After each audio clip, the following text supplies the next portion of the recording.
thing, because that's a thing that I do. Hello, everyone. Welcome back to Planetcast. I believe this podcast is called. It's been a whole year since we last did this. And it was a year since we did one before that, and a year. No, actually, not true. We did. There was one that broke it up. We did a one-off thing. It was just Sam and Train mostly, talking about game design. Yeah. That was. Well, this is how we spend our February, looking back on the year that was. No, crying. No, that's how everyone else spends their February. I spend mine.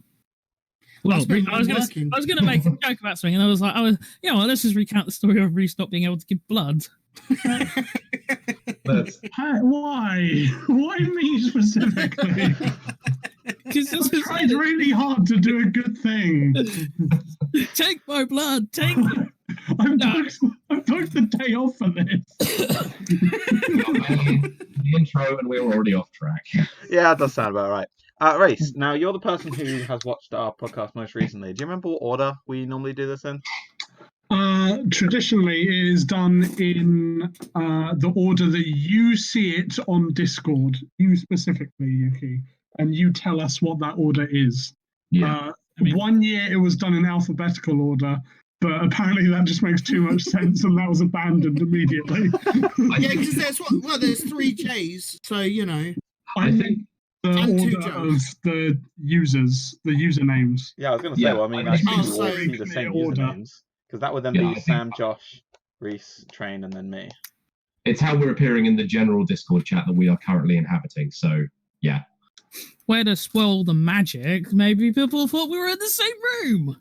Our audio quality is different. I mean, to be fair, no one would actually believe that, because if we were in the same room, I would probably smack you at some point during this recording. We are in the same room. Motherfuckers, go back to your room. Yeah, that's new this year. He can do that. Commitment. Oh, that's good. So when there's a problem, method. Good. So when there's a problem, I can ask one of you to slap the other. Next, so Reese, get your paper up. All right, Reese, I want you to get a sock and fill it with oranges. Sam, I want you to. I don't think he owns either of those things. Everyone owns a sock. I was about to say, if you just implied I don't know. Yuki, how does the podcast work? Presenter, help! Yeah. Okay. Right. Yeah. Everyone else, shut up. So. Once a year, we look back at the previous year of games. We'll talk about our 10 favourite games from that year. There are, I guess... Well, you guys do. Yeah. And as well as you. Yeah, okay. Josh talks about the 10 games he played last year, most of which he hated, and tells us why he didn't like them. Is that better? Yeah, that's better. The rules are anything from the December of the year before that, so December 2018, all the way to December 2019 for some reason. I guess December counts twice for some people. The reason why you play it, because a lot of things can drop in December, and it's not necessarily fair to expect one to play through a lot of things that they may be hyped for in the one single month that they get. That's exactly it. Basically, December's busy, innit? So yeah, exactly. So it's a mercy rule. Yeah, pretty much. And we always do this in February simply because January is a dead time where everyone can just play the games they got over Christmas or from November that they hadn't finished. Yeah, so I thought that's why we didn't have the December. And it's like, I thought it was January to December, because then you got January to catch up on the December games. Yeah. It's so we don't miss anything from the year. I'll be honest, like 3 of the games on my list I played in January. So quite a lot of my games. Yeah, So, without further ado then, Sam, would you like to get us started with your number 10? Okay, I think this is the first time I've ever been starting off these proceedings. Yeah, that's what I thought. That's why I didn't think we did it in the order of Discord, because I didn't think you were normally first. No, we're usually in a private call for these, not the Discord server. So it's in the order. To be fair, someone in our Discord server could come by and sabotage this, which we didn't think. Of the people. Okay, once you name anyone in this Discord server apart from us who exists, who's not Jordan. Point. Go on, I'll wait. Okay, my number 10 game. It's Untitled Goose Game. Goose. I'll be honest, I bought this initially just to see how the meme had evolved. And yeah, it's kind of come about. The game referred to as Untitled Goose Game. The developers insist this game has no title, so you have to refer to it as the Untitled Goose Game. I thought Untitled Goose Game was the title of the game. it's what the game is sold under, but the developers have said that it is untitled. Okay. The title is not a lie, I think. So what that means is we have to give it a title, and we're free to because it's untitled. I will call it War and Peace. Surprisingly apt. The game itself puts you in the role of one horrible goose and looses you upon a small, idyllic English village filled with a colourful cast of residents with their own kind of behaviour loops, areas they inhabit, given a list of very vague tasks and just kind of let loose. I'm making it sound a lot more free than it is, because it is more of a puzzle game than anything else. But really, a lot of the joy in it is kind of figuring out how all of the various objects and humans, and indeed the goose, interacts when you do certain things. You got 4 buttons. You can honk, you can spread your wings, you can run, and you can duck, as well as move. Well, I thought you were a goose. You are a goose. But you just said you just said you can duck. I did say you can duck. You are a goose that can duck. So what? Here I am regretting the coming in before. Can you gannet as well? Maybe swan? There are no swans. There are no boss fights in this game, unfortunately. I know if there is a sequel. Wow, this review is just swan dive. I want a fight with a swan in the sequel. But yeah, so you sort of go through it. After your first completion of it, you've got a list of like weird, strange shit you wouldn't do as a 100% completion goal, which is really useful because this game is incredibly short. Like hour and a half, 2 hours, easy. I kind of wanted a bit more out of it than like the 100% completion stuff. It's fun, sure, and it you know, it's a fun little project that no one really expected anything of. So it doesn't sour anything in a way. I just want more of it, you know. But it's a charming little game. I really want this team to do more with it. The art style as well, like, really suits what they're doing. And yeah, I really enjoyed it, but got a huge fault to it. So here it is at number 10. Also, just a little wave to this podcast next year. This came out in... Hello, Reese is listening back, looking for advice on what to say about Untitled Goose Game. I do want to make a slight addendum to one thing Sam said. You play as evil goose. There's no such... All geese are evil, Sam. No. I said you play as one horrible goose. Oh, You did say I mean, that, you didn't have to say horrible. You could, like, it's implied. Geese are monsters. They should be eradicated, especially Geese Howard. So on that disgusting note of cleansing, Josh, you're number 10. Nah, Josh is broken now. For fuck's sake! Yes. I did actually hear what sounded like falling apart. That's not good. Right, so for fuck's sake, number 10. My one is more of a because this game was terrible, but it was fun. Oh my god! Oh, yeah, we knew it was coming, boys. Oh, delicious. Mine was WWE 2K20. It was an absolute mess, and I loved it. Like, no, it everyone looks was getting delightfully so broken. Yeah, everyone was getting so angry at it. How? It was just... Oh, it's a glorious mess. I mean, Like, every corner you turned around, there was something new to just... Not work. Oh, yeah, like going through character creation and finding people's faces not there. Finding body parts just go flying. how do you manage to fuck up a game you release every year? It's truly baffling, but they've gone so far backwards. It's because halfway through the development, the team who usually makes it quit. I mean, surely So they had to do it in-house, and 2K had to do it in-house.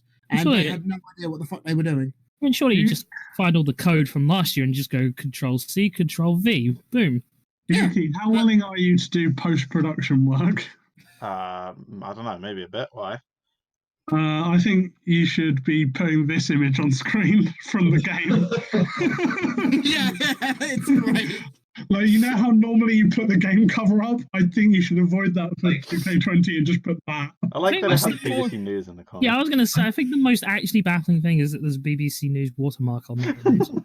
I think that this poor wrestler is losing their final match against Marek at Battle City. Yeah. Well, Becky Lynch comes from behind to win.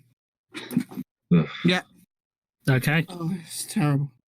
But That's great. the happiest I've heard about you talking about it. Honestly, it was. It's one of those. Wonderful. Oh, it's one of those that if you're looking for something like like looking for some fun, it's fun because it's bad. If you want it for a serious like WWE game, yeah, no, don't. Yeah, there are better things you can do to yourself. Yeah. Okay. I'm so glad this made the list. I'm delighted. I knew you pulled something nefarious. I knew it. Hey, whoa. Hey, this wasn't something I pulled. This wasn't my fault. Josh did this off his own back. Reese has pulled a lot of things, mainly himself. But he didn't pull this. There's some Speaking of fuckery Reese, that I may be responsible for, and this ain't it. Alright, speaking of fuckery, what is your top 10? I can't wait. Piss it is onto me. Right. And now I have to follow up from you, so you just get the brunt of everything. Yeah, I know. So, let me find out the... I just need to Google a thing real quick. Right.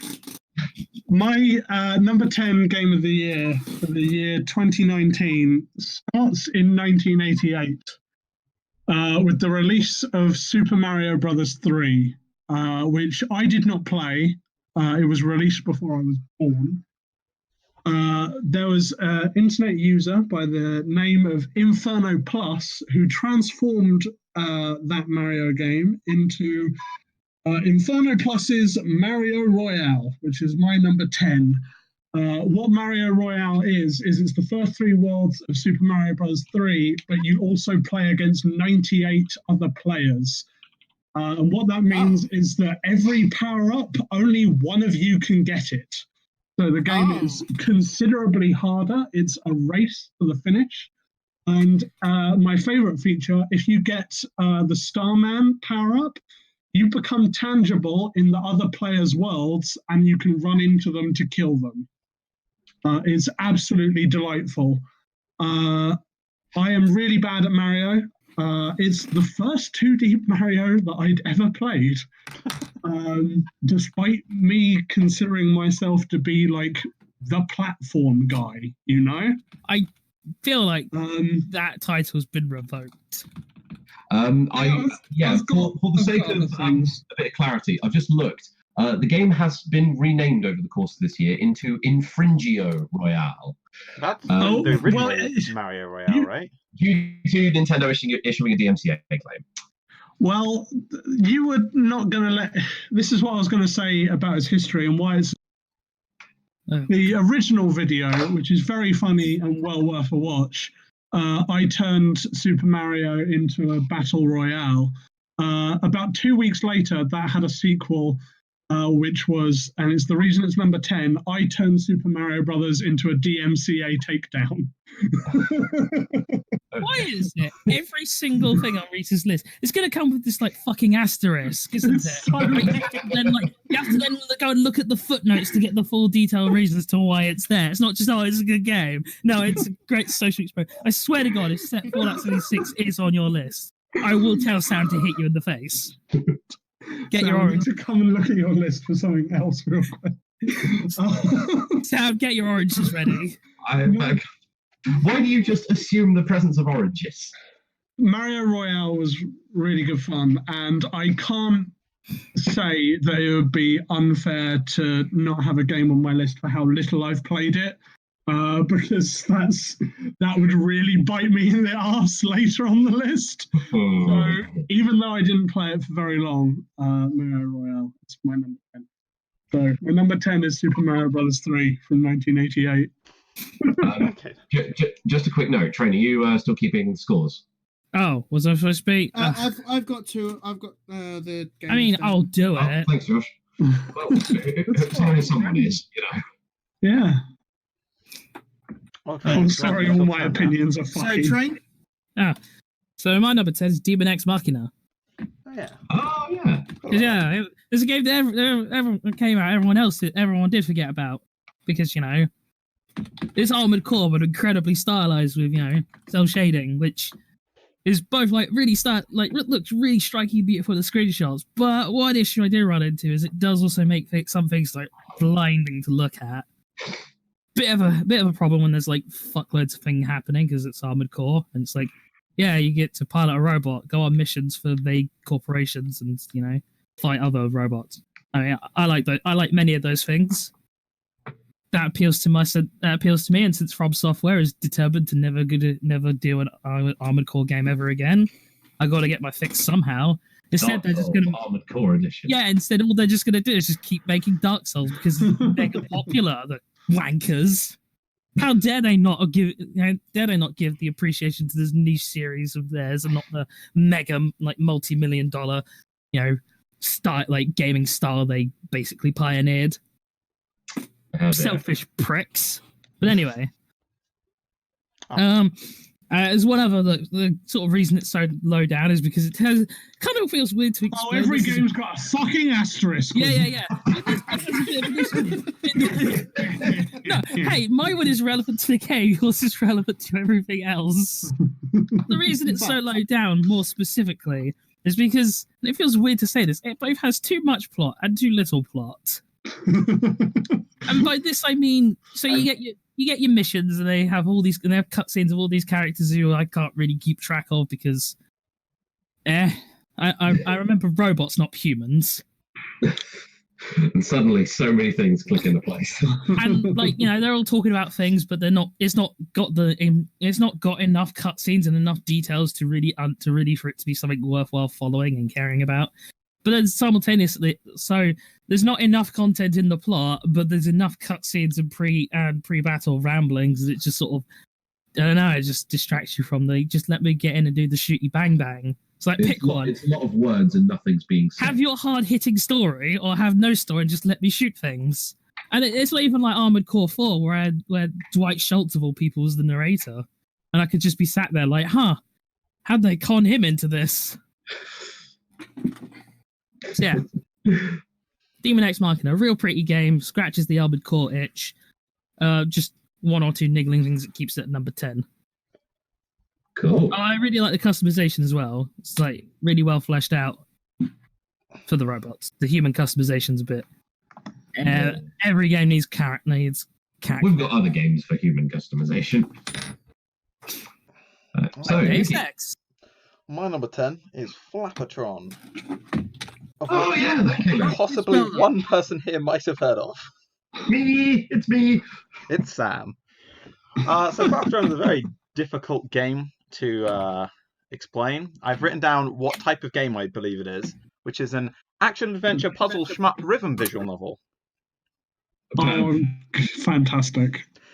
And that's honestly the best way I could describe it without just showing you it. I don't know, it's baffling. It's fun. It's a lot of fun. The humor in it is fun, although it's definitely very, I guess, niche. For any of you who know Dexter Manning, he's the person that created the game. If you like his sense of humor, you'll absolutely love this game, like every second of it. If you don't, which is a lot of people, you will probably hate it. Oh dear. So it's kind of hard to recommend, and that's why I thought I'm going to put this at number 10. To start off, I really enjoyed it. And Sam, I don't know if you played it, but I think you would really enjoy it. Like, I've got, if there's one footnote we can put to this list, a lot of really good games came out last year. Oh yeah. Yeah, it's also releasing in episodes because he was going to make the whole thing as one game, and then he was like, you know what, I just want to get some of it out, and it's taking too long. So there's only 2 episodes of it out, and I think there's 5 in total. So I can't rate it on the whole game either.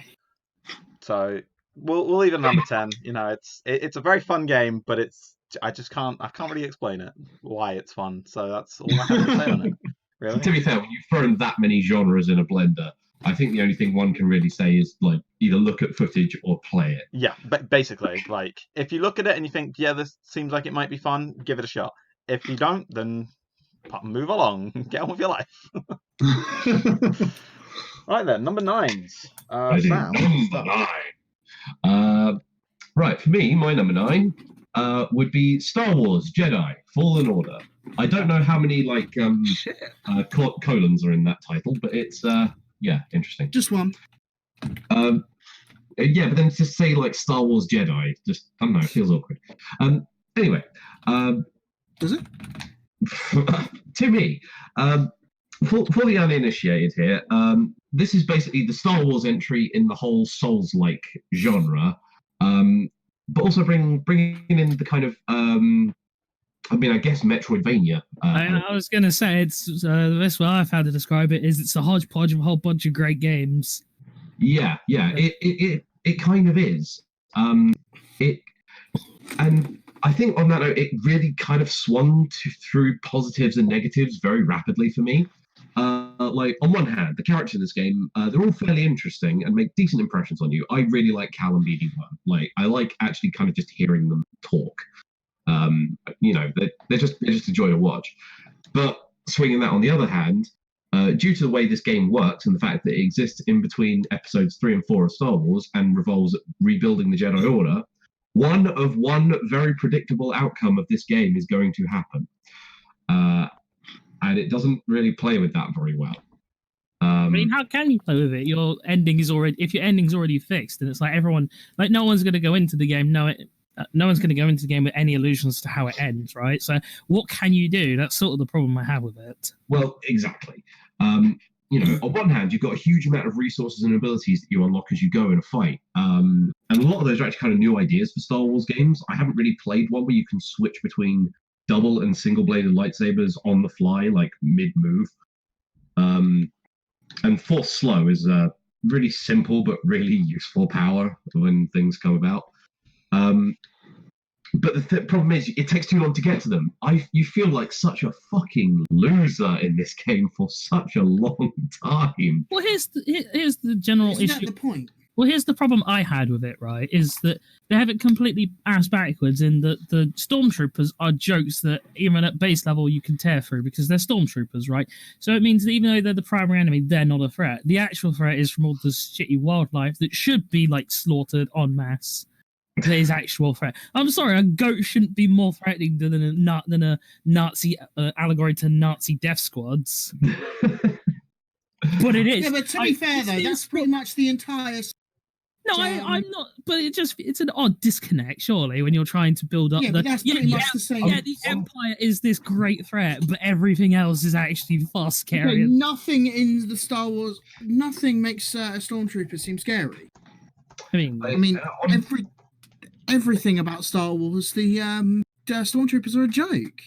Yeah, I mean, it's an interesting balance because, like, on one hand, there's fighting human enemies, and on the other hand, there's fighting non-human enemies and having to account for that kind of movement in a game that's got really good kind of like one-on-one dueling mechanics. But yeah, it just kind of hurt me when it was like sort of, I don't know, 15, 16 hours into the game and Cal drops a comment of just like, I'm finally back to where I was. And I'm like, motherfucker, it took you this long to be as good as you were as a child. Yeah, but again, I do get it is the point. I shouldn't go into every Star Wars game expecting the Force Unleashed, although I do. I miss the days when Starkiller could just rip a Star Destroyer out of the sky, and you're like, wow, that's incredibly dumb. I want him to re-enter the canon, but I don't. I want him to stay where he is, the precious little boy. I don't want him tainted by Star Wars anymore. I don't even like Starkiller. I just don't want him. I just want to save him. He doesn't deserve Star Wars these days. Fine. But yeah, my frustrations with it aside, what is here is undeniably a result of a lot of effort and a lot of care put into things. One-on-one duels and boss fights. Holy shit. They will kill me for like 2 or 3 hours, but I won't even care because they're so much fun. You're satisfied with what you learned. They teach you as you fight. You're constantly analyzing your own movements and how they act.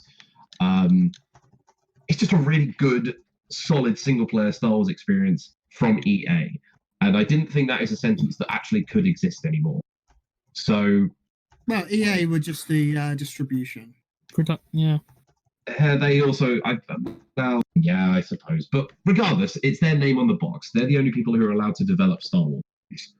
So... Bafflingly, yes. That's something the mouse needs to alter. But yeah, it's but the mouse is going to own everything entertainment soon anyway. So until they own me as well, I will fight that. I will fight Sam. that every turn. Oh, Sam, you think they already don't? own you? Yeah, if you think they don't already own you. Nobody owns me. I'm not a slave. And that, my friends, is the biggest joke of all. That, my friends, is my entry number 9. Like, flawed game, but damn if I didn't enjoy a lot of it. Can we talk about my issue with having to fucking watch you play it that I thought was awful? This is a thing that might be a thing in Sam and I's list. You just start getting really powerful, and then it's like, oh, I don't have a lightsaber anymore. Now I'm just the guy. There is one bit where it appears that your lightsaber stops working because you squeeze it too hard. It looks like you dream your lightsaber so badly that it dies. That's what I got from it, and that looked awful. He's not lying. It's pretty dumb. It's really bad. It's pretty bad, and it sucks. Again, Star Wars. Why couldn't that happen to Darth Vader? He did a whole bunch of bad shit that should have tormented his mind. You think like his evil like whatever representation of his own like guilt would be like, yeah, you did kill all those children though in cold blood. Yeah, but I think to be fair, he's got like the biggest problem I have with Star Wars is the fact that Darth Vader turns around and becomes good in it. That's my biggest problem with Star Wars. Wow. The first wrong opinion is not even Sam. This man is purely evil. All right. And yet just let's not do this now. Let's just move on and I'll kill you later. Yeah, Josh, you're number 9, please. Mine is Yakuza 3. What can I say? It's a Yakuza game. I mean, it was fun. Okay then. Whatever. Okay, move on. Go, Reese, go. Jesus fucking wait, actually, for real? Yeah, there's not a lot I can really say about it. It's another Yakuza game. Jesus. This is incredible. I mean, it's a fun game. I had fun with it. Like, not a lot of games I've said about it. You're even going to mention the final boss? No. You get to fight Wesker. What?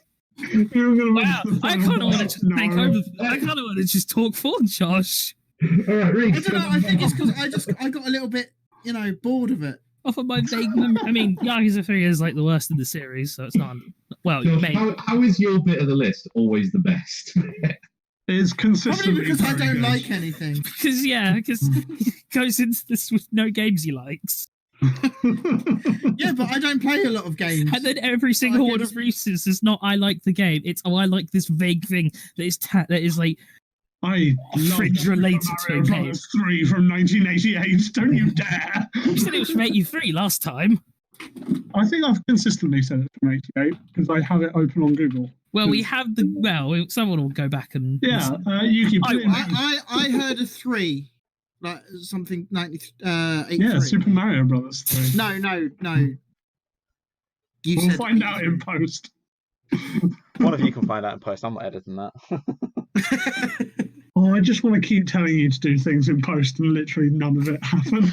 Please I mean, it just means I'll surprise you. Randomly in the middle, I'll suddenly do one thing. Yeah, right at the end, there'll be that part, like, oh, in 1983. All right, Reese, go for your number 9.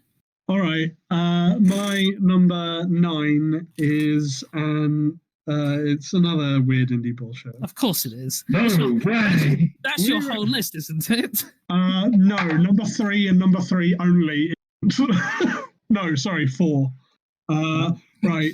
My number 9 is it's a personal thing. I've struggled with mental health issues, and this is an adventure game which explores those, and I thought it did it in a way that I don't see a lot of games do, just sort of unflinchingly. It's Sea of Solitude. Sea of Solitude is maybe 5 hours. Do you even remember? It's roguelike, isn't it? No, absolutely not. Oh, am I thinking of I'm thinking of Sunken Sea. My bad. You're thinking of things higher on my list. No, Sea of Solitude represents depression as just this giant ocean, and almost everything in the game world is not solid land, and you're constantly on this uneven ground, and very few things can be navigated easily. Everything is difficult, and it's a very depowering experience if you're used to just being a strong video game protagonist, which happens quite a lot, I feel. And I don't know, I found it a very satisfying exploration of mental health issues, but due to the nature of the game, here's my bullshit asterisk train. Okay, due to the nature of the game, I can't actually say it made me happy. So that's why it's down at number 9, but I'm also really glad that I played it. I mean, that's fine. That's not the bullshit asterisk. Oh, okay. Sniff it, man. Need to work on these, Reese. Yeah. Okay. It can't be because it had an effect on you personally, because that's what you get from playing the game. No, with you, it's got to be some real fringe shit, you know. Okay. It's got to be like, I played this game on the day that I found £100 on the floor, and that's why it's on the list. That's a bullshit asterisk. Oh shit! So I've got to take this game off then. Okay. Can I talk about something that almost made my list for a bullshit reason very close to that? You know what? Go ahead, since we saved time on Josh's. Yeah, sure. There's a game called Violet Swing. Currently, I'm number 1 on the True Trophies leaderboard, and I nearly put it as number 10 for that reason. I'm a big swing about it, but I've done it anyway. Right, that's all I've got to say about Violet Swing, and it's all I've got to say about Sea of Solitude, I think. Well, it's okay, because while Josh might have skimmed over his number 9, I won't, because my number 9 is Judgment. Hey. Yeah, Well, sort of.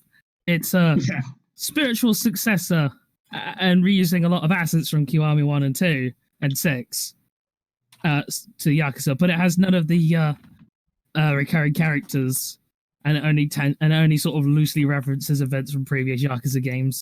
And it's the sort of team's first attempt really at separating itself from the Kiryu saga. What's it called? Sorry. Judgment. Or Judge Eyes. Oh yeah. It's the game that has that one actor who had to be replaced, which caused the game to be had to be recalled in Japan because he was found out doing drugs. Frozen did cocaine. Yeah, because he did cocaine, and Japan is okay with you being having child porn as long as you don't do drugs. Anyway, let's go statements aside. A deafening silence. I mean, it's got the reason why it's so low compared to other titles of the Yakuza series is because it does try to do new things. It tries to focus on more of this detective aspect, but it doesn't really do that. What it does is it does this tailing mini game endlessly, repeatedly, constantly throughout the game, and it's like I just kind of wanted detective vision and look for clues or try and think about things, and it's like nope, tail this guy, and it's like, but it's so tedious to tail people. I don't know if I should say this or not, but I've watched Sam play a bit of this game. Mm-hmm. Can I talk about what my favourite thing in Judgment is? Is it the Phoenix Wright bit? No, I don't even know if I know that, to be honest. He doesn't know that. He doesn't know the Phoenix Wright bit. My favourite thing is you regularly run into gangs of street criminals who are doing nothing, and big text comes up, defend yourself. Yeah. And then the correct action is to bludgeon these people who are doing nothing mercilessly. I mean, they are in the attacking guise of defending yourself. No, they will attack you first. It makes less sense in Yakuza, where you play as Kazuma Kiryu, a giant of a man who's known infamously for beating up people, tigers, bull-oxes, all manner of crazy kooky shit. And these street thugs think, yeah, I can take this guy for 10 years straight.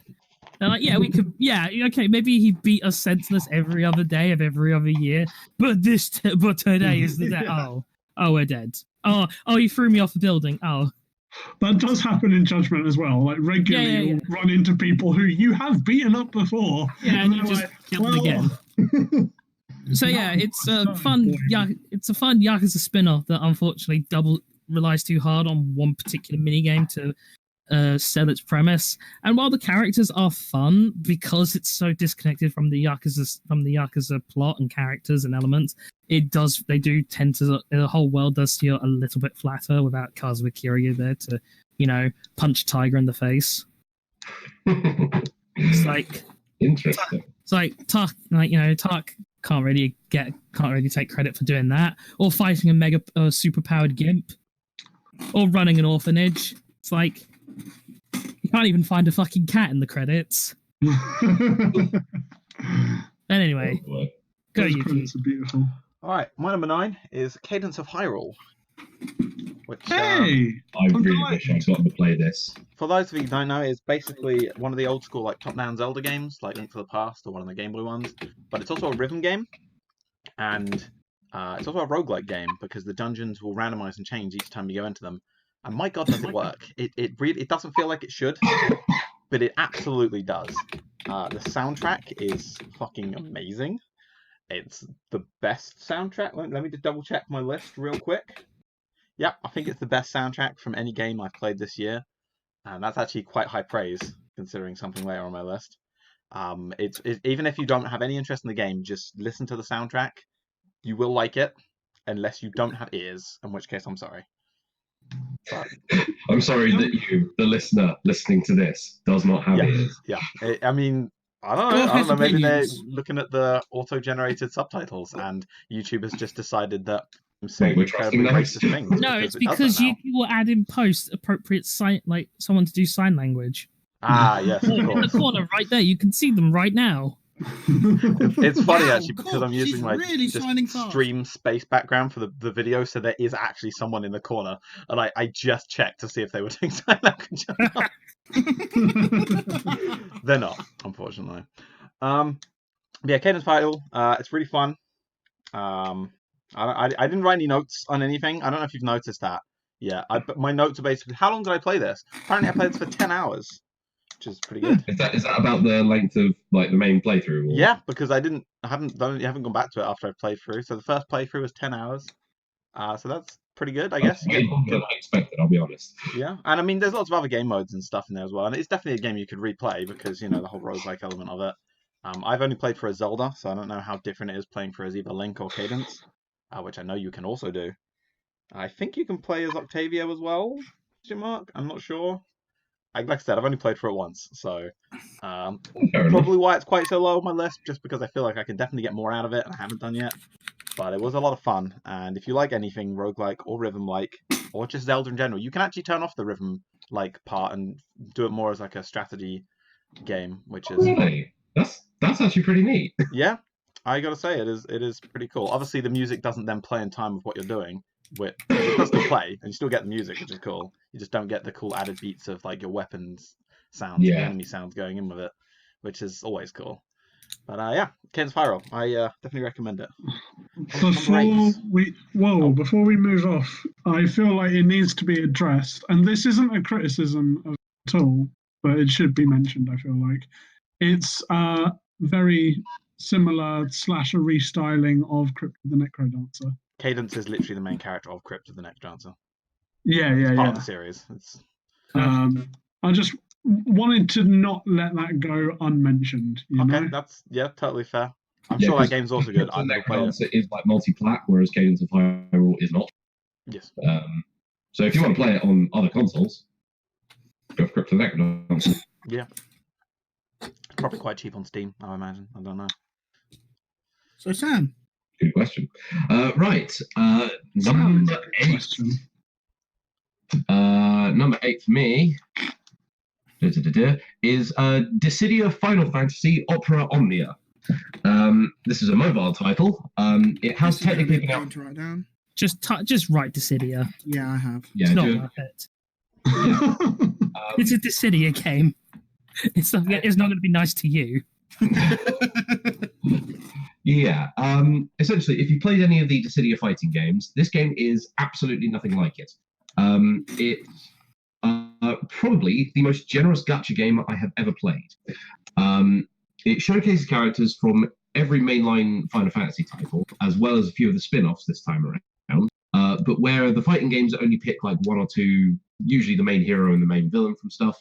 Opera Omnia, because it's a smaller RPG type thing, can pull every character from it.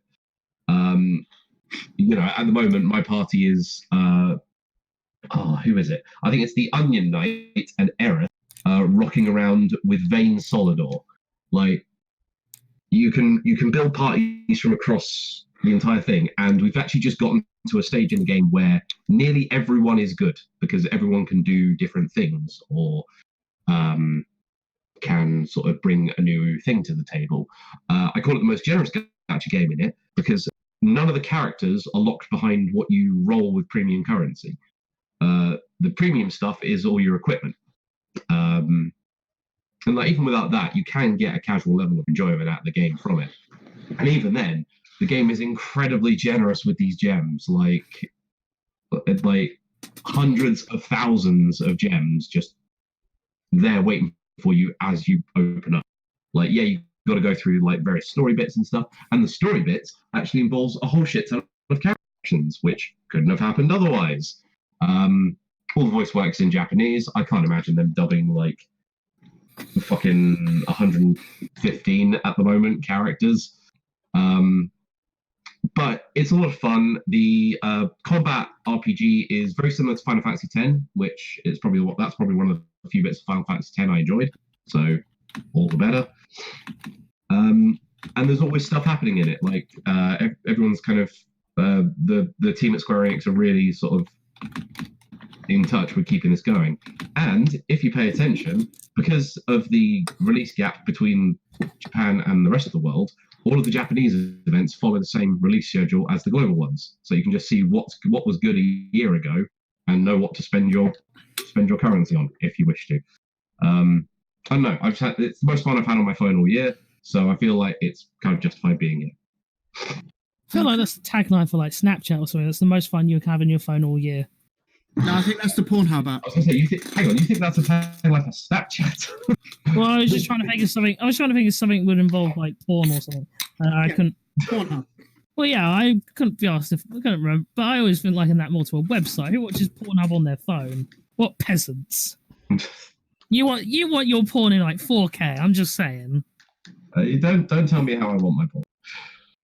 I will. Related to that, I want to say that I'm happy I'm not the person putting shitty mobile games on my list this year. I didn't do that. Someone else did it for me. Wow, the stealth insult. In fact, it's because you did it that I felt comfortable enough doing it. Josh, you've got your sock full of oranges, right? Go and hit you. How did you learn to put shitty mobile games on? So, number 8, we're on to Josh, I believe. Me. Right, my one's Apex Legends. Okay. Really? Because of playing with friends. The game isn't. It's okay. It's a game you played 1,000 times already. Yeah. Fortnite. But yeah, practically. But it's more the fact that as well now that people take it a lot more seriously, and it's a lot more fun to annoy teammates. Oh, it's so much fun to do. Apex Legends, you can grief better.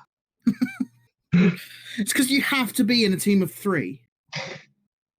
Yeah. Well, now you don't, but you had to be in a team of 3. And it's just so funny when they put down a marker, say, right, we're going here, and then you just fuck off. And then like you get messages saying, what the fuck were you doing? And it's one of those. I found it enjoyable. So did my friends at work. Well, when you fucked off and griefed them. No, griefing other people. My number 8 gave me the power to piss off the most people. Pretty much, yeah. But the the controls I think are actually pretty good. No, they're quite responsive, more responsive than Fortnite. No, it feels. There's also more things you can do with the Yeah. characters, if that makes sense. I mean, all Like, well they've and got You've got more abilities and options. such. Yeah, you've got less. Like you've got different characters, but they've all got different abilities as well. Sort of like Fortnite, not Fortnite, freaking Overwatch. Like you've got different characters. You all have to be one. Like you have to choose 3 characters, and each of you has to pick one of them. You can't be the same character, and you've all got different. Like you've got a medic, and they've all got different abilities that they can use, and it can actually be fun trying to win. But I mean, what's the beeping? Oh, is that coming through? That's Yeah. something that's playing IRL. Yeah, where that's the shop that's below us setting their alarm. Apologies. Oh, okay. Oh, okay. I thought Should we you were. both go on mute? I thought a bomb. I thought like there was a bomb or something. Hang on. yeah, so it is fun. I mean, all well and good, Josh, but it is the game that killed Titanfall 3. So for that, you know, it can get nothing. Yeah, I'll take points off of it. He'll have 0 points. Killed Titanfall 3. What? Minus. Yeah, like Points. you don't get. Yeah, fuck you, Apex Legends. You killed a genuinely interesting franchise. Well, I hope you Negative burn. 1,000. Right, there we go. Hooray! right. Reese, you're number 8. I'm very glad the alarm stopped in time for this. I was like, oh, I'll just go on mute and go do something. Oh, no, I come after Josh. We've My number 8 is a weird little game called Wonder Song. In Wonder Song, you play as a bard in a fantasy realm, but people treat you as the bard in the way that bards should be treated, i.e., what the hell are you doing? Why are you singing at the monsters? That's a stupid idea. The hero is right there. Everyone knows that they're the hero. They have a big lightning sword. Why are you singing at everything, you stupid bard? It's very funny. It's beautiful, like Technicolor thing. The sense of humor, I would say, is very Undertale adjacent. If you have played Undertale and enjoyed the humor of that, you will probably like the humor of Wonder Song. It's the same sort of innocent, well-meaning, aren't these characters just a little bit weird all of the time? I think it's fantastic.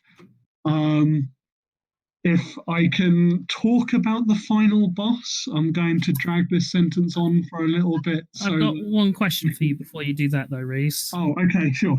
At any point, do you go to a pub and they say "Get out your bard"?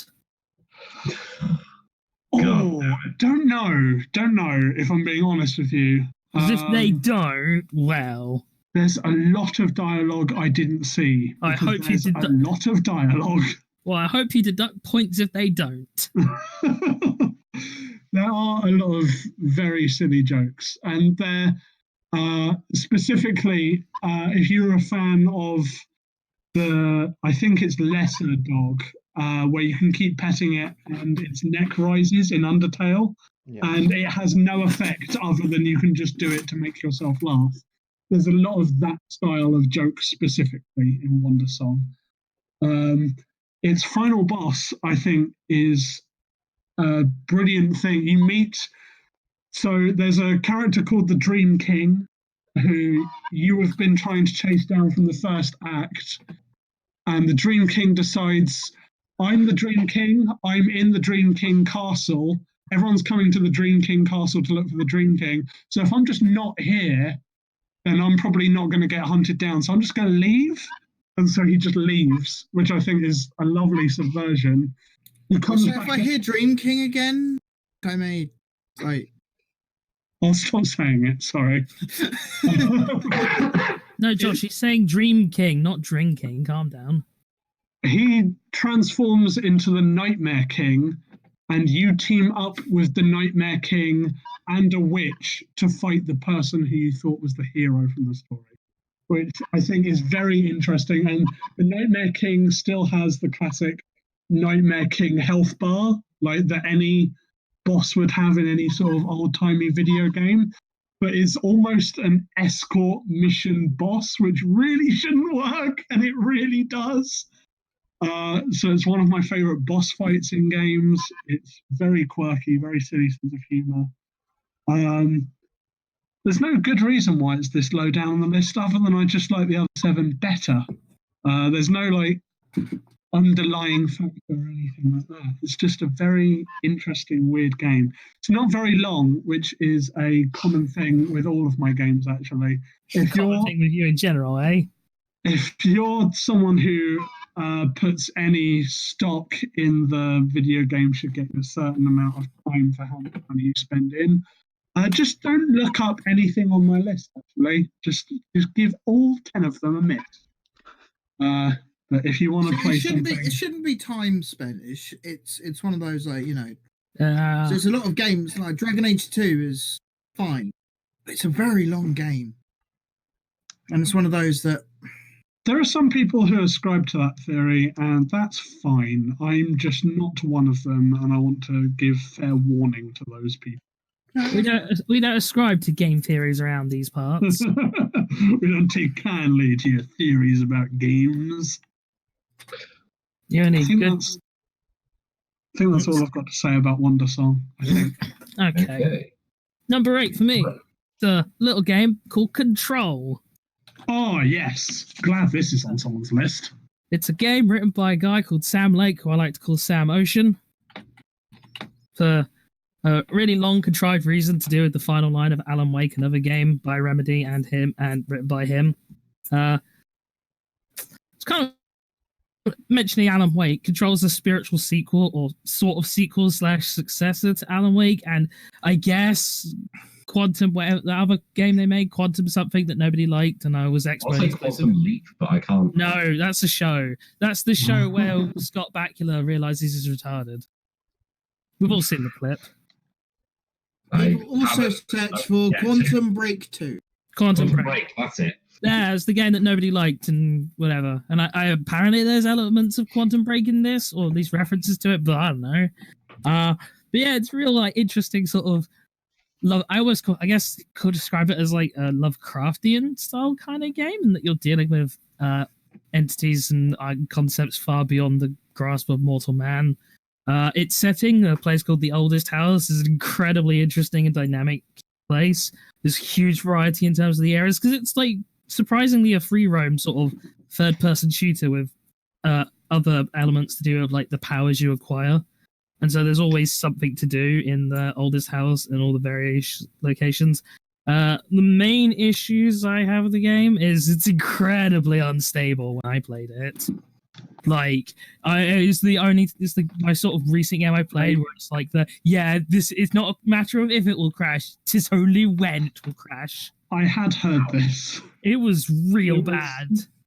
Yeah, it was upsetting for me because I wanted it to do really well. It did do really well. Well, yeah. I was going to say, everyone who I've heard of has played it has said nothing but good things. But yeah, it was mega unstable. And aside from Jesse and the character Dr. Darling, the characters, and especially the primary antagonist, kind of suck and are really bland and forgettable. And there's a lot of weird things where there's like side quest bosses that are way more interesting than the actual story bosses in the game. And it's like, that's neat and all, but I kind of wish you'd have rolled a lot of these elements back into the core game. Yeah. So there's a lot of interest, there's a lot of good power variety. The main weapon doesn't have that much variety, but you know, well, you can just hurl chunks of the floor at people who really needs a gun. Yeah, the sheer range of the telekinesis stuff that I've seen looks and like so fun. And the maze section is great and has an amazing theme song that inspired me to get the sound. I say inspired me to get the soundtrack. I got the soundtrack with the game. But, you know, Take Control's a real good song by a band I quite like who have worked with Remedy on a lot of projects. So yeah, it's the Alan Wake sequel I sort of wanted but also didn't want because it has a lot of implications about Alan Wake. It's weird. And it's hard to explain without going too much into it. It's just, that's Lovecraftian style horror for you, really. But yeah.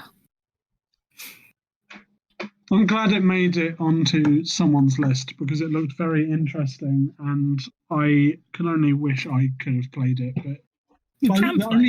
only time I've looked at it has been like 35 quid, and I was already in a mad dash to like get through 2019 once. So I'm just glad it's got representation. Right, well, your turn, Yuki. Right. My number 8 is Super Mario Maker 2. Remember that year where I had Hey! Super Mario Maker 1 on my list? Well, they did that again, but now you can play as Toadette. I hope you weren't expecting anything else, because it's Super Mario. There's more stuff in it, I guess, but like it's just the first game again. Mario But no, Maker 2 you can play as minus Toadette. pounds. I put 25 hours into it according to my notes, so that's quite a lot, I guess. Yeah, can we say that it's as far as I can think, the first main Mario game that's supported online multiplayer? Like actual. No, I mean like actual main series platforming. I don't know if the I think remake Mario Kart. that came out earlier this year on the Switch, the one that was the Wii U game, but then they re-released it on the Switch as like a DX version or whatever that's exactly the same. I think Like that might have had 3D. online. But I wouldn't swear to it, because I haven't played it, so I do not know. But yeah, that's Mario Maker 2. You already know what Mario Maker is. I mean, if you don't, That's where you make Mario. you know what You this can make podcast is, but you Marios. don't know what Mario Maker is? Wow, what rock do you live under? I'm quite impressed. It sounds like a cool rock. You should try jumping up and breaking it so you can get out and see the world around you. Yeah. Oh, they also added an update to Mario Maker 2, which let you play as Link, which is pretty cool. Yeah, I saw And that. you can shoot like the arrows and the bombs and do like the sword thrust thing, and there's a whole bunch of cool different things you can do with that. I think that's pretty neat. I mean, the Amiibo costumes were cool from the first game, which they got rid of, but at least they do something different now that they're slowly Legend of Zelda Maker when? updates.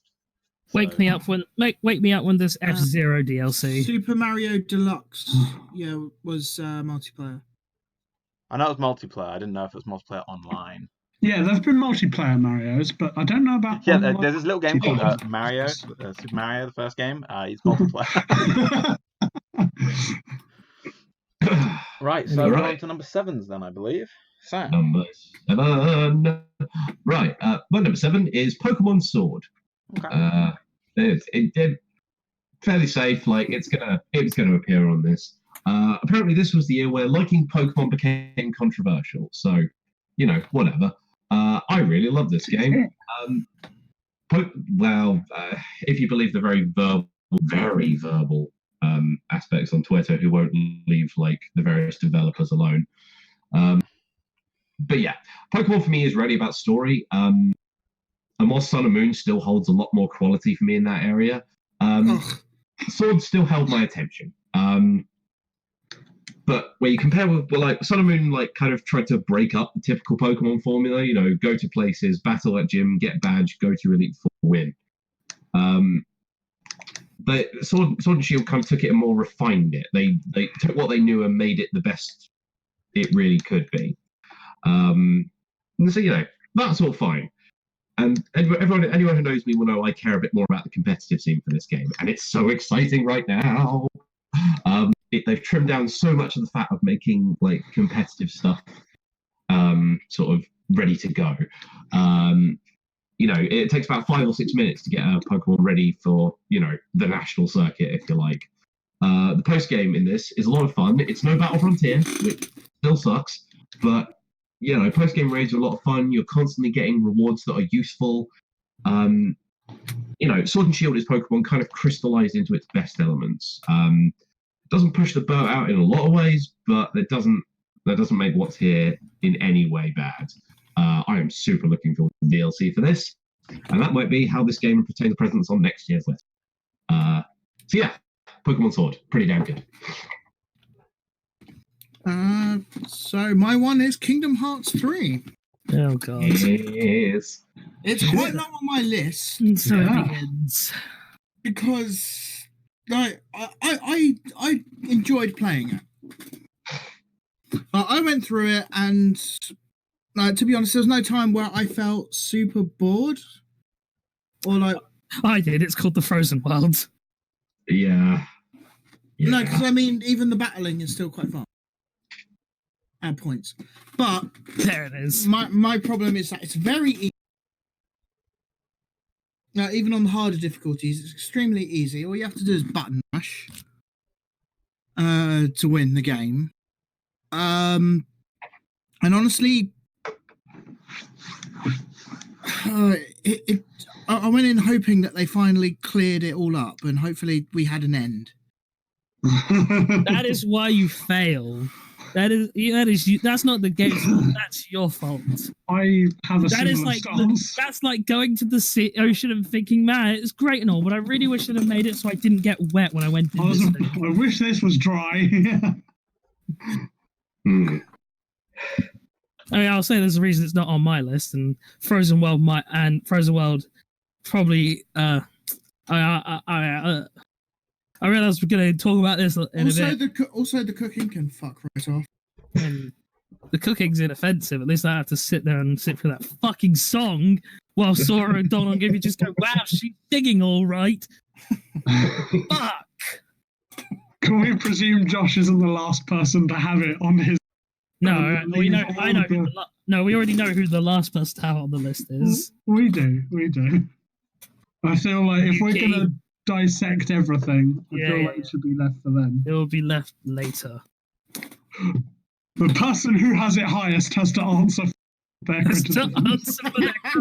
Has to answer for their crimes. Isn't it? Yeah, I mean, it had to be. way? I mean, it had to be on my list, but it was going to be low. I can respect that. Go, Reese. Oh yeah, it's me. I always forget that. 76. Yeah, my number 7. There's a 7 in its title. Oh, No, there isn't. get the oranges ready. My number 7 is a game called Black Paradox, and I'm really going to struggle to explain why this is so high, because it shouldn't be. Have you played a shoot 'em up game? It's that shoot 'em up game, like with the spaceships where you're dodging bullets and they're all over the screen. The gameplay is very similar to most shoot 'em ups. I feel like this is the sort of genre that produces a game that's very similar. What set it apart from me is that it had roguelike elements. Your cash that you get from destroying other ships, it carries forward. You can upgrade your ship, and you can get that little bit further next time. Beating the whole game with an unupgraded ship seems like it must be bloody difficult. Most of my stats were like 180% or better by the end of the game, and I was still really struggling to beat the final boss. The style is sort of this weird 80s neon thing, using lots of pinks, blues, and yellows. And it's sort of trying hard to cash in on the conception of what was cool in the 80s. Like, both your character and the final boss drive DeLoreans from outer space. It leans so heavily on so many stereotypes. Sounded a bit Ready Player One for my taste. Maybe it is. I haven't seen Ready Player One. I haven't either. I've read the book. Why is it called Black Paradox if there's all these other colours in it? Because you have a super move which you can charge, and your super move is just summoning another one yourself. I hope there's a and the alternate version of you, Black Paradox. Although sometimes you can get him as like an optional boss fight, and if you beat him, you get an upgrade to your Black Paradox move. Which is another thing. Not that I've ever made use of it. I'm just glad that it exists. It has couch co-op. I like couch co-op. Give me multiplayer options that aren't killing other players in more games, please. Yes. I really want that to become more of a thing.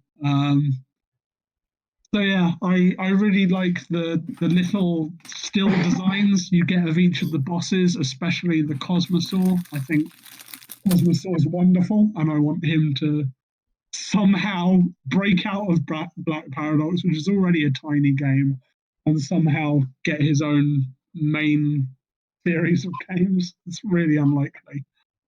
But yeah, I'd recommend it. You can get it and Violet Swing and Glass Masquerade, and I think it's called Unexplored Epic. You can get the bundle of the 4 of them for £10 on the PlayStation Store, and dear God, is that worth it? Dear God, is there a lot of fun in 2 of those 4 games? Scathing, though. Glass Masquerade is a jigsaw puzzle game. I like it, but that's all it is, and I've not played the 4th one. So, but yeah, it's really hard for me to justify why I like Black Paradox so much, but it's just so satisfying to dodge like hundreds of bullets. I can't wait for the sequel, White Privilege. If that comes back, I'm automatically putting it as number 1. Oh, God. In any year, you can hold me accountable for that. So that's my number 7. That's all I've got to say. I'm assuming no one else has played it, heard of it, except No. no, that's fine. Okay. Wait, hang on. What did you play it on? PS4, I imagine. I mean, he said he got all 10 games on, all 4 games on it. All 4, yeah. All 10 games for £4, if only, right? Oh, so is it 10 games? No, It's £4. It's 4 games for £10. There we go. Jesus. Even I'm struggling. It's my list. Because it's just I'm looking at this and it says July 2018. Really? Let's go on the Googles. It came on PS4 in May. Yeah, that's the thing. A lot of my games have been released on other platforms earlier. Sorry, I was just checking. No, you absolutely As soon should. as I saw it, I was like, wait, what? You should fact check this, man. Oh, boy. Please do. So, Train, you're number 7. My number 7 is a game that I've sort of ummed and ahed about. First it wasn't on the list, and it was higher on the list, and then I knocked it back down here. And I'm kind of happy wherever it is. It's Death Stranding. It's kind of where do I talk about this? Because it's basically everything I expect it to be. It's Kojima being Kojima without any hand on the leash to like slap him and say no, bad, make a good story.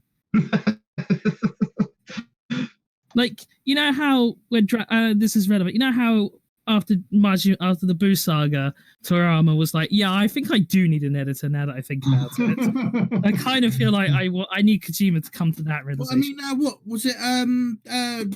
Metal Gear Survival, I think. No, he had nothing to do with that. It was Konami. Oh, it was because there was a Metal Gear game that he wanted to do.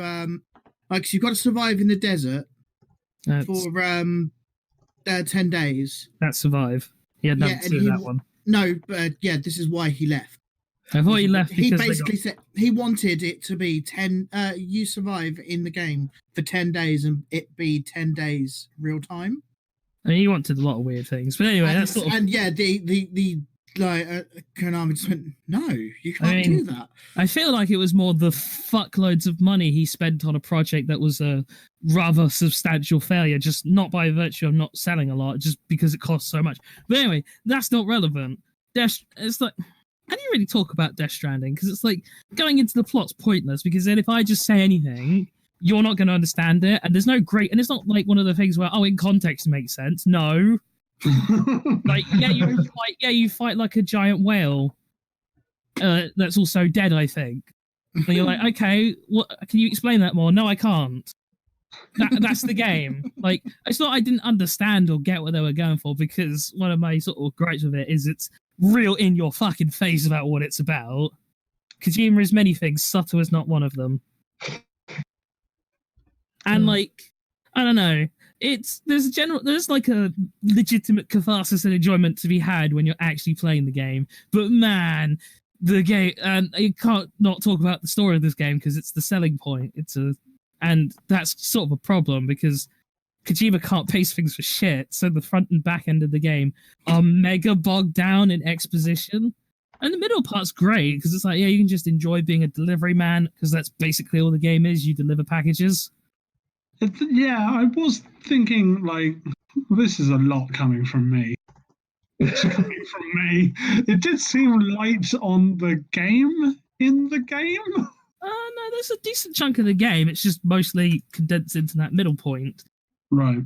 And like there is a lot of enjoyment to be had in traversing the landscape, although they say it's America. I'm going to BRB 2 seconds. Doesn't feel like it's America. Not it feels more like it's Ireland or something with the way everything looks. But that's neither here nor there. So, and there's a lot of really great characters. It's just a shame that the two most important characters aren't those great people. I think this is the first time you've commented on a walking simulator, and the gameplay hasn't been what you get annoyed at. Well, because the gameplay itself is actually fun. Like you get to working out how to traverse landscapes, and the whole idea of building roads and structures. Like it's a walking simulator in the sense that yes, you're walking, but there are other gameplay elements. There's combat, although it sucks. Yeah, and there is an actual goal and everything in mind. And the story is like the story is the unfortunate thing you have to keep slogging through. But like I said, it's kind of a shame that there's so many great characters and then the two most important ones are not, because it's like after a certain point you're like, yeah, Norman Reedus is the main character. Too bad he doesn't say fucking anything or have any sort of character arc. Because like I don't know, because Kojima no, I know why. It's because it's Kojima, and Kojima can only talk at people. He can't talk to people. Like it can't be. It's never a conversation. It's a monologue with any sort of thing in the game. So it's incredibly difficult for Sam Porter Bridges to actually have a personality and to have an arc, because he doesn't really say anything. Everyone just says, "Go do this." No, but go do it though. Okay. I like how you gave his full name, so it didn't sound like you were making a slap at me. Wow. That's because at the end of the day, I can at least get behind that, Sam. So yeah, it's enjoyable for what it is, but like there's I will say it's very much deserving of its incredibly controversial status, because I got it. Like, I didn't have a point where I was like baffled. I mean yeah, just weird shit happens, you're like, what? But it's like, whatever, I knew this was coming. Like it's like what you know what you signed up for. It's like watching something with David Lynch. After a certain point, it's weird, nonsensical bullshit, but like you've all done this like so many times, it doesn't bother me. What else you got? Give me something good. You can't. It's like a magician who only knows one trick, right? Once you work out that trick, you're just like, come on though, give me something else. Catch a bullet. Do something, please. Pull something else out of the hat. Yeah, like we've been down this road before, and now that consumer production's getting into movies, they're just gonna be horrible. I'm just gonna outright say that, because I mean, with a movie, you need to know how to pace things properly and have a story, and you can't rely on like gameplay to, like, you can use gameplay to prop up a questionable or bad storyline, or awful pacing. You can't do that in a movie. I'm of the opposite opinion. I think he's only ever unheld. Yeah, but shit, I've done it again. Yeah, but Reese, I have a square bun. Yeah, but Reese, there's lots of things people want to do. Doesn't mean we should do them. I've always wanted to have control of nuclear weapon. Should I? Probably not. Well, by virtue of the fact that no one should, not because you're any worse than anyone else. I would like to have power of attorney over at least one of your lives, though. That's my life goal. I don't care. So are we moving on? Yeah, go Yuki. All right, my number 7 is Mude, the character collecting bot on Discord. Sweet, I've infected someone else's list. Well, here's the thing. I mean, we started playing this fucking when, like June? April? I don't know. A long ass time ago. I've played it extremely consistently ever since. I'm pretty sure apart from when I've been asleep, I've like rolled every single time. Like the 3-hour period you get to roll for a character. I've claimed a character at each of those. You know what? Do you want to explain what it is, or else this? I will explain what it is. Yes, I just thought I would check exactly how many I have. Jesus Christ, 150 pages of 15 characters each. That's a lot. That's a lot of characters. I can't even be bothered to math. So what's our rules on release dates? Well, the rules on release dates doesn't matter too much, regardless, because DLC, if it came out this year, would still count, and this thing gets updated all the time. So there's definitely been DLC this year. In fact, several of which I have been very personally involved in, which is nice. But But yeah, basically what Mude is a bot on Discord it has a bunch of different commands, it has a whole bunch of characters, and I mean a whole bunch of characters. When people say, oh, this is the greatest crossover of all time, literally nothing could possibly top this, because there's like 50,000, 500,000, I don't know what the number is of characters in this. I think there's a command I can find out, actually. There are 25,000, there we go. 50,000 was close. 25,000 characters in it, from anything and everything you could possibly think of. You basically just collect them. Like there's nothing super involved in it. There are some other game modes in it that we've barely touched between all of us. I think we roll like the Pokemon slots every now and then, because that's a separate thing. But yeah, basically, if you ever wanted a collection of characters, if you like collecting things, I like collecting cards and I like playing Pokemon and other collectible type games. That's basically what it's advertised as, like a waifu bot. But I don't think any of us used it as that at any point. So No, it was a trading card bot, basically. basically, yeah. In fact, our Discord channel used to just be called Discord Trading Cards. Just changed it to Mude a while ago because it's shorter, and we all know what it was at that point. But yeah, that's basically the gist of it. There's nothing special, nothing amazing about it. But it's you can take a couple of like minutes or whatever every day just to roll for some characters, claim some characters you like, finish sets. Me being super OCD and love collecting things, it's basically just the perfect thing for me. I must admit, I did have a horrible feeling that this would end up in your top 3. Yeah, So- see, now I definitely put it lower down for a very specific reason. There isn't any gameplay here. Like, it is a game. By all technicalities, it is a game, a video game. But there is no gameplay. It's just you roll and you claim and that's it, right? Like, yes, Yeah. obviously, it is the only game that contains all of my favorite characters in one place. Even extremely random, obscure characters you've never heard of. But there's no gameplay, so I feel I couldn't justify putting it any higher, really. Well, the gameplay of it, at least back when I was doing it, which was a while for disclosure, was the negotiation of trades and sort of Yes. the social gameplay. We do There's still no do trades. rules. I do feel like we play it less competitively now, that it's just like 4 of us playing. Yeah. Which I think there's something to be said of both sides. I liked doing it sort of like, let's try and get characters we all like and have which characters are like worth a lot to other people. It's fun. But it also is just nice for my OCD to just, hey, I finally finished this set. It's like, sure, I don't know who 28 of these characters from Cardcaptor are, but you better believe I'm going to collect them because I have 6 that I do know. That's why I stopped. Nice. That is all I have to say about it, though. Like I said, there's no gameplay. It's just roll and move on. So, speaking of moving on, we're on to number 6. It's time for number 6. Right. This is going to be interesting because, well, I don't know how much I'm going to really talk about this. My number 6 game is called Sayonara Wild Hearts. Yes. Yeah. The infection continues. Right. It's an indie title put out by the guys who made Flow and Flower in the early days of the PS3.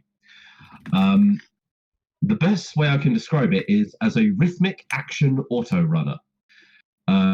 Your protagonist, a girl in the role of the Fool of the Tarot Arcana, is chasing down and fighting embodiments of the other cards of the Tarot deck to an incredibly intense and really cool electro synth soundtrack. This game's very high on the aesthetics, and that is a lot of the joy of it. Also helped, a brief tangent, very much helped by our current TV setup at mine and Reese's flat, because we can have funky lights make everything match how the stuff in the TV looks, which definitely helps for this one. It's telling a fairly epic, if kind of simple, story of journeying through these various levels of providing this kind of weird deep dive into one's own personality, giving a great amount of subtext for the protagonist herself, the nature of love and relationships. I don't know. Personally, I thoroughly enjoyed what it is and how it told its story. It is still a very short game. Your first run through is going to be about an hour and a half. It's a bit better on the replay value than Untitled Goose Game, though, because it gives you goals that require you to kind of do a lot. Wait a second. Wait a second. Tarot card theme, all about introspection and understanding of the self. You can't fool me. This is just Persona. There's Persona kind of is, squeezed, and that's squeezed kind of why I into love it. not much time. Yeah. Like it's kind of Persona-y, and I like it for that reason. Well, that and many others. The soundtrack itself, I've been listening to essentially non-stop on Spotify ever since I played it. So it is Persona then. Well, I can't listen to the Persona soundtrack on Spotify. I can only listen to covers. Good covers, I will grant you, but still. well. It bounces across various tones, but it maintains a really consistent feel all the way through. I mean, I can't recommend this game enough. It's a load of fun, and that's kind of all I'm comfortable saying until later on. Hold on. You can recommend this game enough because we've talked about this game extensively. Because, first of all, you should say who owns this game. It's not you, Sam. And you have said you wouldn't pay for it. I did. I did say that. Have you changed your mind on that? I have since changed my mind. Oh, fantastic. Yeah, he would pay for it, just not with his money. Yeah, mine. I'll fully admit, because like me and Reese discussed like where this would end up on my list, and I at the time I did think like for what's there, like I probably wouldn't have paid like a £10 price point for it. Yeah, it's £10, and you can finish it in less than 2 hours. But yeah, I've recanted that position because god damn if this game isn't charming. Because it's a great 2 hours, yeah. It's a fucking phenomenal 2 hours.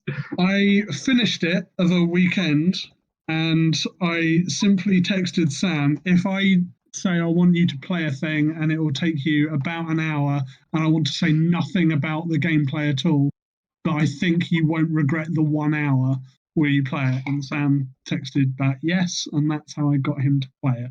Yeah, essentially. So yeah, thanks, Reese.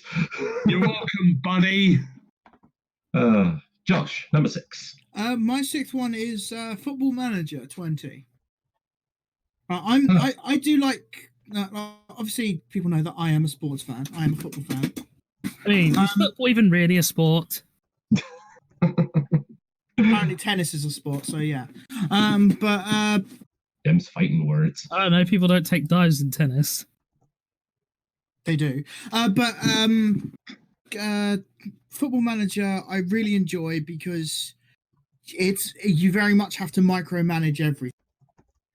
It's very much a statistic-based game. You've got to look through all of the players' statistics. You've got to look through tactics. You've got to. I just really enjoy it. I've got a question for you. Is there a mini game where you have to like navigate the political minefield of like going to Russia for a World Cup in the same year? There's been a heavily implied like assassination on foreign soil to do with Russia. No, but there is Brexit. Yeah, I mean it's not fun. I prefer it better when it's like talk about the Russians. Yeah, but you know that's already gone past. So now maybe not if Putin gets his way and he gets to be president indefinitely. No, I meant the World Cup. But they've still got Qatar to look forward to, Josh. Oh, good. Yeah, I forgot about that one. Yeah, where FIFA went over to Brazil and made Brazil change the law that you cannot drink alcohol in stadiums. I mean, on safety reasons. Surely the better one to talk about is when the IOC went to Brazil and bankrupted the country. Yeah, but anyway, Football Manager. Anyway. This is a hell of a review. FIFA sucks. My review of the International Olympics Committee is that they are bad and should be disbanded and also shot. Just to be sure. See, now if they put a mode in FIFA or something where I can shoot Sepp Blatter out of a cannon, that would be something. Mate, it'd be the best-selling game of all time. At least have the mode be that you arrest him for all those horrible things he actually did do, though. I mean, yeah, that as well. Just saying. Maybe they should make that basically Football Manager. you've got to set out your tactics. You've got to scout your opponents to know what tactics they're going to play. You have to ensure that you're selecting the correct players based on the stats that they have, so that they're in the correct positions and playing in the correct tactics and such like that. It's very much you have to micromanage, but it's one of those that you look at the time and 8 hours have gone past. Always fun. Yeah. It's one of those that you're like, oh shit, I'd better go to bed or whatever. Yeah, the day is gone type of game. Yeah. And you didn't even notice. I'm just imagining the Mitchell and Webb sketch about football now. Non-stop football. I was about to say, which one? That or That one. Supporting the team one? Oh, no, bollocks to that one. That's not a fun sketch. Yeah, let's go. That might be the most controversial opinion. Come on. you've So, expressed. Reese, Let's go. You bring socks at dawn, Reese. well, according to Sam, Reese doesn't own socks. Yeah. Oh. So yeah, go Reese. Okay, my number 6 is called The King's Bird. It's a 2D platformer where you have the ability to fly, which inherently seems like it would break a 2D platformer, and yet somehow it doesn't. The way flight works is when you fall down, you are able to swoop up to a height equal to the distance that you fell down. So when we're talking about the King's Bird, are we talking about the King's feathery bird or the King's girlfriend? Well, That's not flying, Reese. That's just falling with style. it's swooping flying. I guess if you want to ask about the character or the story, you are a girl or a bird, and there is a man or a bird, and you have to help him fight an older man or a bird. It's really unclear. Is this just the story of Harry's attempt at succession? Is this a prequel to Hatterful Boyfriend then? Like if they're birds turning Really into people? don't get what's going on in the King's Bird story, and it's unclear if it's just a really nice scarf or if it's wings. Or I don't know what's happening any of the time, and it's never bothered me for a moment. Are you sure you didn't play Death Stranding? No, Are you sure you didn't dream this? No, I'll tell you why I didn't play Death Stranding, because early on I described the gameplay. I just no, good joke. Yeah. Yeah, the King's Bird is just really beautiful. It's got this sort of pastel-y, washed out colour palette throughout the whole thing. It's got the sort of the silhouette style character, like if you've seen Limbo, imagine Limbo, but they knew what colour was. That's sort of how the King's Bird looks. It's inherently interesting, the swooping mechanic, because it dares you to go very low and it dares you to stay quite close to the ceiling as you reach the bottom of your jump. So you're constantly taking a dangerous path in a way that's sort of the inverse of how most platformers work. Like if you think of Sonic or Mario or like most classic things, generally the highest path is the one that's got the most rewards. But it's the hardest to take. In the King's Bird, it's always the lowest, and I think that's inherently interesting. I'm a sucker for a platformer, and the King's Bird is the best 2D platformer that I played last year. It is quite easy if that's the sort of thing that upsets you, but it doesn't upset me. I just saw it as like I played through beautiful levels. Don't think I've got any bullshit asterisks. Sorry, Train. You're just nothing but a disappointment. I know. I feel like. Stop anyway. What is this? The only one who said anything objectively wrong is Josh. And he usually doesn't say anything. What is this crazy topsy-turvy post-Brexit world we live in? I don't like it. I don't like it when things are different. Fuck this noise. You know when I had GOP Arcade on? Yeah. Everyone was like, I've never heard of that. I can't have an opinion of it. because I've literally never heard of that. I've done that for the whole list this year. Oh, okay. So we're not going to get to the end, and it's like No Man's Sky again. Oh, you're right. All but one. Oof. Hey, take over. It is me. You've got a lot of things that I've enjoyed that have made the list. Astral Chain. And there's another one. What can I say? It's a platinum action It's game. a platinum game. It's a platinum character action game where this time you control 2 characters instead of 1, and not 101. That's twice as many for Facts fans. But not as many as Wonderful 101. And unfortunately, Astral Chain does not come with a backer gold to get banned by Kamiya. But it does come with stands from JoJo. Yeah, it's a JoJo reference. Yes, we did it. Game, for God's sake. I mean, more like, it's not really, but like, it's actually kind of surprisingly in depth.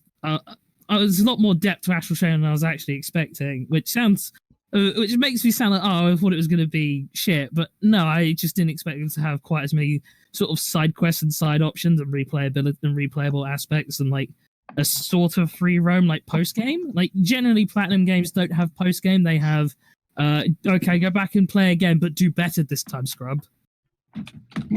Yeah, which is how most other games work. Like pushing for rankings almost, right? Well, it's that plus other like difficulties, like mixing things up. But with Astral Chain, it's more, oh yeah, there's a whole bunch of other stuff. There's side objectives. There's areas you can't access without like, you know, progress in the game for like acquiring other legions. The combat's pretty good. Unfortunately, your actual character you play as is sort of limited, but it's made up for by the legions. But because they are utilizing the legions, and it's a very different sort of control scheme, it's in this weird sort of half spot where you're like, man, I just want to do a stinger or a high time or any other like move I know from Devil May Cry, and I can't. Oh, I have to do this other input. So there's a whole lot of muscle memory issues with that I had. Some really fun characters. You're getting tricked into doing things that you can't actually do. You're making inputs that you can't do. Yeah. Real fun characters. Kind of a shame that whichever gender you pick for your main character means that your character has no personality or voice throughout the entire game, and instead your twin, quote unquote, because spoilers, thanks to the character creation, they'll look nothing like you. Will have the voice and the personality. Your twin will look nothing like you. Well, because there's create a character, but like the two main characters have default looks. So whichever gender you don't pick is have the default look. So if you like make a character who's black with green hair, it's going to look real odd when they're standing next to their Caucasian / Asian twin. And they're like, yeah, we're twins. And it's like, I don't think you are. That's not how genes work. Which one have you got all the dominant genes? But yeah, it's a fun, surprisingly deep experience. It's a really nice style as well. It's not quite cel shaded, but it's a lot more cartoony, or it has a slightly sort of more I don't want to say abstract, but more stylized design to it than other Platinum games do. Like I'd struggle to call Bayonetta like real. But Astral Chain looks very neon, as I like. There's a lot of neon lights. It's like not in a disco-y way though. Yeah, sort of. It's more like cyberpunkish. Yeah, which is sort of fitting with the game's aesthetics.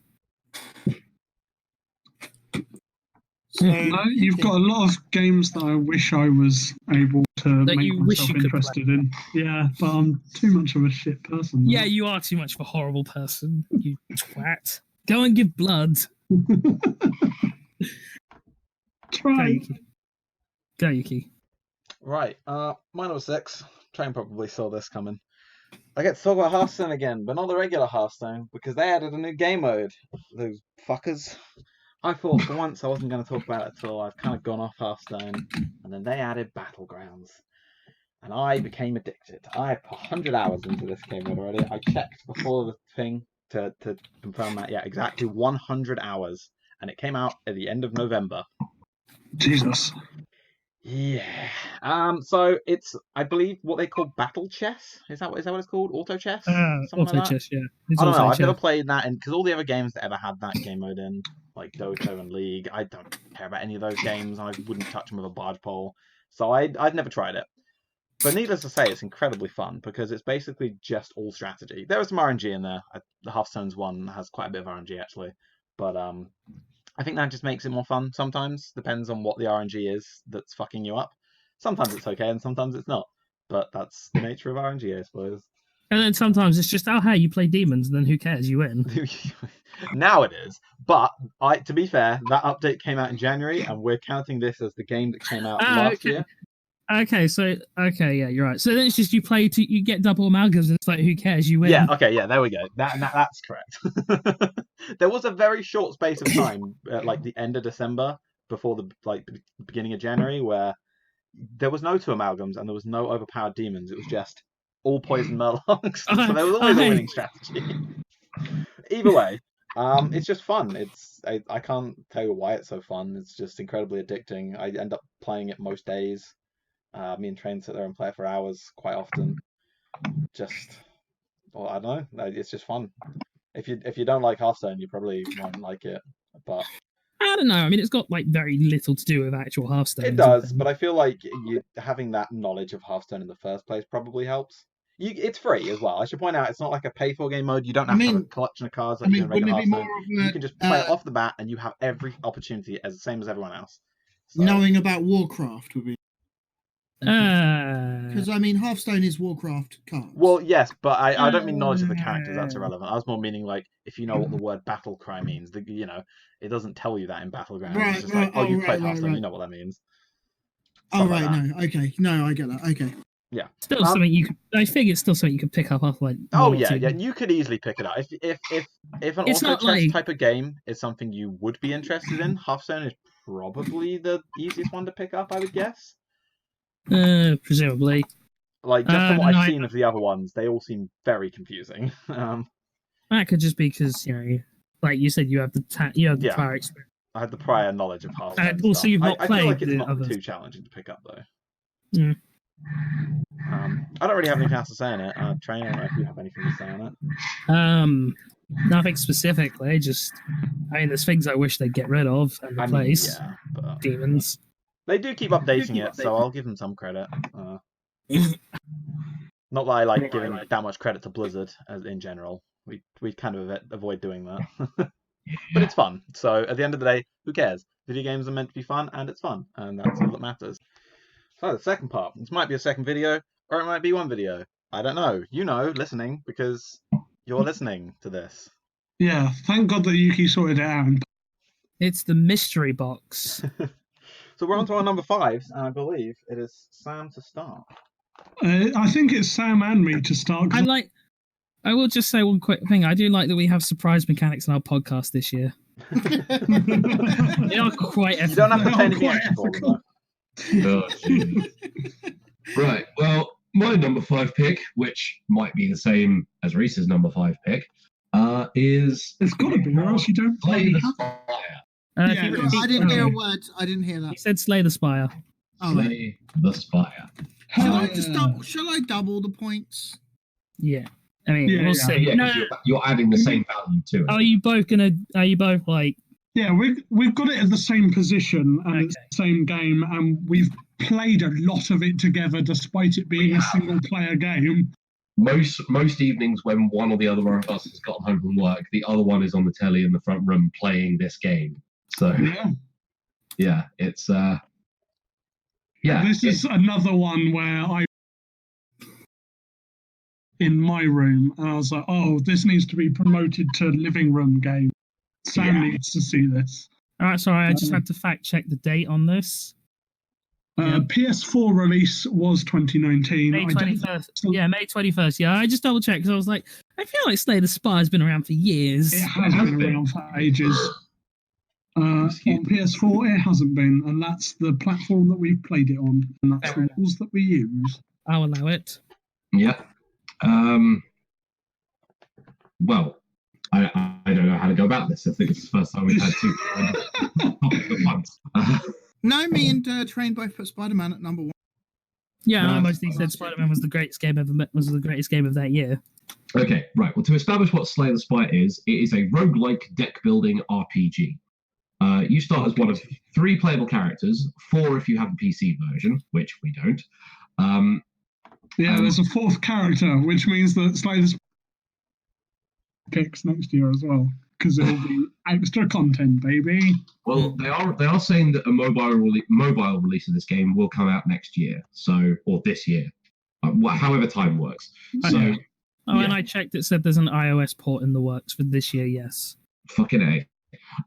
So yeah, you progress up various stages, fighting sort of basic enemies, elite enemies, bosses, having like random events happen, and you build your deck as you go.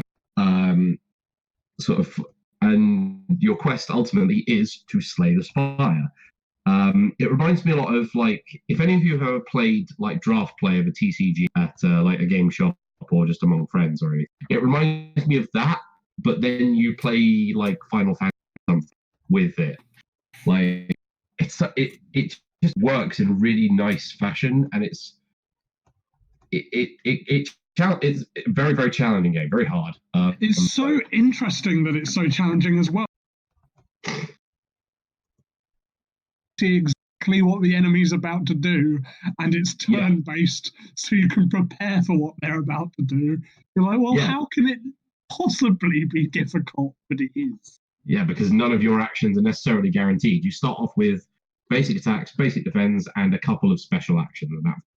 You got to build depending on which character, and each character has different play styles, and will get cards which factor into those play styles. And there's relics you can get which dramatically change how you play the game. Like if you get Mummified Hand, where whenever you play a power card, something else in your hand costs 0 energy to play. You can stack your deck with powers and play so many cards for free. If you get Unceasing Top, where if you run out of cards in your hand, you just draw another one and that can go forever. You can put so many zeros in your deck and just have the most gigantic turns possible. It's really interesting how well RNG can take you on different deck building paths and can change the efficiency of different cards. And there aren't a lot of different cards, right? But there's I want to say 70, maybe 80 for each character. I don't even want to say that many. I think maybe 50 now. And like pretty much all of them can be useful given the right deck. There aren't just, other than the basic attacks and basic defense which you start with, which you can literally never get as card rewards.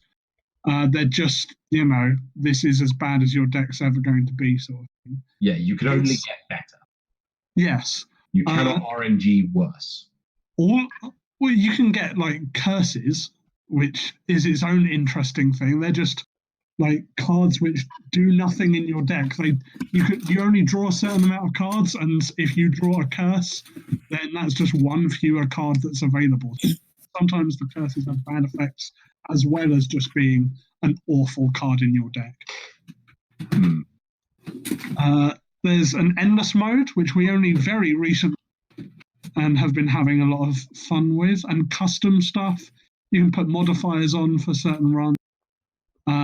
Truly ridiculous amount of modifiers, by the way. Yeah. But we've been playing this for what, 2-3 weeks, more or less non-stop? Yeah.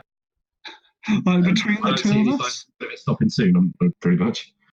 Yeah, and it's been fun not just to play, but to talk about what the other one is doing in their run of Slay the Spire. Oh, that sounds enjoyable. And knowing how you guys specifically approach card games and kind of RPGs, I think it is one that all of you would like. Yes, it's my number 5, but it's probably the game I definitely recommend the most to literally everyone on the call. Yeah. It is the single game I have been recommended more than any other game in history. How many recommendations for this have you received? Like every single person from my stream who has played it or even looked at it said, "Hey, have you played this game? I think you'd really like it." And that's a lot of people. That's a lot of people. And it's two of your good friends in the call as well. Mhm. Friend is a strong word. Well, You don't get to say that about like us three. Though. Yeah, you can't say that friend is a strong word from Reese and Sam saying it about me. I mean, I can. You can, but no one has to listen to you. I mean, you don't, but you do. the fair credit that I feel I need to give to Slay the Spire is people often say like, "Oh, it's this high because I played it with friends." Slay the Spire is single player, and yet it's got that qualification. If I had discovered this in June, I might have been bored of it before I moved in with Sam, and therefore Sam wouldn't have played it. I wouldn't have shared it with him. We learned the game together and are still learning the game together. Yep. The true final boss, the Heart, we've beaten it once between us. We've made a lot of attempts at beating the Heart. The Heart's just very, very difficult to fight. Yeah. And there's different difficulty modifiers called Ascension levels. I believe Ascension level 2 is the highest either of us have done. I don't know. Yeah, I've done Ascension 2. Yeah, I haven't even done Ascension 2. I just thought that 2 was the highest we've done. There's 20. We're getting punked out regularly by, like, not just Ascension 3, but like Ascension 0 is pretty often defeating us, to be honest. It's just very satisfying, and I'm really enjoying learning it and figuring it out. And I was really worried when it didn't come in your first 5. It's like, oh shit, is Sam just not going to put it on the list at all? No, it reached highly. Good. So yeah, I think that's kind of us done with our Slay the Spire bit. Yeah, so now it's Josh and then Train, because it's the same position for me. I'm sorry. Is it Slay the Spire? Fallout. No. No, it's Fallout. the atrocious thing. Is this Fallout I'm so 76? sorry. No. Am I going to get the sack of oranges? No. Man, Sky.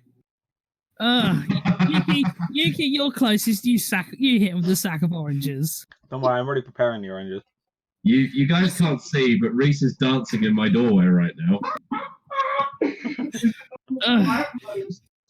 Yes, it's it. Yes!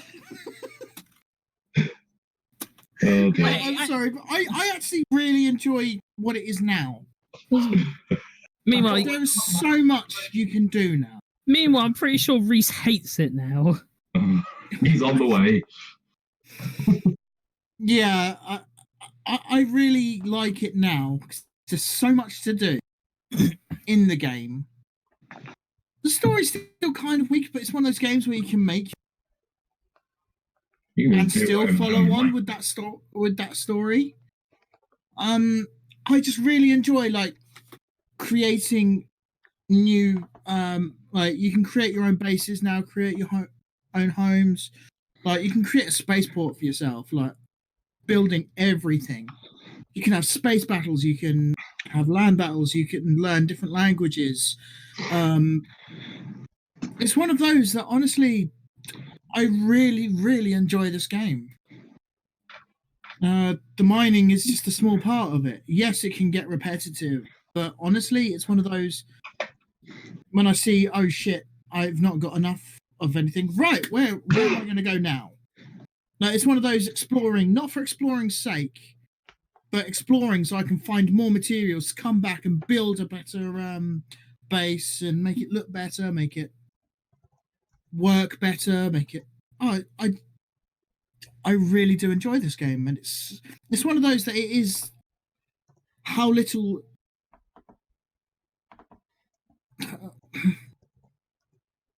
I'm not sure how to explain it, but it's still quite simple, but it's the simplicity that makes it work. There's so much in it, but all of it is quite simple, but that's what makes it work, if that makes sense. So here's my question. How much do you hate this game now, Reese? I don't know how much of the done thing it is to bash someone's top 5, so I was going to wait for Josh's I'm sorry, who the fuck do you think you're talking to right now? You do realise what games I've got coming next, right? Are you stupid? Yeah, I know, but I want. Okay, Reese, why do you hate it? Yeah, go on. Right, okay, this is brilliant. So, for people who didn't watch, flashback to 2016 Game of the Year, I put it as And number one game. And I think that choice has aged extremely well. I stand by it. There are two binary positions you can take on No Man's Sky. One that it's good, one that it's bad. I have taken both, and I was right both times. Right. So, back then, the game was empty, and it forced you to confront how much of a meaningless speck that you were in this massive expanse of space.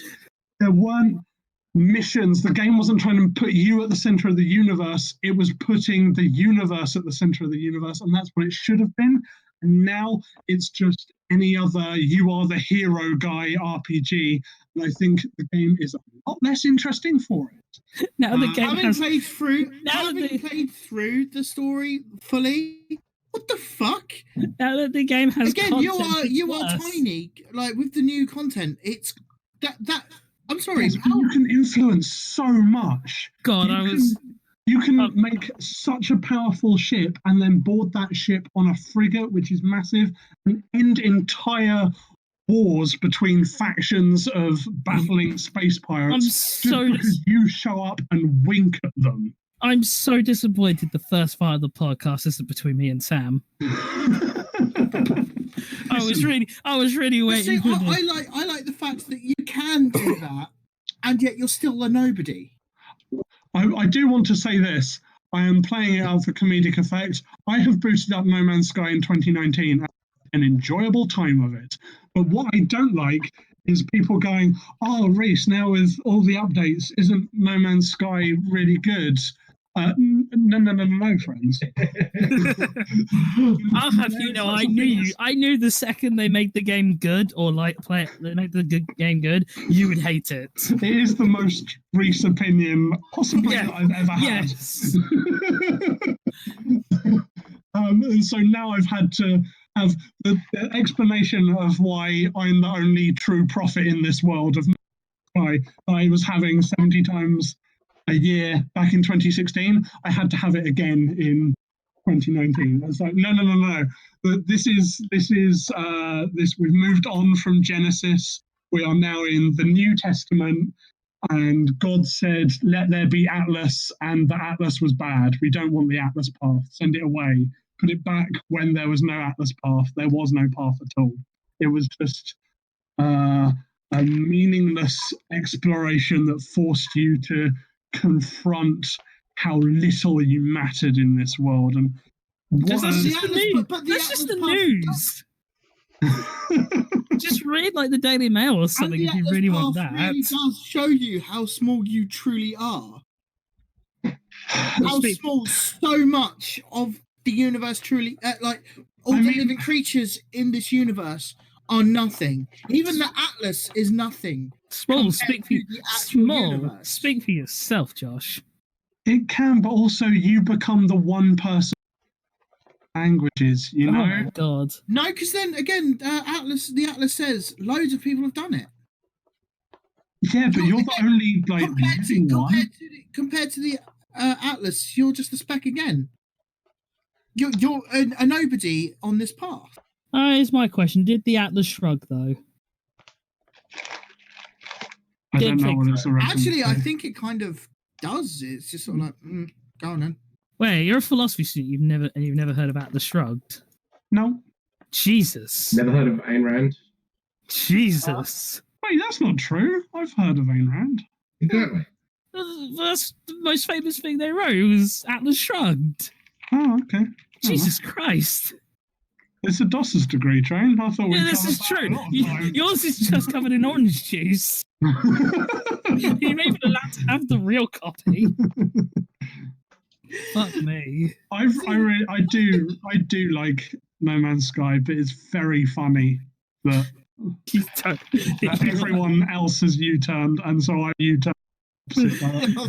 There's a bit in an It's Always Sunny in Philadelphia episode on gun control where they're like, I feel like if we'd met each other, I've done that over the course of the year. I never met anyone as they were transitioning. I only heard from them once they had.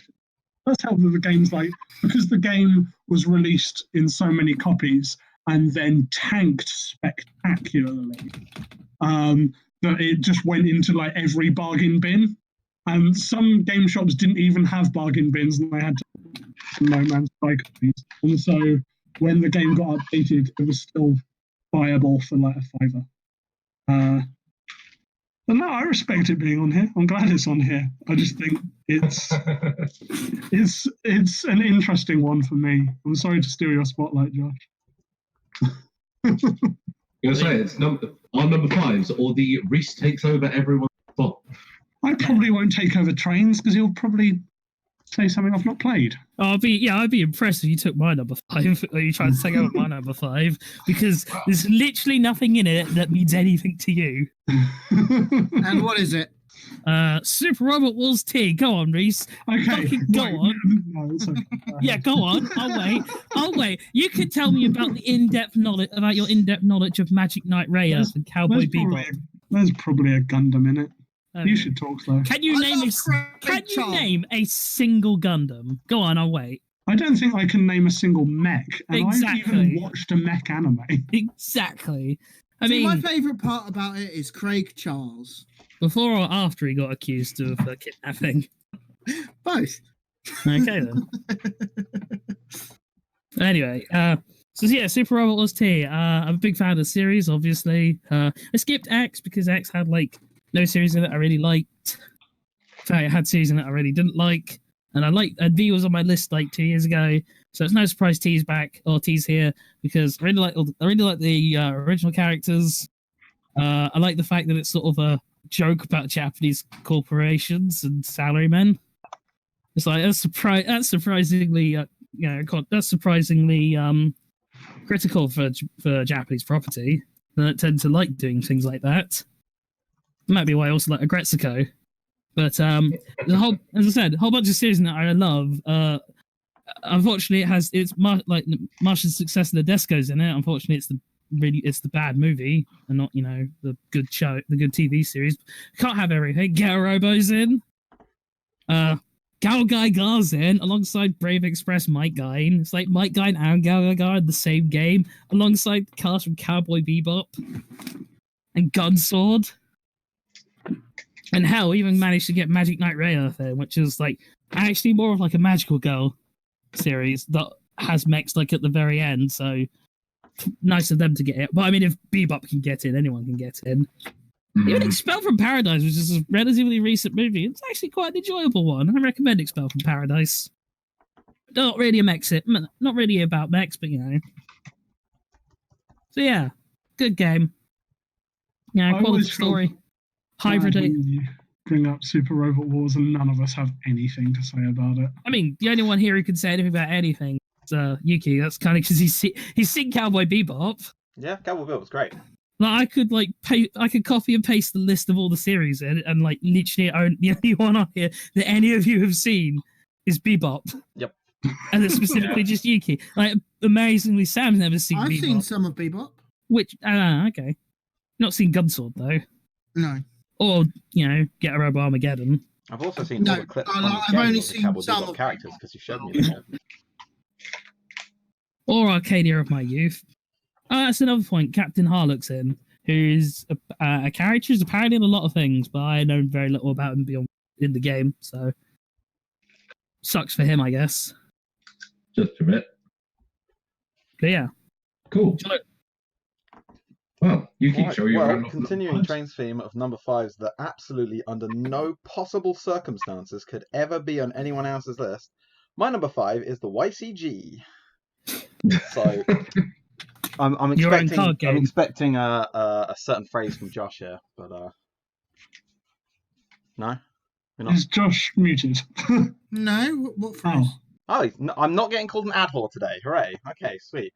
So the YCG, for those of you who have no idea what it is a card game that I created. Hence why it's not going to be on anyone else's list, because it has a player base of 3 people at the moment, but maybe more soon. We'll see. So it's kind of hard to quantify exactly where to put it on the list, because obviously I have a very invested interest in it. I made it. But in my opinion, So it it is loses incredibly points. I've taken the concepts of a lot of other card games, things that they've done well, instead of trying to make I feel like a lot of games in general, when they trying to do, hey, we're doing this genre, but we're going to do it as a completely original thing, it doesn't really work. I feel like you take what did work and you build upon it. I think that's what makes a good game, and that is what I've been solely focusing on with this. I've taken parts from Magic, from Pokemon, from Yu-Gi-Oh, you name it, and just been like, right, what works, what doesn't work, what is fun. That is the key point. I don't care if it's a competitive game. I want it to be fun, and I think it is. I think I have succeeded. I enjoy playing it a lot. It has advanced a lot since, Reese, you have seen the game in its very early stages. I have, yeah. I still need to work on some of the visual aspects to make it more viewable in a stream format. But aside from that, I would say the game itself has advanced a fair amount since then. And honestly, it's like I said, it was hard to put on here because not only do I have an invested interest, but the countless hours I've spent on it, not just playing it, but also making it, like considering I made all the art for it and everything as well. So I kind of put it in the middle of the list. So I'm not putting it too high and just saying, it's the best video game to ever exist, because I don't think it is, even though I made it and I like it a lot. But I also didn't want to put it too low, because then it makes it sound like, I didn't really care about my own thing that I made. So here it is, plot bang right in the middle, number 5. It's not technically the middle, but close enough. Also, I forgot you guys have Discord muted. Oh, did you put something on Discord for us to... You put Adhor in Discord. Oh. Yeah, that's all right. I was going to say, Yuki, you should tell anyone who is listening how they can play the YCG. Well, actually, I was going to say... Exclamation mark, Adhor! Listening to this video on this YouTube channel, you might be thinking, you never upload videos here anymore. Well, that's going to change probably next month because I'm lazy. It should be this month, but don't trust me. What month it is anyway? I mean, this month is basically over. This world is basically over. Yes, the 4th it is, you're right. We're recording this the 4th. It's probably being uploaded around the 7th or 8th. Definitely very near the end. But I'm going to start uploading some content related to the YCG specifically on this channel here that you're listening to this, unless someone's posted this podcast somewhere else that isn't this YouTube channel. Can you imagine? I mean, they might do. I don't know. I ain't going to stop them. I mean, of all the things to pirate... I know. You have been given permission to pirate this podcast, listener. No, Yuki, piracy is not a victimless crime. In this case, would you steal a car, Yuki? Would you download a podcast? No, but you know what? I would plunder some Spanish galleons, just saying. Okay. I'd be a professional pirate. Would you steal a car, Yuki? I mean, depends. What context? I would download a car. Does that count? Yes. Okay. Okay, all good. So if you're interested in the fact that I'm making a game, keep watching this channel. You'll see soon enough. I'll have links on whatever. Then instead of taking up time on the podcast, so we can just get on with the video games. But there will be stuff here about it soon. So keep your eyes open. Let's move on to our number 4, shall we? Number 4. Excuse me. Number 4. Right. Where's my thing? Right. I'm gonna preface my number 4 with just a word about how the rest of my list is. Oh god. Every time I've looked at my list, these top 4 have shifted positions. I swear to God, and this is just going to be like, okay, it's Kingdom Hearts 3, and it's going to be each individual stage. No, it isn't. But my number one game of the year is the Frozen World in Kingdom Hearts 3. What I'm trying to say is that depending, I love all of these games, but for very, very radically different reasons, and placing one above the other never felt right. So I could come onto this on another day and I could think a different order that they should be in. So I have ordered them for the sake of this list. But just keep that in mind for what I think of these games in time. My number 4 pick is Fire Emblem 3 Houses. Yeah, I had a feeling it would get at least one of those responses. Right, so we're going to be doing this at the same. So me and Sam are going to be doing this at the same time. Yeah, it's happened again. In the same position. Yeah. Okay. I must admit, after the amount of time I'd blown into Fates, and I really, really liked Fates, I was kind of getting a bit sour on Fire Emblem in general. Three Houses have done a lot and enough to kind of reinvigorate my interest in this. Going into really not shying away from a lot of the darker aspects that the series has kind of just ignored in the past. The ugly nature of critical looks at titles of nobility and the interactions of social class. Just a really intriguing story of conflict where no one side has the full story. Of the 3 sort of 4 routes that one can play, you never get the full story. You never it's not like Fates where you've got one golden ending where everyone works together and everything just peachy and hunky dory. Yeah, you're never gonna have everyone on your side. Yeah, exactly. I've had several, when I had a few playthroughs, I've recruited some people to my side, but sometimes when I've played another time, I've had to kill my favorite character. Yeah, they don't shy away from having to make it not playable difficult for you, although it is that, but also emotionally difficult for you.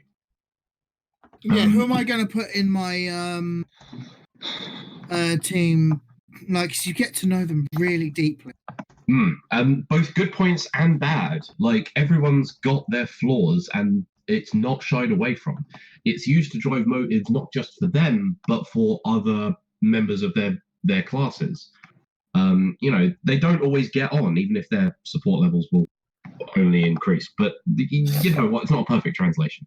Well, they don't get along, but they work together tactically very well. Exactly. They know each other well. But yeah, that's the reason why they don't like each other, because they know each other very well. Yeah. That's why they don't, and that's why it works, I think, as well. Like Train with all of us. Well, I don't like any of you. Exactly. Because you know us so well. I wouldn't even say that. I just don't like people. And I feel because I'm not usually one that likes strategy games too much, but I feel that part of it is very much, it's what makes that game work, if that makes sense. Yeah. It's very much the personal stakes to it. I'm not a Fire Emblem fan. I've tried playing Fire. It's one of those that, most Fire Emblems, is it right that you learn about each other during the battle, on the battlefield? You get them near each other and they talk? It's kind of more on the battlefield than off. Yeah, and I didn't like that. It's just let's have a chat. Whilst in this, it feels more, because obviously you're in a more safer place, so you're learning more about the characters. And you're not thinking, let's get these characters and learn more about them. I'm sitting there thinking, right, okay, if I put him here, I can think more tactically as well. Yeah, the addition of a Persona-like time management mechanic in between significant plot events and battles, it really gives you a lot more to do outside of fights other than just shop for stuff, click on the supports to raise their levels, and find out which next grind you're going to do. Yeah. And it also helped some of my more negative habits with the series of grinding up until my units are insanely powerful and then just breezing through no matter what difficulty it is. So that's kind of nice. One thing I did like as well is the fact that you can rewind. To a certain point. And it's one of those that when you run out of rewinds, if you've really fucked up and you've ran out of rewinds, then you're lost. The character's gone. It hurts just that little bit more. Yeah. Because you have fucked up hard. Yeah. It's just everything it does really well. And I've kind of run out of things to say on it. I love this game, and it's its place very, very it's the connection to the characters that really makes this game work. They've written the characters really well. The characters are voiced really well. They're designed really well. Oh yeah, everyone's got kind of a silhouette or a look. You can identify pretty much everyone at a glance. Yes. And in a cast of probably about 40, 50 characters, that's pretty damn significant. I also like the fact that they say, "Oh yeah, you can recruit everyone," but then you realise, no, I do not have enough time. Yeah, you To don't have the recruit time, you don't have everyone. the level, you don't have the stats. No, and I like that as well. Like, yes, you can recruit everyone, but you're not going to. Yeah. Nice. Such a good game. Okay. That's us. Go Reese. Oh no. I already know where this is going. Yeah, I don't know if I want to. Number 3 is anyone? What have you got? Go No. on, Prophet, say it. So early on, I said I had one game which you might think that might not bring shame. I think it's the one that brings by far the most shame. How do I start introing this? If you say Harry Potter Wizards Unite because it's a great social experience, I swear to God. I swear to fucking God. Go on. Harry Potter. How trash are you? I thought I'd leave it to linger, but it's not that. So remember in 2003 when Outside of our window. for some reason every person who liked Sonic the Hedgehog on the internet went crazy and started doing awful, atrocious art which shouldn't exist. Oh, yeah, the Christian art. Yes, yeah. Well, those people have grown up, and I've long since what happened. I've found out this year they started working on my number 4 Ring Fit Adventure for the Nintendo Switch. It's a fucking wild ride. Personal context, I've lost a hell of a lot of weight in 2019 and that is hugely thanks to Just Dance games and this game. This one is getting the list because if we're being honest, Just Dance is sort of the same every year. Come on, let's be real. I feel like any game that's still releasing on the Wii should just be excluded. Yeah. Whereas Ring Fit Adventure, fucking weird. Right, you are a person who rescues a living, talking ring, which has been previously used by Drago, the most homoerotic dragon I have ever known of. Like, in the Nintendo game, he's homoerotic. He does the splits and you see his, bulge, there's no other word for it, covered by a tiny amount of material. What the hell am I looking at? Are you sure this isn't Death Stranding you're describing? No, and here's why. The gameplay is you do fitness exercises using a Pilates style ring. You can set the difficulty, which means you have to do more reps of the exercises. It's also an RPG with stats. You can lose because your numbers aren't good, even if you're good enough at the fitness style of thing. It's the evolution of Wii Fit, which tried to turn fitness into a game. This tried to turn fitness into a game and an extremely homoerotic dragon. Yeah, what the hell am I looking at here? Yeah, looking up the art for Dragon, dangerous, and only gets more dangerous in art. But you know what I'm saying now that it sounds like you've Googled it? All of those weird Sonic artists have grown up to work on this game. I can see him spouting religious verses of the Bible. Maybe he does, and I'm now just curious. What about those non-religious? Like the way you said that implies there's non-religious verses of the Bible, and I'm deeply enthralled now. You know, those completely partisan verses of the Bible. He wants to go out of the whole God and Jesus thing's a bit silly, though, isn't it? You're not really going to believe this, are you? I mean, depends on what your religion is. If you think it's well, I mean, just the Bible itself. I don't know. Just this was a weird way to phrase it. Is all. Yeah, I know. I think I was going to say something else, and then to Bible verses. You know, in the religious verses of the Bible, Let that I'd be sink like, in. guys, I want to talk about my game, but kind of don't. I mean, you said it. Yeah, it was personal experience for you. Yeah, I've become a much healthier person, and I'm still being healthy. And yet Is somehow a you're big- no less. Somehow you're still just as toxic. I know, it's weird, huh? Huh. I've flushed out all the good, and now it's just my shitty No Man's Sky opinions left. Yeah. I can't wait for next time you're on when there's more No Man's Sky Sky's stuff. good. And you've just got another like hard pivot. Oh, can't wait. No but Man's Sky becomes his least favourite game of all time.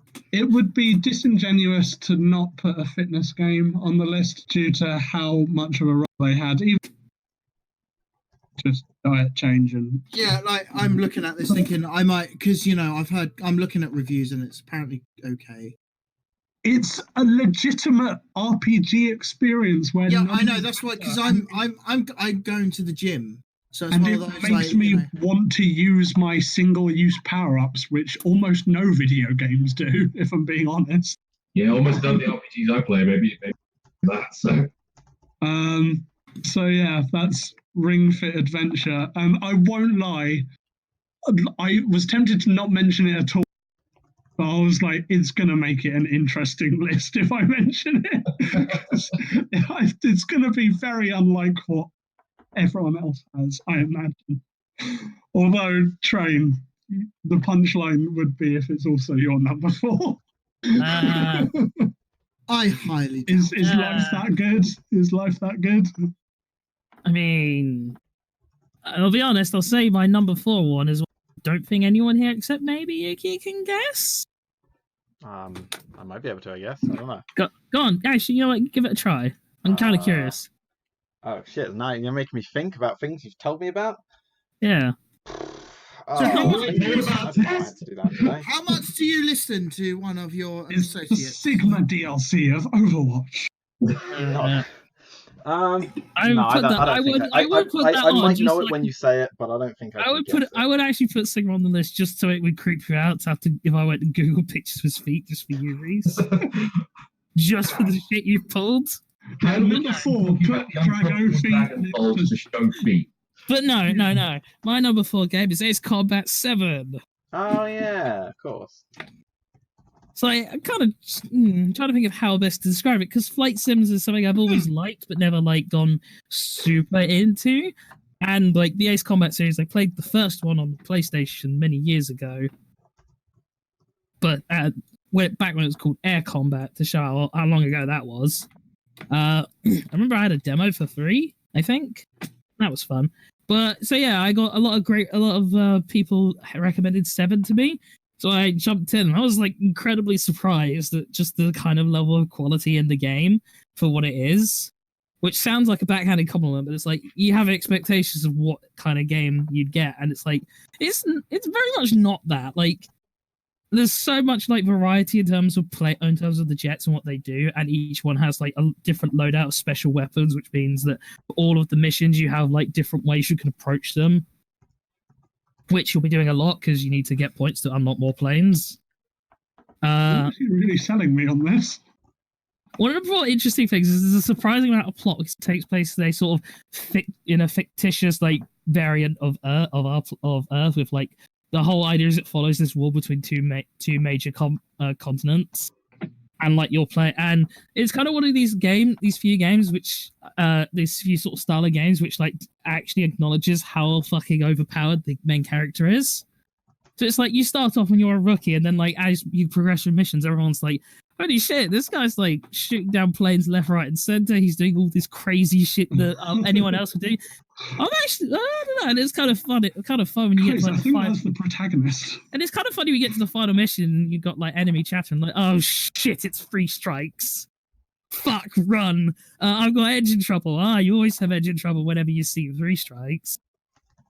And just, this is... They use 3 strikes. Yeah, 3 strikes is your call sign. And it's just like, because they don't want to give you a name because you're just nobody. Yeah. You got a suit, you're a jet, you're an ace pilot. And then these like Oh no, dogfighting is just great, and there's some truly fantastic boss battles. The soundtrack's honestly great. Like, I really love the track Daredevil, which is like plays for Mission 19, which I'm not going to talk too much about because Mission 19 is this just huge sky battle as like the climax of the war, and then Mission 20 is this like almost Star Wars-esque, like has this like almost Star Wars-esque like Death Star trench run moment that's great, where you have to like fly a jet through an underground tunnel. Shit. There's DLC missions as well, which is somehow even better because you remember Outer Haven from MGS4, Sam? I do. Okay, imagine that, but you have to fight it in a jet. Oh, You have to fight like a mile-long submarine that launches drones and also has nuclear launching rail cannons. Oh shit! And like, there's yeah. the entire like final mission of that little DLC chain is literally like you have to like do fucking runs to sonar track this submarine so you can make have like your allies bomb it to try and get it to surface so you can try and take it out before nuke launches the attack. And it's just this like really great set piece, and like game's just sort of chock full of that. Nice. It's like, I don't know, it's like just sort of really impressive. It's like even like your character doesn't go through much because you're a nameless guy, so it's just you do all these sick accomplishments. You get people going, yeah, you're great, you're the best. But then like you get surprisingly chummy and close with your like wingman too, because there's all the chatter while you're flying. And I just really like a lot of the sort of interesting sort of background elements that happen. And also DC Douglas voices a character in it. Always good. And then there's one cutscene which just has this JPEG of the dog inserted in. Why? I know it's the dog is meant to be in there, but it's not modelled. It's just the JPEG that they've put in the cutscene, where everything else is like 3D models. It's like, I think that was actually the thing that sold me on the game. Yeah, it's just, I saw that and I was like, that's absolutely fucking hilarious. And then people were like, oh no, but the game's actually good though. And it's like, so it will make me laugh when I see the JPEG when I see dog.jpg, but also it's a good game. I'll give it a go. It's the game That's the sound. But yeah, Ace Combat 7. I don't know if you need to play any of the previous games to get it.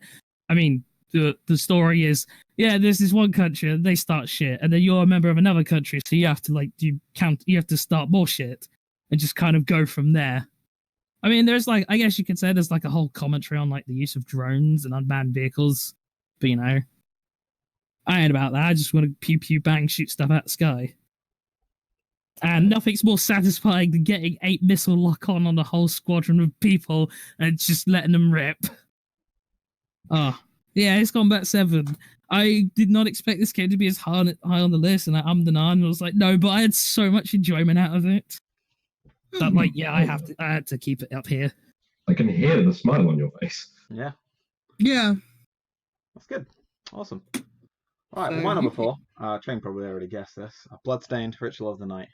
Oh, sorry, I meant to say Castlevania Symphony. Castlevania, yeah. Came out in, I don't know, 1999 or something, PlayStation 1. Except for now, it's not on that, and it's on the Nintendo Switch, and it's 2019. Hell yeah, last century. If you like that Castlevania game, you like this game. You don't get a choice in it, you just do, and it's just a fact. There are a few things about it I think I would say are worse than Symphony of the Night. Like, I don't like the 3D effect thing they do, especially on a certain enemy that it's 3D for 40 seconds staring out a window, and then it bugs out your entire game as soon as you make it appear. I don't know what that was about. Oh, you mean that gambling boss? The gambling boss? The one with the coins. That's the one that usually causes the frame rate. No, that didn't bug my game out at all. No, it's not even a boss. The train section where you're on a train. Yeah. And you sit down on the chair and you stare out the window for 40 seconds and wait for it to jump scare you. Oh, that. Yeah, that thing. For some reason, it completely visually bugged out everything on my game and caused nothing to drop items anymore. It was. Of course, Train gave you issues. But yeah, aside from visual things, which I didn't really like in general, especially that orange area. That's too orange. Reese, do you remember my old TV that we used to call the orange TV? Yes, the Crash Bandicoot TV. The Crash Bandicoot TV, yeah. I imagined if I played this game on that, I would be dead. I wouldn't be here to do this because it was that orange. I couldn't see the enemies from the background, from the floor, because everything was orange, and I don't know why there was a Fanta world. Yeah, I saw your tweets about it. Yeah. I haven't got too much to complain about the game. Mostly it is visual things. That is the big one. Just no orange area. Every time I have to go back there, I'm like, why? Just give me anything else. The rest of the game, though, is actually incredibly fun. I think there's a lot of things it does better than the original Castlevania. For the most part, if there is a thing you need to do, there is some way for you to work out that thing. Even if it is something as stupid as read the description of your weapon that you just received. That's what you need to do to work out how to beat this boss. Did they add the Zangetsu DLC yet? No, I don't think so. I don't know if that's out yet. I'll be honest, I haven't done any, I've done more than the main story. I'm actually trying to 100% the game. I'm at, 89% of every item in the game now, I think. I've been sitting there working. I just know they were promised, multiple other playable characters, and the one thing... Yeah, they're still working on that. I know when I first played the game, a DLC had just come out that day.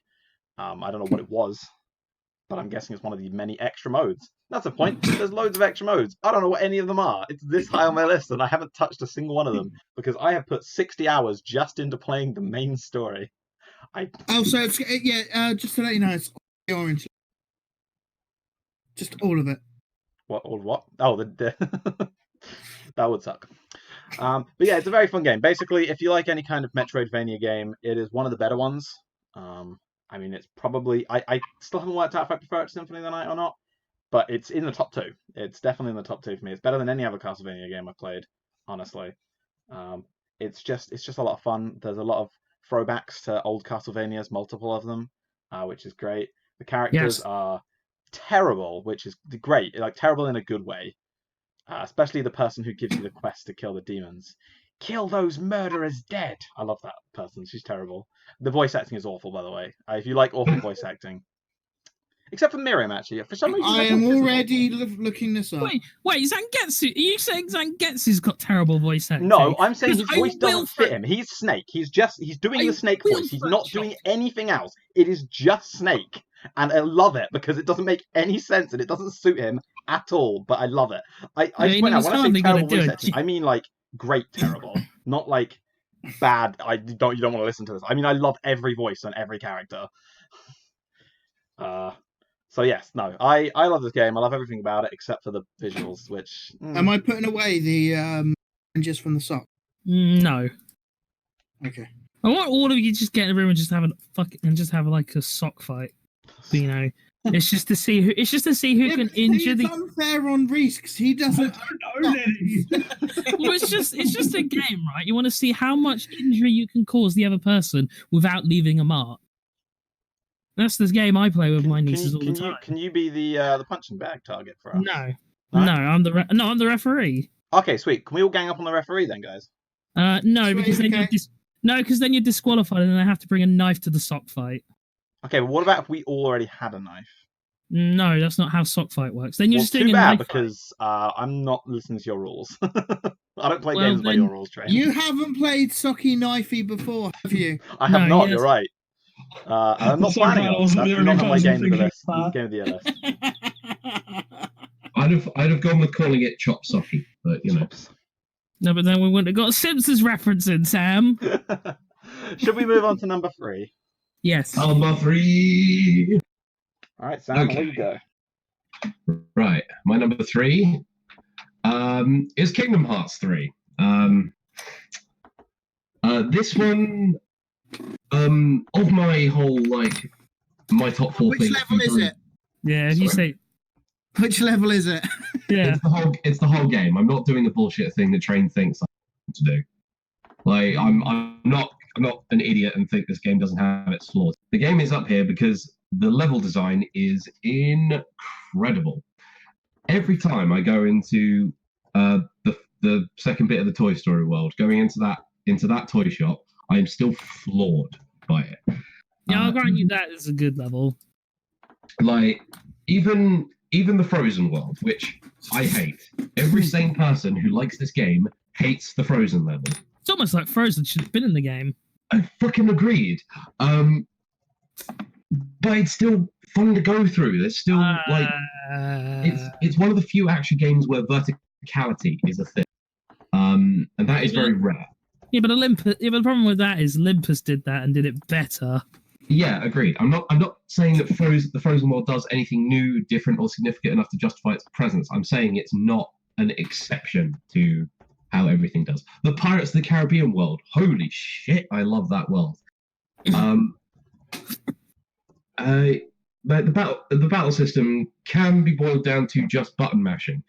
I played on the hardest difficulty at release. I've been playing on it since. I played critical mode when it came out. If I do that, I die. I mean, I don't know. The only issue I really have with the combat system is specifically there's just too many prompts on screen. Like you need to get good at sifting through your action menu as you're doing shit. Like it's just fucking endless. Where it's like I just want to see what's going on. You got menus to use your to ride on the Disney rides. You got menus. Menus. It's just fucking It's just endless though. So I just want to like hit things with a key, which you can do. Nothing's stopping you. You don't have to hit triangle. But it still just like takes up a decent chunk of screen space. It does, sure, but at the very least they're giving you cool shit to do. You always have options in combat. The final boss rush in the story mode, so much fun. Would have been more fun if it was anyone but Sora who had to do it though. And then the DLC came out and gave but we're not allowed to talk about Remind, are we? Yes, we are. No, we're not. Remind came out in 2020. I agree with Trainer. Yeah, Trainer's got a point now, to be fair.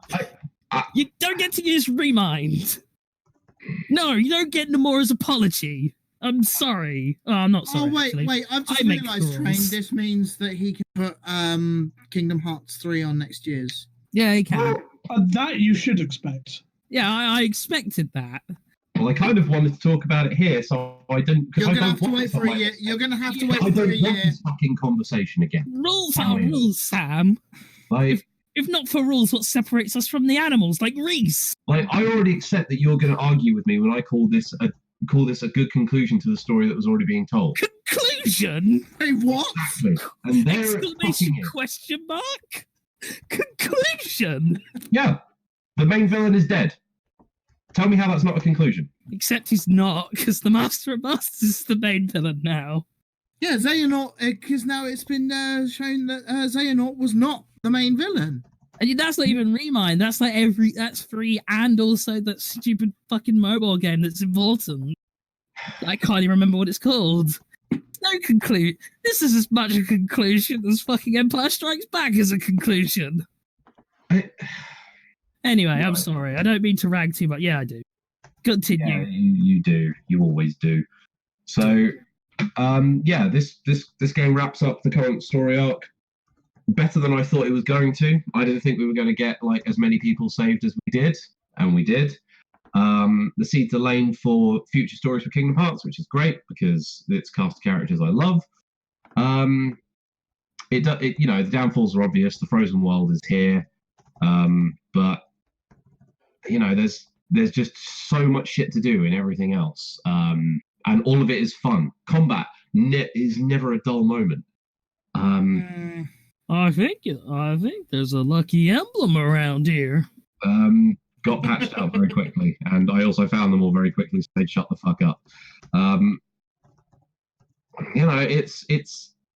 It's such a good conclusion to a story that I have been very invested in for a very long time. Conclusion. Quotations. Let's just make sure there are air quotes around that conclusion, please. Okay, Josh, you're number 3.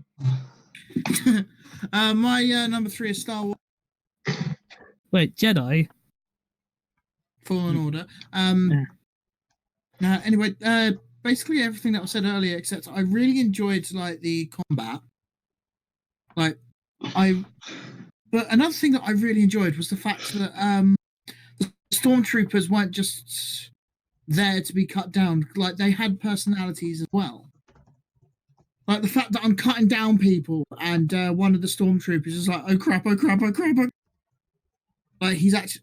I just like the fact that if you don't attack straight away, they're having conversation about if they're going on holiday, and I like the fact that it's just little things in this game that I think really proves it. Again, I said the combat's great. I enjoyed that the game looks great as well. I enjoyed exploring. I enjoyed reading all of the codexes, whatever they're called. Like, just reading all that as well. I tolerated the story, but that was more the characters that pulled that along. Like, so I liked the characters. I just enjoyed. I was disappointed when Saw Gerrera didn't tell me to save the dream. But like many things with Star Wars these days, I'm disappointed. But I did enjoy it. The combat's great. It looks great. Sounds great. I really enjoyed this game. The fact that I decided to actually go for the platinum and actually got it, even though it's not difficult. Yeah, I must admit, I didn't get this when I said it, but I really like that none of the trophies in this are locked behind the difficulty modes. It's just doing shit. Yeah. Yeah. And the fact you can get everything as well in one playthrough. I really enjoyed that as well. So before going to the boss, I can get everything and be ready. So it's one of those, however, I don't feel there is much of a replay value. Apart from maybe going through it again on a higher difficulty just to challenge yourself. But there's a better game this year that does that. Ominous. Tease. See, I think I have a suspicion what he's talking about, and I know Sam's probably going to talk about it as well. And I think when that happens, I might interject a little. I might let them talk because I might have more. I might have. When I give my opinion, what a fucking surprise! No, I said I might interject, but I think I'll let them both talk, and then I will say it because I'm the most sufficient at saying why something is good. This particular thing is good. I should specify. But anyway, let's go. Go, Reese. Go. Okay, my number 3. This feels a bit like doing Slay the Spire dirty, but it's the most fun I've had with a single-player card game deck building roguelike this year. Yeah. Sorry, Slay the Spire, because that should really be yours on any other year. My number 3 is called Cultist Simulator. Oh, I've seen that. Sorry, yeah. What was that? Sorry. Cultist Simulator. Was that really this year? Yeah, well, I hope so. I'll check. I keep getting questioned on my releases specifically. Well, I just work on the basis that a lot of your games are things that I hear about, are things I know because I've seen other people do videos on them. Computer 2018, but mobile release 2019. Okay, fair enough. Had a PC release, if I'm being honest. I thought it was only mobile. Fair enough then. But I like when a sort of horror-ish game can develop the atmosphere of fear really well. The last time I was on this podcast, I said how I thought Darkest Dungeon did that really well. This time I'm going to do the same-ish about Cultist Simulator. The atmosphere, if you will. Cultist Simulator, you get very basic cards to start with, like work and study, and you are constantly given timers which are ticking down, and you need to feed cards into them to keep them satisfied. And in that, you are developing the core thing, which is going to be shaping the way you approach Cultist Simulator, which is there are always things which need to be fed. There are things which need to be picked off, desires to be sated. And I think that's instantly putting you in the perfect mindset of building this cultist approach. It's a very difficult game. You are going to die a lot of times. You need to stick it out if you're going to get anywhere at all. And if there is an ending, I don't know what it is, because every run of mine has ended miserably. But the moment I realized I was extremely in love with this game is when I had built my cult enough and I got another one of the timer things, and I realized that timer thing could only be sated by sacrificing human lives to literally feed my cannibalistic cultists that I had amassed. And there wasn't even a question as to whether I should do it or not. I had gone so far at that point. I was like, I need to see how deep this rabbit hole goes. I need to feed my people to my other people. I need to feed the least useful cultists. They've served their purpose and they can be expunged now. And I think any game that creates that sort of atmosphere is very, very interesting and well worth a play. It's like $5.99, I want to say. That's in British money. I don't know what it is in freedom currency. Dollary dues. In dollary dues. I can check Australian dollars. That's fine. It's a mobile game, and you can sort of pick up and play or remember your where you were in your last run. It can be quite stressful having all of these timers constantly ticking down and feed them. So if you're not a fan of games which can potentially stress you out, you should stay away from it. But God, it's interesting. I feel like you'll have a very good idea from that review. I feel like there's no like hidden tricks that could make it appeal to someone who was not liking my review of it. But I love the sort of horror, creepy-ish atmosphere. I like it in 1 or 2 games a year, because it's the sort of style that you can very easily go too deep on. And 1 or 2 games a year is roughly. So that's Cultist Simulator, my only mobile game, at number 3. Cool. So it's my turn now, right? Yep. Yeah. Oh, good. It's a game I've wanted to talk about for ages. Well, yeah, I'm actually cheating here a little bit. So I'm not actually talking about 1 game. I'll talk about 3. So, The classic. well, there's a slight reasoning for it. It's because 1 and 2 are, well, they're all part of the same series. It's like a very, 1 and 2 are very directly, like, basically one game that got chopped in half for, like, length reasons. And then, Right. then 3 is a sequel to that, and the upcoming 4 it's the same deal of 3 and 4 are essentially one big story chopped in half because for size reasons. And this is the Trails of Cold Steel series. Oh, the remasters, right? Yeah. So 1 and 2 were remastered for PS4 that came out this year, and then 3 was legitimately released on PS4 this year, all over in the West. Sorry? Trails of Cold Steel, 1, 2. Trails. Yeah, it was Trails. 1 to 3. So it's kind of funny because all the things that Sam and Josh talk about with 3 houses is actually playing Cold Steel, and is it playing like the Trails universe in general? Well, specifically Cold Steel, which deals a lot with like classes divide, and yeah, I've got the first Trails game. I think. Yeah, you're on Sky. Sky is different. So like the idea is that each game, because it's all part of this like, it's kind of this like overarching storyline of where each game is like of the like 3 series of like sub-series of games, each one is set in a different part of this world. And because there are so many games, it's probably one of the most like sort of realized and fleshed out fantasy like RPG worlds I've seen in the longest time.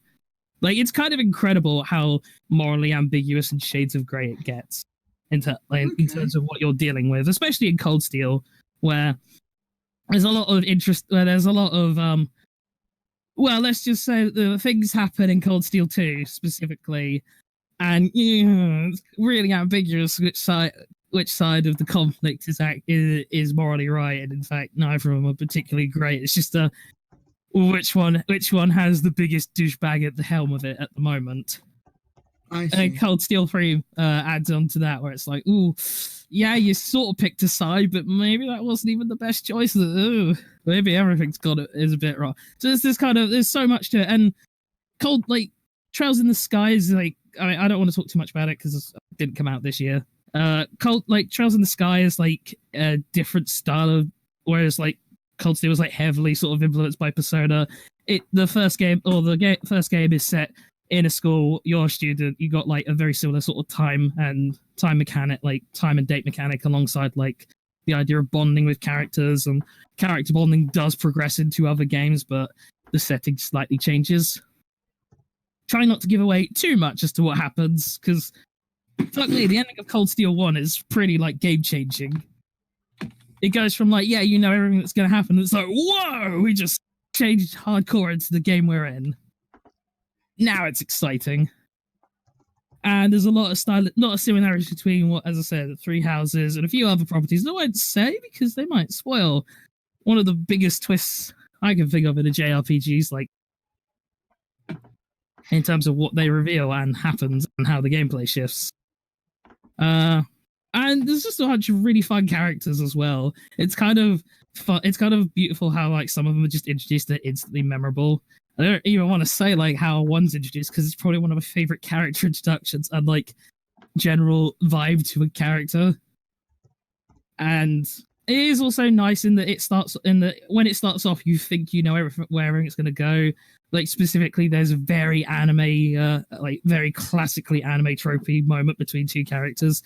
And you're dreading it. She's like, oh god, we're gonna do this tsundere crap.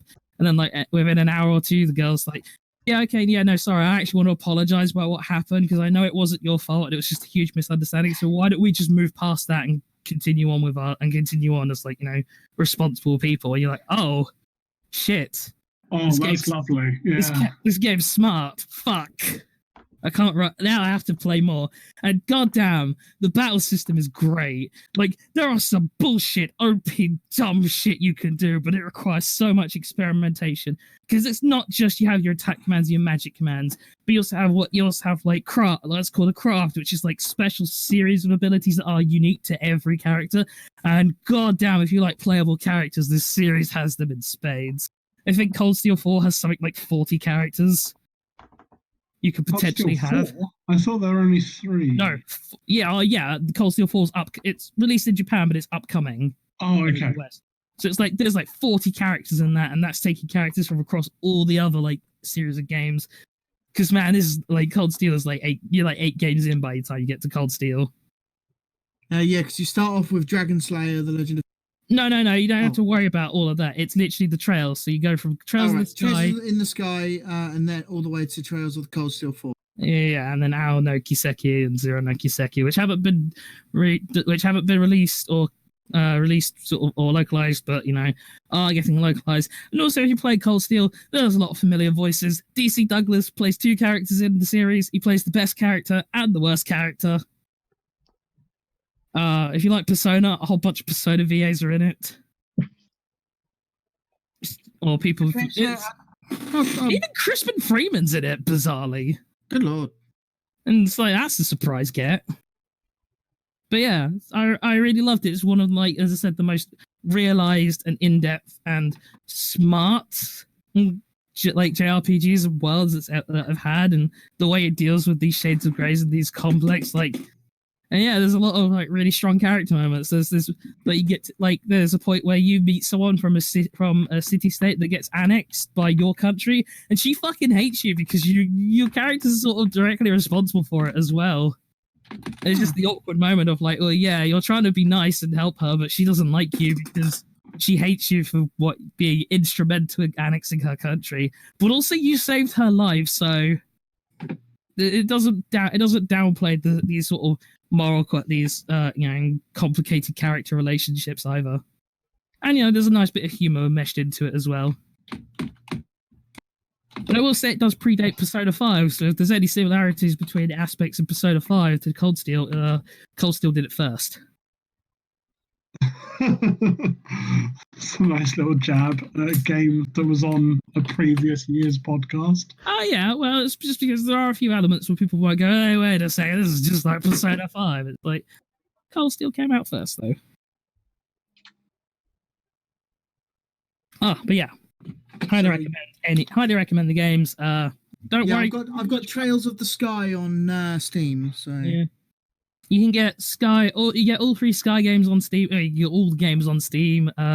but Cold Steel 1 to 3 are on PlayStation 4, Okay. and I think 1 to 2, I think 1 and 2 are on Vita as well. Well, and PS3 Oh, maybe. so I can get that on the PSTV as well. Then, yeah. Yeah, there's a whole bunch of platforms they're on. Highly recommend. Probably my favorite JRPG of like recent memory. I honestly personally rate the series higher than like Persona 5, which I'm not going to say they're necessarily better games, but I think they resonate more with me.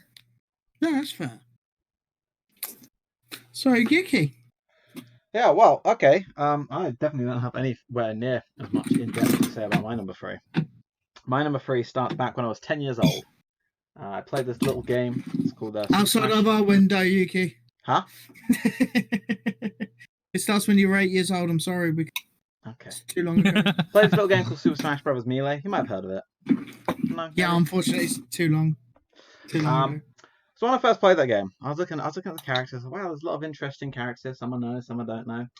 Where's Banjo? You know, he's like the most important Nintendo character in my eyes, as you know, small little kid. Banjo-Kazooie being my favorite video game of all time. I was like, he's not here.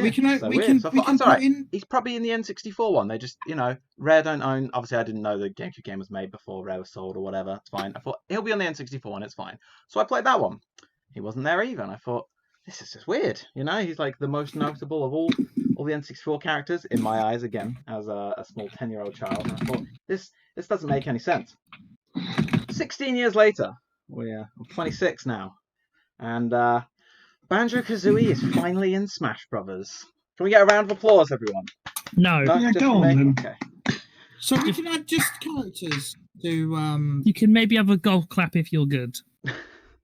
Wait, Well, so we can I'll be add, honest. I don't really actually have too much to say about it because I've barely played Smash since he's been added. Also, you talked a lot. Also, Smash talked a lot about last year. I did, and I probably most of my 205 hours I apparently have in Smash Brothers was from last year, even though it came out in December. But it's more of just this thing that I have wanted for 16 years, a literal childhood dream of mine, actually came true. Something I thought was never possible. It just wouldn't happen under any circumstances. Actually did happen. Banjo is now a playable character in Smash, and I don't know if you know quite how excited I am by that. Even now, I still can't believe it. So excited you don't play Smash Brothers anymore. Yes. Genuinely, I thought about that, and I think it's because in my head, it's such a perfect game now that he's there, that every time I play it and realise, why I'm shit at this game, I'm not enjoying myself, it just makes it worse for me. Like, I've just got this perfect ideal of this is what Smash Brothers is in my head. So I just watch other people play and never play it myself anymore. It's weird. I don't know if I can fully explain that, because I don't fully understand it myself, but I'm guessing that's what it is. It almost sounds like Banjo just ruined the game for you. In one so sense, it shouldn't you could be argue your that. third of the year. In another sense, you could argue that that you have to play Smash Brothers with friends. Oh, silence. That's interesting. Interesting response. Friend is a strong word. Sorry, what did he say? You said you have to play Smash Bros with friends. I mean, I've bizarrely enjoyed the single I've actually player been playing quite a lot. Man, we've all been playing single player. If only we could have played single player together. Well, all I'm going to say is if I was going to play Smash Bros. Single player, I'd just play Brawl because it's 10 million times better. It has an actual story mode that's interesting and unique, and the characters interact with each other. What I like sucks ass. I said that whenever Smash was on my list, and I'll say it again. What I like sucks ass. I hate it. Have you done a World of Light Nuzlocke, though? I haven't. I have considered it, but then I also thought I haven't actually beaten the World of Darkness still to this day because I hate it that much. So I don't know if I should do a Nuzlocke on it. Maybe I will one day. Maybe it'll be a stream thing for the future. Who knows? I don't actually have anything else to say because I want to talk about Smash Bros. I just wanted to talk about how excited I was that Banjo is finally in Smash. 16 years. I can so respect that. I really can. And I'm not even a Banjo fan. But get that excitement. That must have been crazy. And well, I'm sure the other three here who were in a voice chat with me when it happened, it was the first time any of them have ever witnessed me just go completely silent in the sense of not just, I'm not paying attention. I couldn't speak. I had no words. I slammed my hands down on the table, and then that was it. They heard nothing from me for the rest of that call until the stream had ended, like the live stream we watched ended, and like 10 minutes later I suddenly spoke. I just lost words. I don't think I've ever been that excited in my life, to be honest. That single moment is more than worth putting this on third on my list, to be honest. It's one of those things to link it to where must have seemed like it was just taking, just like Kingdom Hearts 3. There's so many Kingdom Hearts characters coming out. There's so many characters getting added to Smash, and it was never Kingdom Hearts 3. It was never Banjo and Kazooie. It must have just got to the point where like both of you had sort of given up, and then it happened. Well, even knowing more in both this of case, you, I was because excited for both of you. Nintendo I and mean, Microsoft did not used to get along at all. I never Microsoft gave stole up on Banjo, and then it was like, well, I there go never all your gave up on chances. there being a Kingdom Hearts 3. I just dreaded it. All right, well, as that's all I had to say about it, we should get onto our number twos now. This is where the lists get exciting. It's number 2. Okay. Well, a new entry. Well, it's not new. It's come up before, but it's new for me. Judgment. Judgment is my number 2 pick. I've never played a Yakuza game. I'll be honest, even having played this and loved it.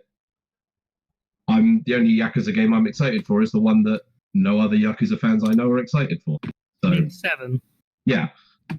7 looks amazing. I am so ready to play that game. I'll give it a go, but it's not. Yeah. It's not what I want. But yeah, coming into this with... Isn't that the It's a turn-based. basically soft reboot? No, it's a turn-based. turn-based RPG. Because it's not Kiryu as the main character, is it? Kiryu's in it though. All right. They already announced that. Well, yeah, like as far as like Yakuza, Kiryu, Majima, I know nothing on that sort of thing. I came into this is the first exposure I've had to this, world, I guess you could say. And it is a hell of a first impression. Yeah, I keep referring to it as Ace Attorney where you punch people. I still love that description. I think it's fairly apt. I didn't expect to like it super much. I bought it on the knowledge that it was a detective story, and I was really jonesing for one of those at the time. But I don't know, the narrative just drew me in. Seemingly unimportant seeds are sown sort of so frequently and so regularly that they get drawn into the main plot very naturally. Takayuki Yagami himself he's a great protagonist. He's like sort of noble intentioned, but very, very done with the world. He's no Cosmic Kiryu though. Well, I don't know what that means, so whatever. The level of intrigue that keeps pulling you through, and it has got a job to do because like the downtime you get in between significant plot events to, I assume, fuck around with the mini games, and as well as just kind of the pacing. It would hurt it if I weren't so just utterly enthralled with seeing where this was going. If those downtimes weren't like breaks from that fucking mini game though. No, I didn't have as much problem with Taylor Mechanic as it didn't feel like too repetitive. It was certainly there and present, but you know what? It's 5 minutes where I have to pay attention to what I'm doing. It's 5 minutes of follow guy, wait till guy turns around, then stop, then wait till they turn around again, and then follow them. So the worst part of Assassin's Creed. Yeah, it's that exact mini game that a lot of games do. You're like, it's the worst part of MGS4, and that's saying a lot coming from me. It's the Assassin's Creed, the worst part of Assassin's Creed. Yeah, I don't like that telling mini game at all. I don't know. It felt like I watched maybe half of Judgment of Sam playing it. I don't feel like I saw the tailoring thing loads. Like maybe they just stock it all in the first half, but I don't know. It seemed like it was mixed in about as much as everything else. I feel like Judgment tried quite a lot of different things from what I saw. I'm not saying like those bits were enthralling gameplay, but they weren't like too prevalent to put me off. Maybe it's because I admit I did so little of the side questing, and I've still not done very much of it. But you did blitz the plot. I did blitz the plot. But I do want to go back to it and sort of find it out. Like the environment is so rich in character. Oh, you missed one of the best moments then. Well, I haven't missed it. I just haven't gotten to it yet. And I like that it doesn't. It takes itself seriously enough to the point where the drama is intact, but not seriously enough where they can still do bullshit, balls out, insane stupidity that I have to assume is in other bits of Yakuza. The fight choreography for both your like in-game moves and sort of transitional cutscenes. Holy shit, is that good? I was worried you weren't going to mention it. I mean, Reese, you saw that final battle. Like, It looked beautiful. Yeah. Damn. It's just it's over the top in all the right ways, and it's sort of the best new experience I've had as video gaming this year. Fucking love this game, man. Really excited for Yakuza 7 Like a Dragon. But you've not. I mean, it just feels odd because it's 7 and you've not played. Well, because I know what the studio writes like. I know what their kind of sense of humor rolls like, and the kind of stories. No, I know. They want. I can go with that. But you're not going to play Kiwami, and you're not. But you're not going to play like the Yakuza games. I mean, I might. Like Yakuza 2 is still so good. I'll put it this way. A lot of the games I'm playing at the moment is to fill out this list. I probably wouldn't have played as many games this year if I didn't know I didn't have this to do at the end. I certainly wouldn't have played Judgment. So, thanks this thing we do once a year. See, the funny thing is, I'm the opposite. Usually it's like I see some games on here and think, oh, I'll give that one a go. That's why I don't generally have a lot of games for this list. Yeah, you go backwards. I do, yeah. But honestly, I think that's better rather than, I'll give this a go, for the list. I'd rather go, okay, so this sounds really, really good. I've had a good... it is very good. I'm trying to pepper in good games, but like... Yeah, that's how I got into Yakuza. Well, I mean, I'm not saying I wouldn't like to. I'm just saying they're not super high priority. Man. You ain't living until you punch a tiger in the secret golden castle in Osaka. Just saying. 2. Oh, well, I'm sorry. Yeah, you punch 2 tigers in the secret golden castle in Osaka. Okay, cool. Well, that's my number 2. Josh, go ahead. Final Fantasy XIV Shadowbringers. Good. Bunny Girls. Do I need to say any more? They are called Viera. Yeah, but they're bunny girls. Yeah, but they are technically furry, so it's a matter of how much. Or it's now a question of how much does that matter to you if you're going to go down that route, Josh. By that logic, Sonic has. 2,000. By that logic, Sonic's got bunny girls. I'm just saying. Minus 2,000. No, basically, I just really enjoy it because this is the year. Because I've just got into Final Fantasy 14 as well, like this year. So the fact that it's a new game for me as well, technically, like with the, it's just a really fun game. Like I don't know why, but there's not a lot of difference, like between this and other MMOs. But I think it's more the world that it's in. Like the Final Fantasy world, it just seems very nice to look at, nice to be in. The enemies are fun to fight. The mechanics are fun. It's just a lot of fun. Honestly, like MMOs, I've tried a lot, but generally I get bored when I'm on my own. But I didn't get bored with it really, really quickly. It's one of those that I will go back to and continue playing because on my own, because there's so many things I can do on my own. I don't have to play with friends. Yes, it's more fun with friends, but that you could say that about a lot of things. But this is one of those games that I do enjoy, that I can enjoy on my own. Apart from fucking Triple Triad. Triple Triad could always go suck a dick. It could, yeah. Yeah, I've played worse card games. I've played worse fictional card games than JRPGs. Oh yeah, but still, it can fuck right off.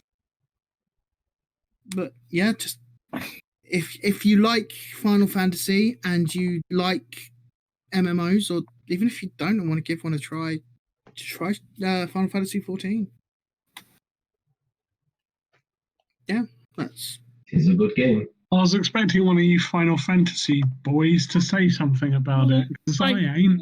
What? It's a Mamorpago. It's like different from the other. It's like every Final Fantasy is in a separate continuity. So it's like unless you played the game unless you played like a game that's either in continuity with one of that, or you played that game, it's kind of like hard to comment on the world. It's like there's a lot of sort of repeated Final Fantasy aesthetic ideas and races, but it's like beyond that, unless you've played 14, there's not much you could say. I like that you don't have to be a combat class. yeah. I like you can just play it as a seamstress if you like. If that's how you get your enjoyment out of the game, then there's nothing stopping you. That's another thing as well about it. Yeah, you can have different jobs throughout everything and just do different things. You don't have to get XP from killing things. But I like killing things. Well, yeah, obviously, but you know, it's the fact that you have a choice. I've heard Final Fantasy 14 is a great game. It's just it's a Mamorpago, which is by its nature, it's a genre that is either you're in on a Mamorpago or you're not. Yeah, is the unfortunate truth of Mamorpagas. I mean, me and Josh played Terra, and we played it. What I mean is Cat's Cash. Yeah. No, what I mean is it's like it's a genre that just some people just have no interest in and are unwilling to go into. Oh, okay. I thought you were talking about time sync wise. Yeah, so it's the thing where it's a game where it's like it's more about the person playing it, I feel, than the game itself. Yeah. So it's hard to necessarily talk about it beyond, your personal experience. Yeah, I can respect that. I believe it's your turn now, Reese. I didn't know if Josh was done. Yeah, I'm done. Sorry. Yeah. I always like to wait for the full It's one of those that playing it, I can't. I wasn't sure if Josh was done. Oh yeah, I'm done. And it just as he starts to speak, actually. No, I did think that was very good. Right, my number 2 is it's perfection of a very simple thing. I love platforming games that I've really tried to branch out in, like the sort of stuff I play, and I think you can see that in the list, but I can't get away from the fact that I just innately love platforming. They're simple and they're accessible.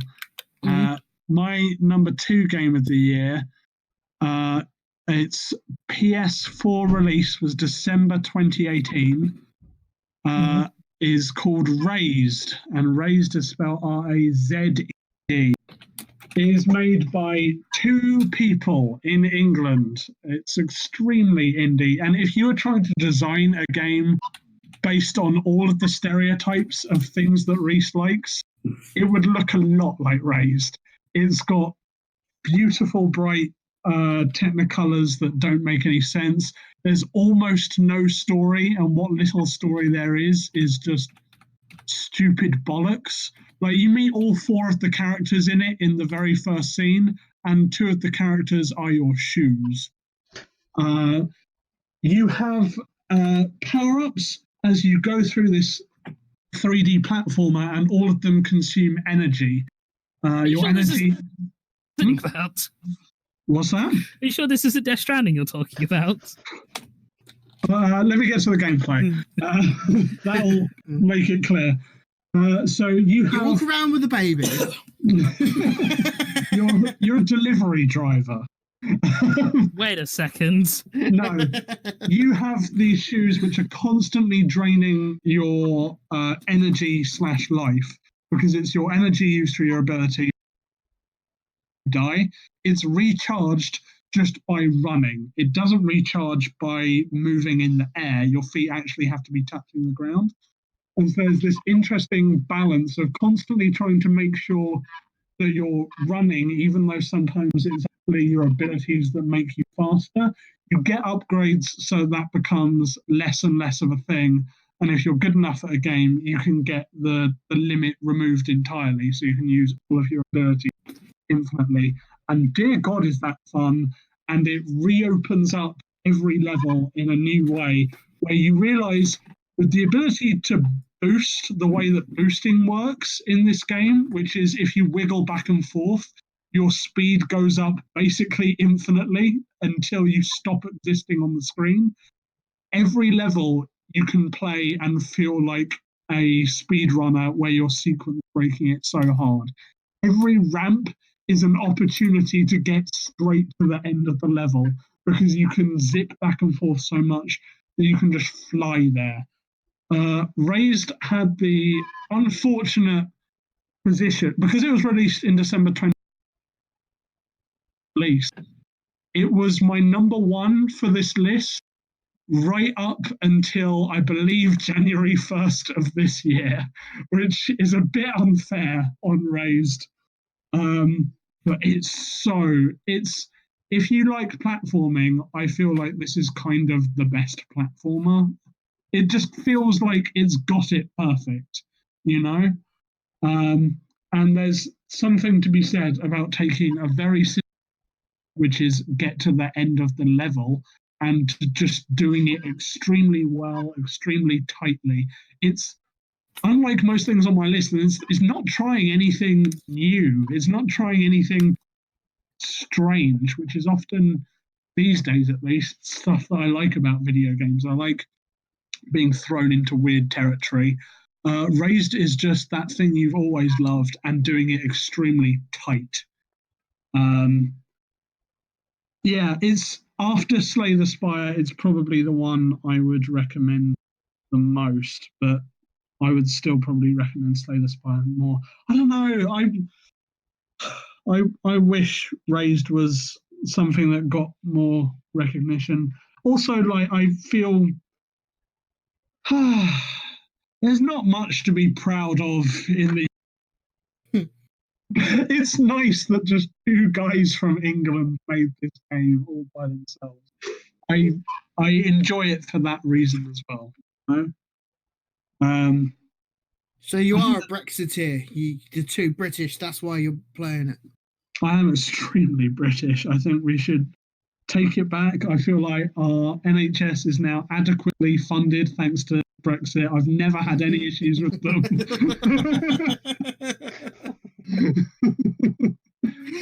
No, let's not go here. Train, you should talk about your number two. Okay, my number two, kind of aptly, is, drum roll please.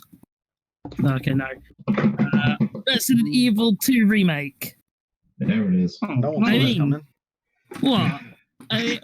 What? It's like widely heralded as best game 2019 Mhm. by I'm you know, hearing a lot of, by I'm hearing peasants. a lot of things.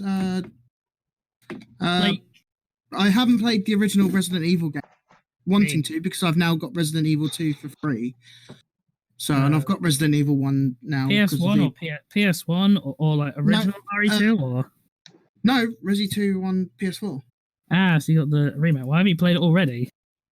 It's like it's Because I great. haven't played Resident Evil 1 yet, and I'm going. So it's Yeah. one of those I want to play. I mean, still want to play it and all. but there's like I get it, but there's like RE2. Like RE2 very much does not need any knowledge of RE1. Oh all you yeah, need, yeah. all you need to know is that there was a guy called Chris who has a sister who's much better than he is. Oh, I get that, but It's not still. like any like actual thing, just better in general. Fuck Chris. Nah, I don't hate Chris. I mean, Chris the was only Resident Chris Evil at I've played- least. Chris at least had like had at least one cool moment in one of the CG movies where for the briefest moment it looked like he drone striked a guy's wedding, but alas, couldn't even have that, could we, Redfield? Anyway, No part of that movie was good. what, Vendetta? Yeah. I mean, depends how you define good. It's better than most Resident Evil stuff. Aside from the other two CGI movies. Well, maybe Degeneration Don't know. I mean, was Degeneration the first or second? first. Okay, I mean, the second one has a good final battle, but I don't know, Degeneration's just sort of really boring. Indeed it is. At least Vendetta has stupid. I appreciate stupid when it's done well. But anyway, RE2, like, I mean, fuck me.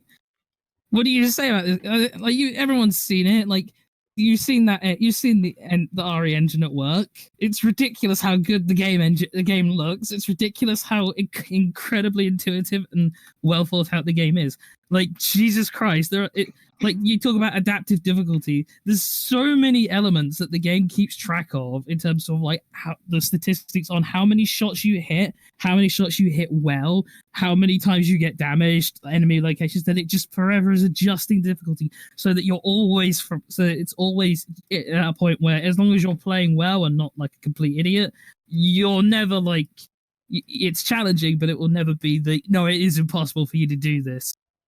Like certain other games I can think of that are tangibly related to Evil Within.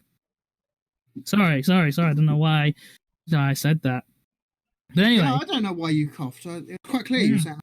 Yeah, I said something about... it's almost like Shinji Mikami's not made a good game in quite a while. Funny. But yeah, I mean, it's kind of hard to describe without explaining, without like people playing it, but there is like the genuine sense of dread when you're being hunted by Mr. X. And even like as you play the game more, because the game definitely wants you to play it a lot, which, you know, most horror games sort of suffer from the replayability from being replayed. And to an extent, RE2 has similar issues where it's like, well, yeah, you understand, like, yeah, I know exactly which zombies are going to aggro, when they're going to aggro, what precisely triggers them, what things to do, how to lay up a map, or how to like lay up a run so it goes better, because, you know, I played the game a whole lot to get all the good shit. And it's just sort of fun. Like, you can beat both campaigns in like 3 hours each. Still good though. And so that's kind of that. It's like that idea of playing it a whole bunch so that you learn the game and get good at it. So it rewards you. And yeah, like Mr. X, I really touched on him, but he is intimidating. And once you figure out that he is actively searching for you, and like it is also, the game keeps track of other things like how much noise you make. You know, like it's not just that Mr. X homes in on you, it's that he has like fixed data, he has like fixed ways that, like, oh yeah, if he hears gunshots, he will come at you or come towards you, because he is actually exploring the map when he's not on screen. Yes, it's not a fully loaded map, but he is exploring it, looking for you. Yeah. So like, similar to like the Alien Isolation thing. Yeah, like, sort of, but the alien's still moving around. It could turn up at any point. Yes and no, and except the only thing with Isolation specifically is the alien is like forever rubber banded towards you. Right. Like, okay. It is. But X, you can just stay away from him until like you have to shoot a gun. Essentially, like, and there are ways to, you know, you can keep track of X. Like, he's not programmed to follow you specifically, because you are when you're dealing with X, which is in the RPD section, which admittedly is like half the game. He's programmed specifically to search every room, and it is a limited place. So even if you're trying to avoid him, chances are eventually your paths are going to have to intersect. And yeah, there's just a whole bunch of quality of life changes, like the fact the map keeps track of all the items of like locked doors and what specific items they need, so that when you get those items, you can just check the map and go, oh yeah, I've got bolt cutters and this door was held up by a chain. I should go back there and cut the chain off so I can progress further. And I love the fact, instead of like, you know, the original or whatever, where you'd be like, you'd have to remember.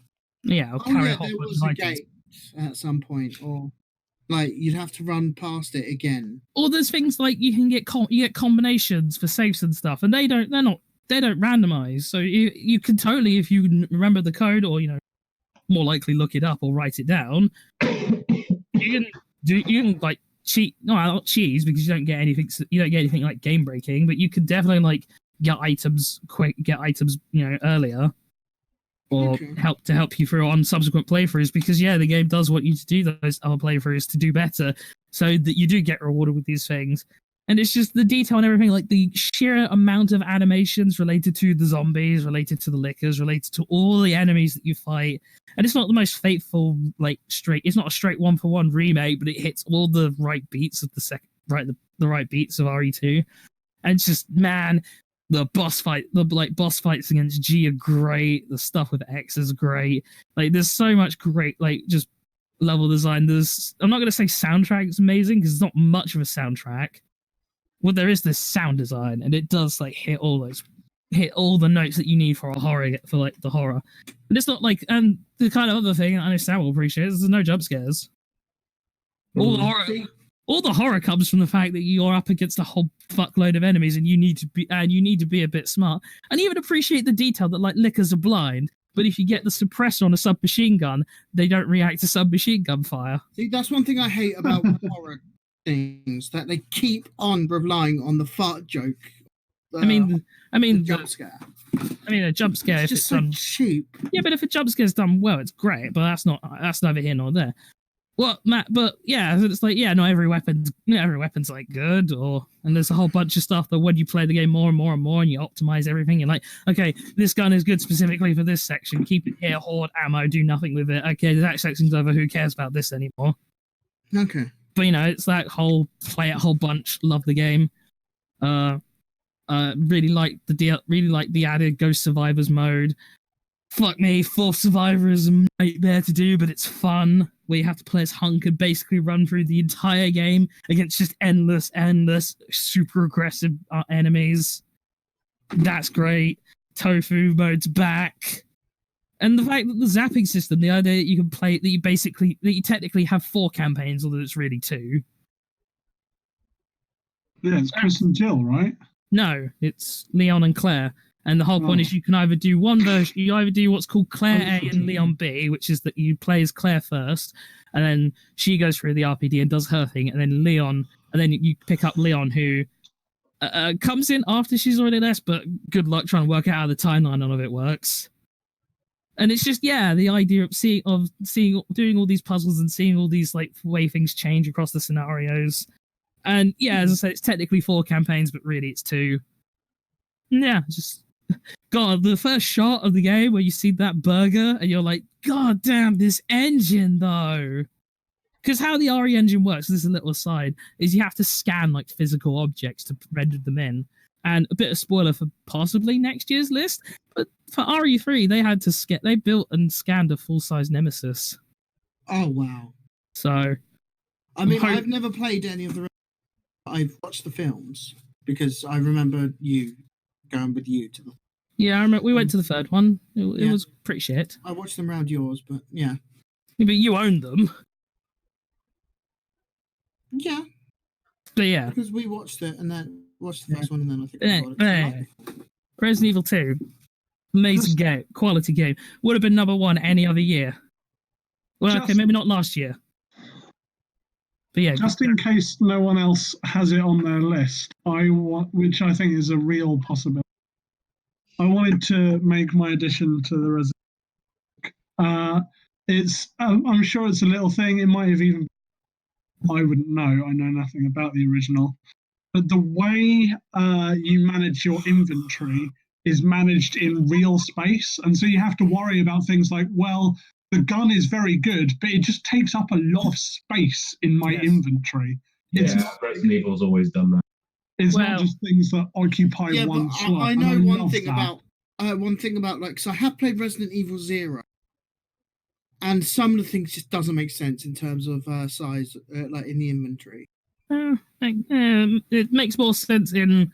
It makes slightly more sense because there's not any huge weapons apart from, well, the post-game stuff, like when you have the rocket launcher that you're definitely not supposed to have playing the actual game, or the minigun. But after you struggle through those hardcore S-rank, like S plus runs, which basically means playing the game on hardcore with only 3 saves maximum in its entirety.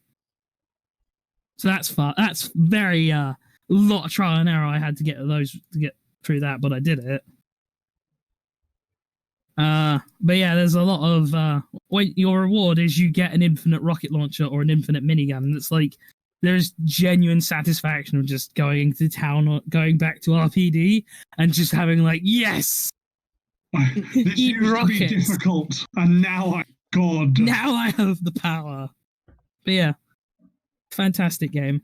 I was said any other year it'd be number 1, but this was about we'll get there in 2 seconds because I think there's like 3 people's number 1. But anyway. Oh yeah, it must be. I just realised none of you mentioned it yet. Huh? Go Yuki. So I might surprise someone with this one because I'm pretty sure most people were guessing this was going to be my number 1. Came out in December. Actual December, not like 2018 December, but 2019 December. I already have 170 hours in it, and that's only on one file, not to mention that I have a second file that I'm currently going through on stream. It is indeed Pokemon Shield version, which I guess is technically different to what's on Sam's list, because he said Pokemon Sword version. So No, they're the same Oh, game. No, they're the same game. I know they're the same game, it's a joke. So, Pokemon Shield, I'm going to put it out here. I'm really glad that we've cut out the part where Reach told people where I Also, live, I thought it because was otherwise I'd be November. dead after saying this. I'm putting a death sentence on What? myself. I'm I killing thought- all internet credibility that I might have possibly had, which is pretty much zero anyway. But in case I had any, I'm going to kill it all here. Pokemon Sword and Shield is the single best Pokemon game, main series Pokemon game that has ever existed. Easily, there is not even a question in my mind. It is far superior to all the previous entries, hands down. And I don't understand why people hate it. I don't get. I mean, I do get it. It's people on the internet being pissy about stupid things. I mean, I understand why. Hating I it mean, is crazy. Like, no, yeah, I don't. I mean, I understand it. I mean, the fact like they've cut out Pokemon and then they're putting him back in with DLC, which they said they wouldn't do. Yeah, they never said they would do DLC. Huh? No, they never said said. No, they said they wouldn't add Pokemon in as DLC. But they're not. It's the Pokemon are coming back for free. It's the places You won't be able to. DLC. Yeah, but you won't be able to catch them unless you get the DLC, though. Yeah, but you still be you able can to- just trade them up from the previous games, which is how you. but like, what if you? So don't have- okay, let's say Pokemon Leaf Green, for example. Pokemon Leaf Green, how do you get a Whalmer? Huh? You trade I it never off with played Leaf Pokemon Ruby Green. and Sapphire. You Yeah, can't but catch Whalmer. I only played those games for played those games to play the original Kanto. Yeah, the point is, I'm trying to get at is every single generation of Pokemon has always had, hey, the way you get the rest of the Pokemon that aren't physically catchable in this place is you have to get them from a previous game. This is the first time we're like, no, we're going to actually let you catch them. Okay, here's the DLC, which is much better than a second version, by the way. I don't know why people are like, I don't want to pay $30 for 2 whole extra areas of the game instead of paying $60 for the same game I've already played that is just worse somehow. Cough, cough, Ultra Sun and Ultra Moon. I don't get it. People are angry because the internet is a terrible place full of horrible human beings. That's basically my summary of it.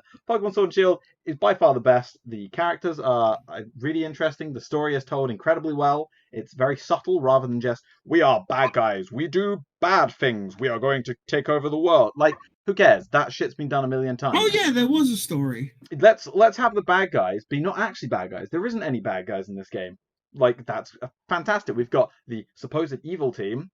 No, they're just fans of someone who comes from a poor town and they want to support her and try and help her get through. Okay, they're going about it the wrong way because they've been brought up like that. I think that's good storytelling rather than just, why are you doing bad things, Mr. Team Rocket? Because I'm the bad. Great, thanks. There's money to be made. You want to cause rain to increase the ocean? I mean, he's okay. he's a yeah, mob sure. boss. We like that's good storytelling. I mean, he runs none a of the previous company, games I really mean, made sense. Giovanni Black and White, makes sense. I will say, Black and White had a good story, so kudos to them. Black and White just had a lot of other problems. We're not going into that now. I still prefer Black and White to. New Pokemon designs, fantastic. Love all of them. At first, I hated the fossils, but they have grown on me, and I think I love every new Pokemon. I don't think I've ever had a generation like that before. Could be wrong. Generation 4, I might like all of them as well. But yeah, the Pokemon design's fantastic. The soundtrack, fucking hell. The Gym Leader soundtrack is one of my single favorite songs in any video game. Period. Like, when the crowd chanting starts going in, when the final Pokemon's being sent out, like that atmosphere that they've created in that gym battle, I never would have possibly imagined that in a Pokemon game. It's unrealistic for Pokemon. Like, I think, it's a gym battle. It's just like a regular trainer battle where there's 2 little sprites on the screen. Nothing like that I could have even comprehended in the past. So that completely blew my mind. The set pieces for the whole, like the setting as well. I mean, okay, we're from the UK. I'm gonna have a bit of a bias towards it, but a lot of it really did feel like places in the UK. Like, obviously it's a sort of fantasy setting, but you can really get that feel of, I've been here before. Like, this is Manchester. This is London. Like it genuinely, they've done their research and they've done it well in most cases. I'm not sure about the desert. That one confused me a little bit. I remember the Great British Desert. I think that's called Swindon. Ah, never been there. Well, no, because in the desert there's things to do. No, I mean, there's venomous animals, and life, and all life is sort of dead because until water comes in. So yeah, Swindon. Yeah, you got a point. Yeah. The be all and end all of the point I'm trying to get at is Pokemon Sword and Shield has more to do in the main game and more to do in the post game than any other Pokemon game. I think they've done everything that Pokemon in general games have always set out to do, but actually done it right.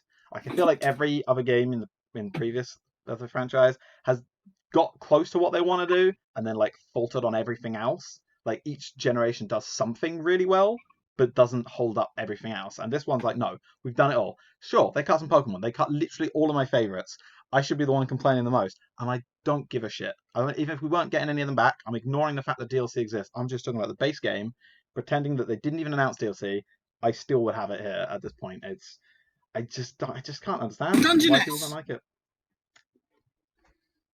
Sorry, I just thought of a desert part. Dungeness. Okay. No, yeah, that would be very much the desert part of the UK. Yeah. I don't know if anyone else wants to talk about Pokemon, because I know it's not going to be on anyone's number one. If it's not my number one, it's definitely not going to be anyone else's. Well, it might be Reese's number one. It could be. It won't be. I knew going into Reese's list, he's like, oh, I've got one game on my list that isn't like an indie bullshit. I was like, it's going to be Ring Fit Adventure, and then it was. So I'm glad I called that one right. Okay, so I'll announce the game that is pretty much everyone's number one. No, Wait. Let Sam announce it, because it is his turn.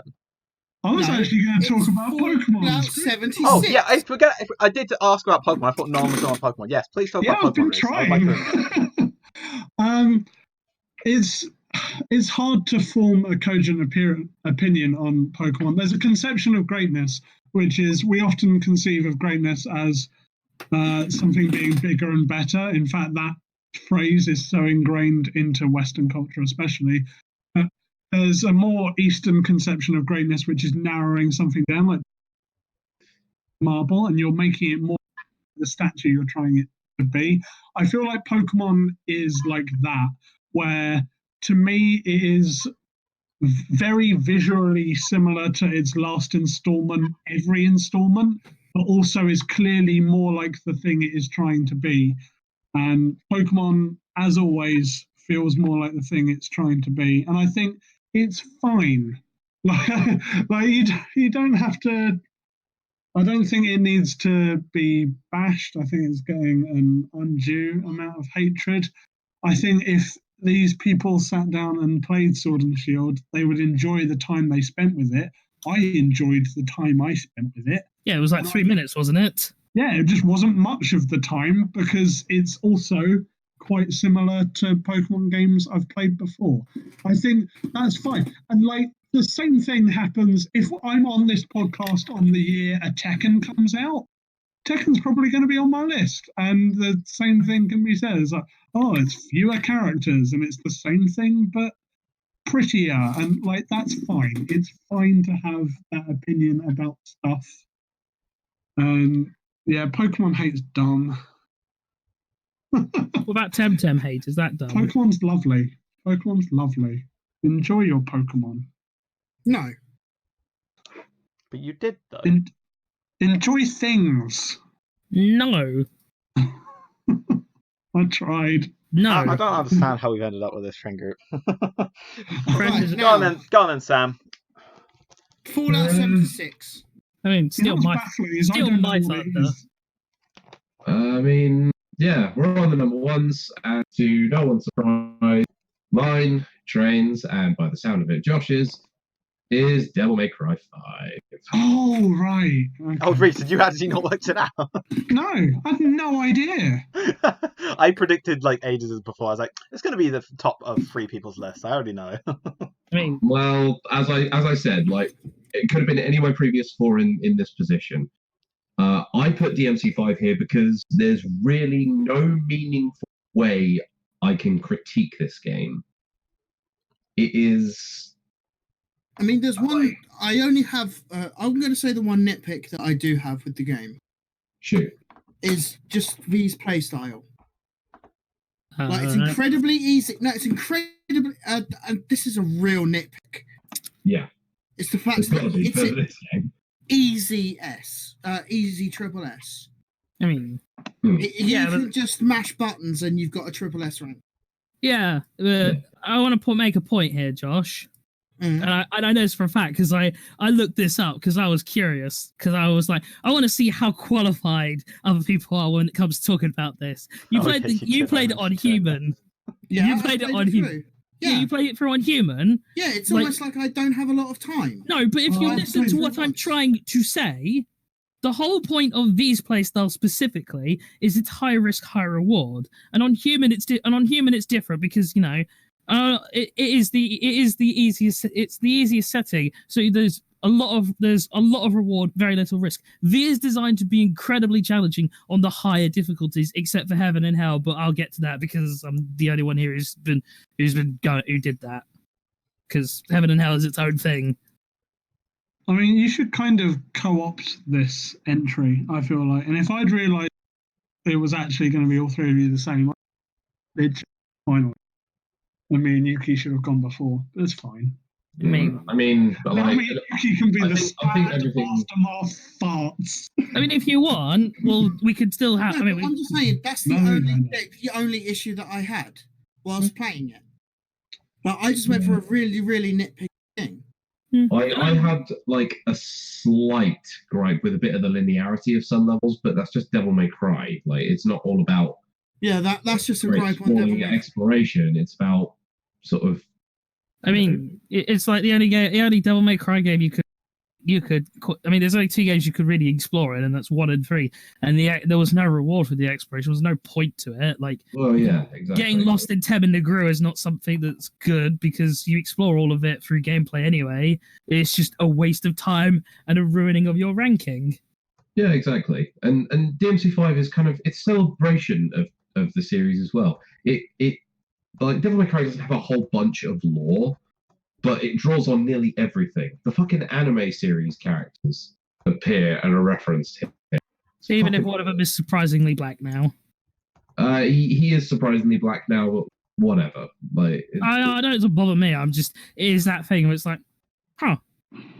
I wouldn't mind, but it's a visual medium, so it's not like it was one of the novel characters. They do reference one of them in Nico's grandmother. Yeah. And fucking Nell Goldstein. I never thought they'd bring Nell in. But Dante gets his strawberry sundaes back. About the only thing that doesn't get a direct reference is the MC2. Yeah, and I think what's her name? Look, Lucia is mentioned in one of the. Lucia appears in Lucia and I think the island itself appear in a prequel. I forget if it was a book or a manga that specifically details where Balrog comes from. But that's incredibly needless.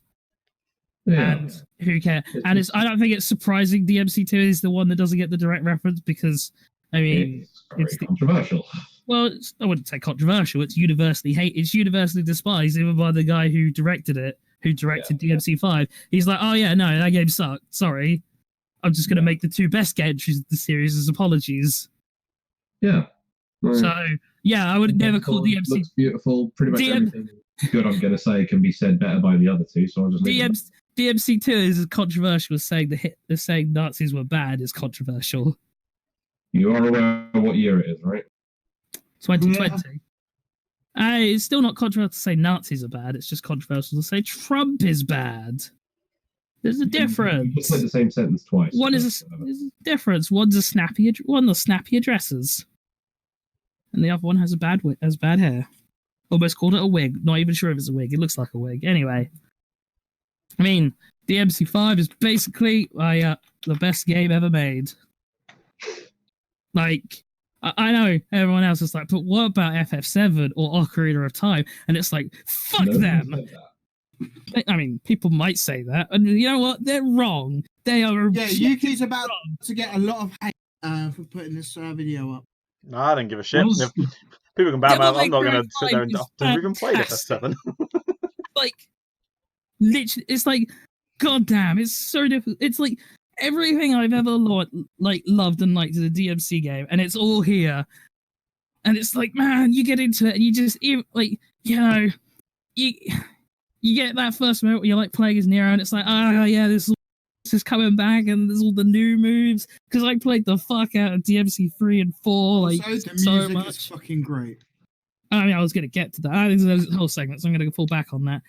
But, like, man, all getting the familiarity, or like, yeah, you get to play as Dante now, all the old Rebellion moves are back. Oh shit, you get Sparta. Finally, Dante gets to wield his fucking sword again, and it's not crap like it was in DMC 1. And damn, and then just it keeps going and going and escalating. You're like, there's no way we can go any higher than this. And then it does. And it just keeps going and going and going. And fuck me, Mission 19 is my favorite boss battle. It's like one of my favorite boss battles of all time. I don't like. It's kind of why Mission 20's boss battle is more emotional story wise. It's like, but man, nothing's as cool as when you're Dante and styling, and especially when it's like Dante must die, and it's like, oh, you die in like 2 hits against this guy, against Mission 19 boss. But fuck, is it not intense? I'm having a bit of a moment. Wasn't Mission 19 in Ace Combat as well? Mission 19 was also real hype, yeah. But Mission 20 has the same boss. It's just you considered maybe you just like the number. No, it's just a different. It's the same boss in Mission 20. It's just a different character who does it. Who, as I said, it's just the sheer hype of the Mission 19 fight with everything, with all the moves you could do as Dante specifically, playing off all the moves that boss could do, and it's like, I mean, God. The fact that you play as Dante, the fact that, just as I said, just Dante alone, he has like 6 weapons. And like each of 4 styles. 4 styles. 2 devil triggers. Mm-hmm. And just lots of resources. All the shit Dante alone could do. And just layers. There's so many insane combo videos on YouTube. And it's one of those games where it's like, you play it first time, you're going to suck. You're probably going to suck, especially if you've never played Devil May Cry before. But as you play it more, as you replay, as you go for those, as you go against those harder difficulties, and man, those harder difficulties are challenging. Dante vs. Dairon was, real tough. Heaven and Hell wasn't too bad. I mean, Heaven and Hell's not too bad. It's just, grind. Hell and Hell I'm dreaded doing, but I'm gonna go for it. Hell and Hell is basically you die in 1 hit. Every enemy is like normal. Yeah. Goddamn. And then they added Bloody Palace, which just means doing 100 floors of non-stop fighting. And man, even like V was the character I was most, I don't know how this is going to be. And he's so fun because you're not playing as one character, you're playing as 4 characters simultaneously. And it's still so fluid. That's the baffling thing. And it's kind of what has ruined a lot of games I've played this year. Because I remember specifically seeing the trailer for Fallen Order. And then when I looked at that first trailer and I saw how janky and awfully like Cal moved into combat animations. And I was like, in a post Devil May Cry 5 world, this is unacceptable to my eyes. It spoiled it for you, huh? Yeah, it's like I saw such smooth animation running so crisp. I saw the RE engine in full force, like showing all these stylized enemies. And goddamn, even DMC gets treated with a modicum of respect. It's impressive. It's wonderful. And it's like everything you could want. It is both simultaneously like the best. It's a love letter to the fans, not just because there's so much fan service, but because it is the most triumphant version of this game you could ever imagine. It also kind of feels like, they sort of like look at DMC and go, so sorry. Devil May Cry. Well, amazing. That's what I'm saying, is that DMC Devil May Cry isn't even a bad game. It just has a lot of issues. That's the annoying thing about it. But like, it gets its appropriate lip service. Like, one more, like, it's, as I said, everything gets something except maybe DMC2, and I guess you can argue the bike weapon because you get to hit people with a fucking motorcycle. Also, can I say as well, like, the people actually look like people. I mean, like, there's imperfections on people. They're not gorgeous looking people. I mean, they're gorgeous looking people, like, the way they're made. I mean, like, they look gorgeous, yourself. but Dante's perfect. Oh no, but you know what I mean? Like, they're not, yeah, like, flawless looking beings. apart from Dante. God damn, just as I said, the shiver. I love how there's a special style exclusive to Dante that is like, yeah, you want to have 8 weapons instead of like 6? Yeah, you can have 8 weapons. It's kind of like. Or do you want to play with no weapons? You can play with no weapons. That's just, as I said, it's perfectly not because it's a fan service, not because it's just got like lots of fan service, but because yes, it is the best version of this game that has ever existed, and almost dread to think might ever exist. It's like, can't imagine how you can actually go higher from here, but I really hope they can, because and then yes, as Josh said, the soundtrack. Like when I saw that first, this is a soundtrack that I've got on. I remember when I saw the first E3 trailer in 2018, and like it was back when we weren't even sure what it was, you know, as the whole sort of big dramatic opening. You're like, what is this? And then the guitar riff starts, and you're just like, and then the Capcom logo comes in, and then the logo, the DM Devil May Cry logo comes in, and it's just like you know, Yuki said about his moment for Banjo being in Smash. That was me. I was like, this is everything I ever wanted. And then when you watch that trailer, and it's like, and then the game's even better than what that trailer led you to believe, and it's like, if like this had come out a year ago, it would have been the fucking hardest decision in the world for the top spot between this and Spider-Man. You mentioned like FF7 and I did want to say, like, how does Spider-Man, which you had previously said is the greatest game of all time. I mean, that's the problem, is it's like, I have such a personal connection with that game. But fuck me, this is like this is so good. Like the fact this got snubbed so hard at the awards just shows what peasants the rest of the world are. And that's not even just my general like haha I'm being this arrogant, you know, egotistical douche. It's like, no, this game is so much better than a lot of people. It's a beautiful game. It's fun to play. Like you can just continue playing and playing and playing if I had time to do that. Like, now, I would be going through on the harder difficulties in order to like I do that if I had time to do that. The soundtrack I've got on Spotify, like the entire thing, and I've been listening through it. Yeah, shout out to the Capcom sound team for putting all of their fucking music on Spotify. Boy. Yeah, like I've been listening to that.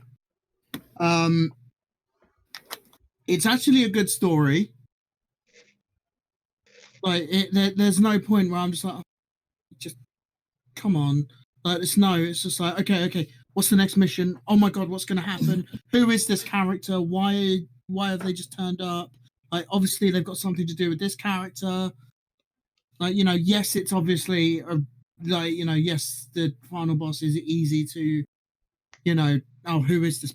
It doesn't help when they had it literally like days before the game came out. The trailer was just basically showed you the scene where they unveil the final boss, and it's like, could have done without that. Oh really no, I didn't see that.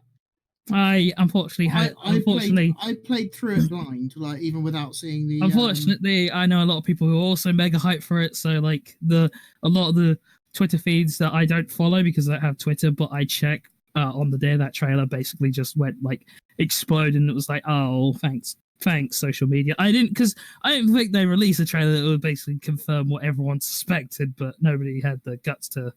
Yeah, but it's still like one of those like.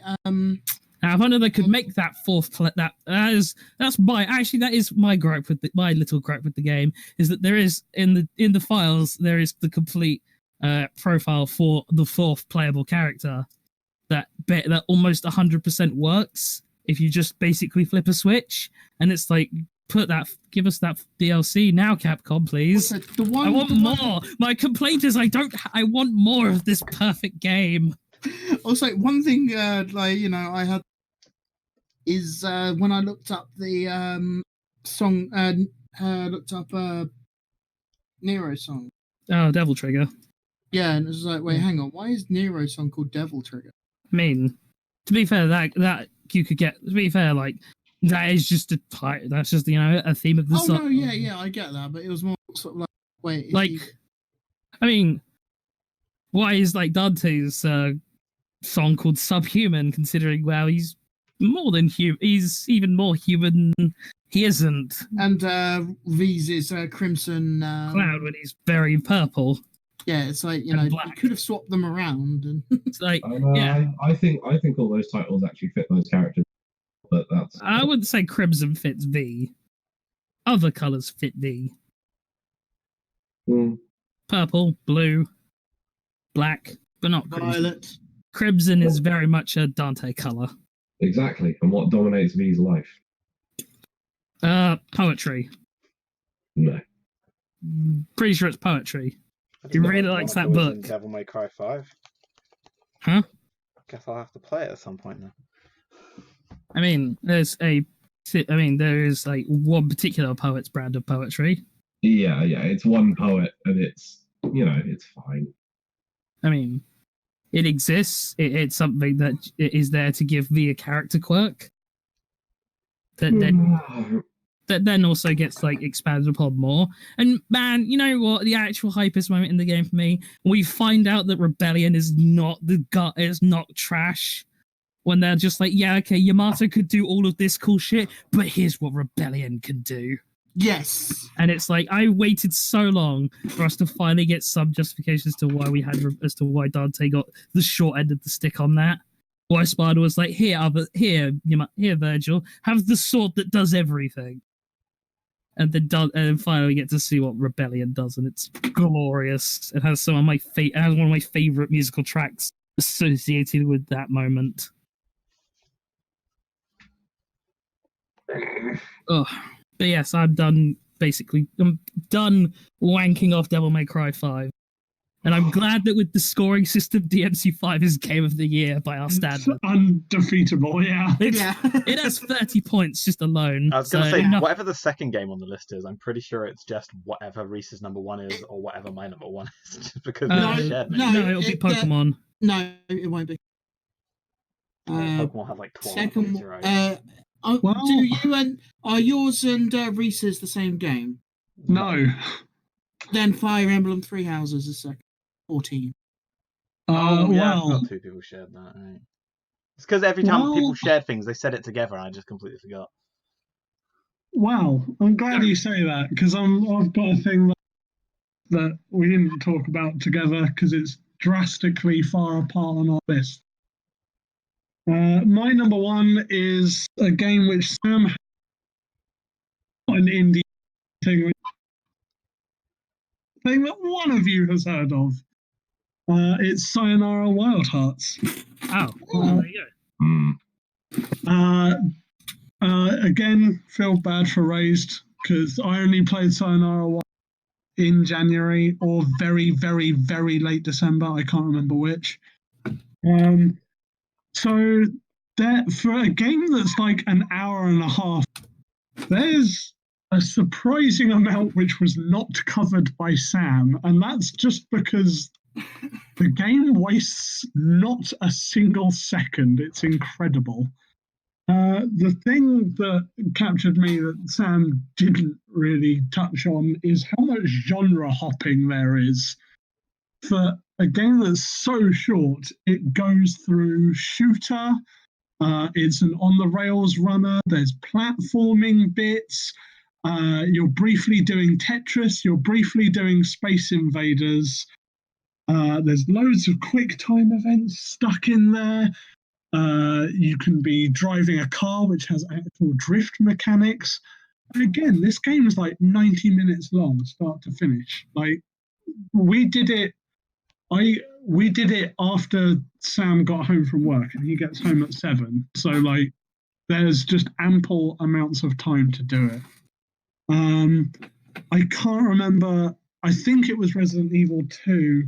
There was a game being talked about earlier where it clearly wants you to replay it so that you can attain the higher difficulties. The same goes for Sayonara Wild Hearts, because there are collectibles that are in places that you're going to really struggle to get to them through authentically on the first playthrough through.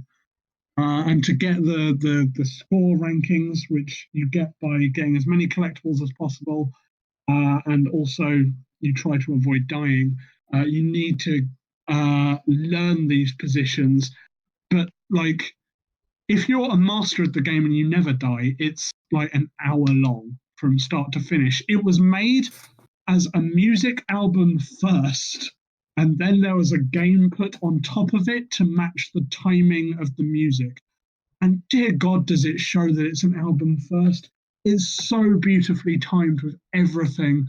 The beats of the song represented on screen with like the world's literally falling apart. There's just some beautiful scene transitions. It's wonderfully gay. Every single character, there are two kinds of character that I can think of: robot wolf and lesbian biker girl. And everyone is one of the two. Sam touched on the music being on Spotify. It's so good. I'm not normally someone who cares about the soundtrack of the game a whole bunch. I play a lot of games on mute, which is why soundtrack almost never comes up in my reviews.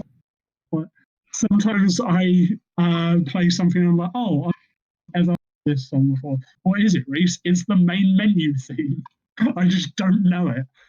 Sayonara Wild Hearts I knew was a very inclined game going. So I played it with the music on right from the start. And to touch on another thing that someone else has, the Star Wars Fallen Order thing, where to get all of the trophies, they're not difficulty locked. You just have to do strange things. Yeah.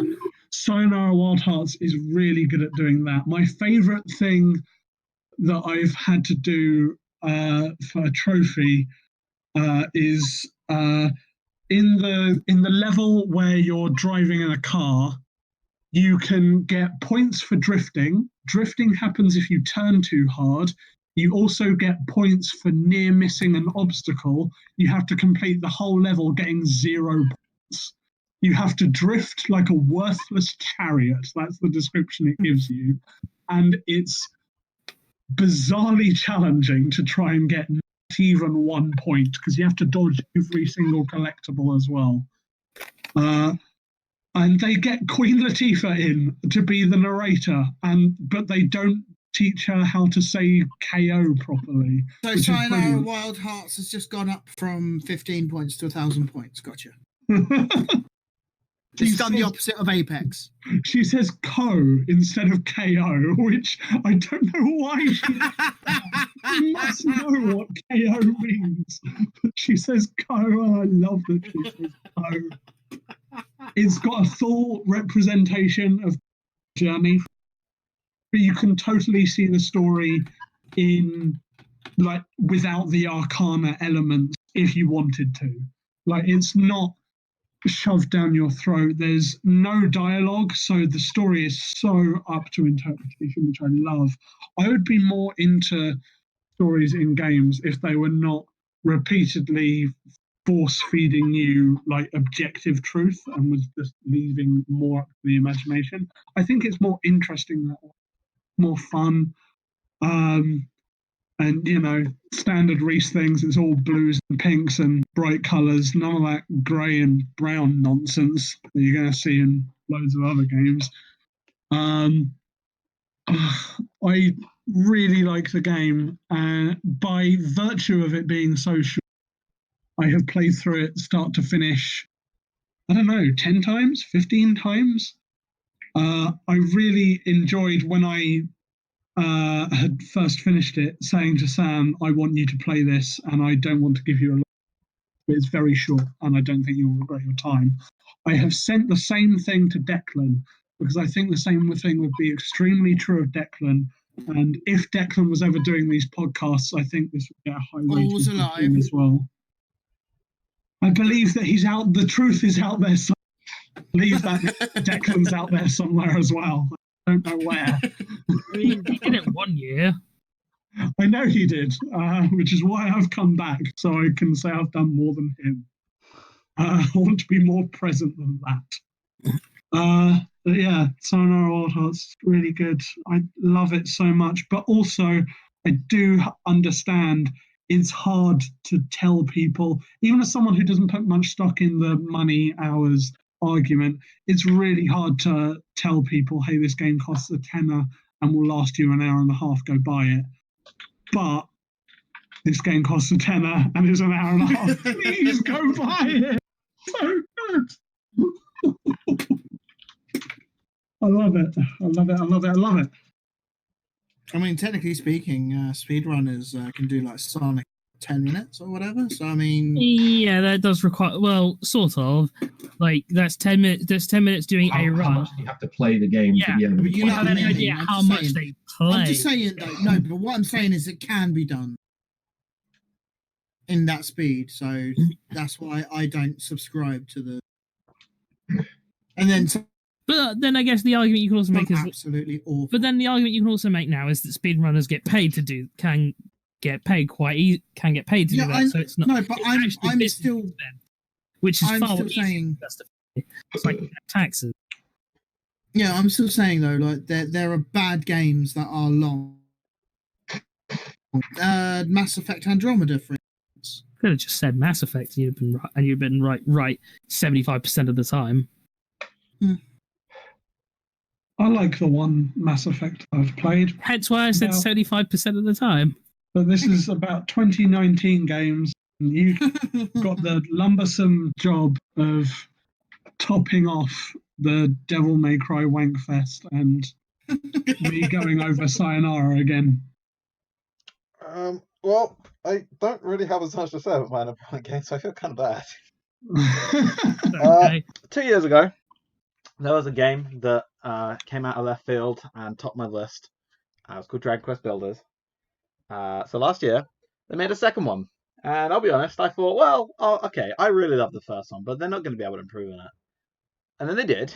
They didn't just improve a little bit, they improved literally every single tiny aspect of the entire game in every way, shape, and form some that I could imagine and some that I couldn't imagine.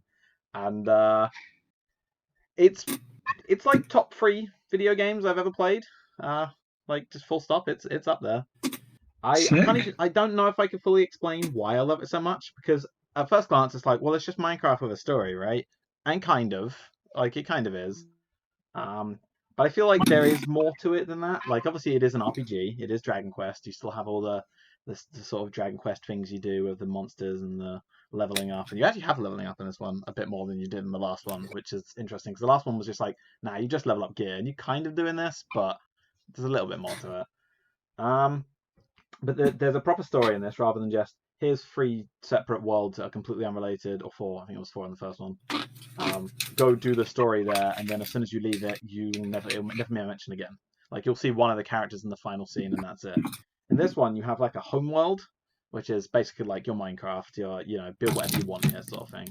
But they've actually like put that in the story.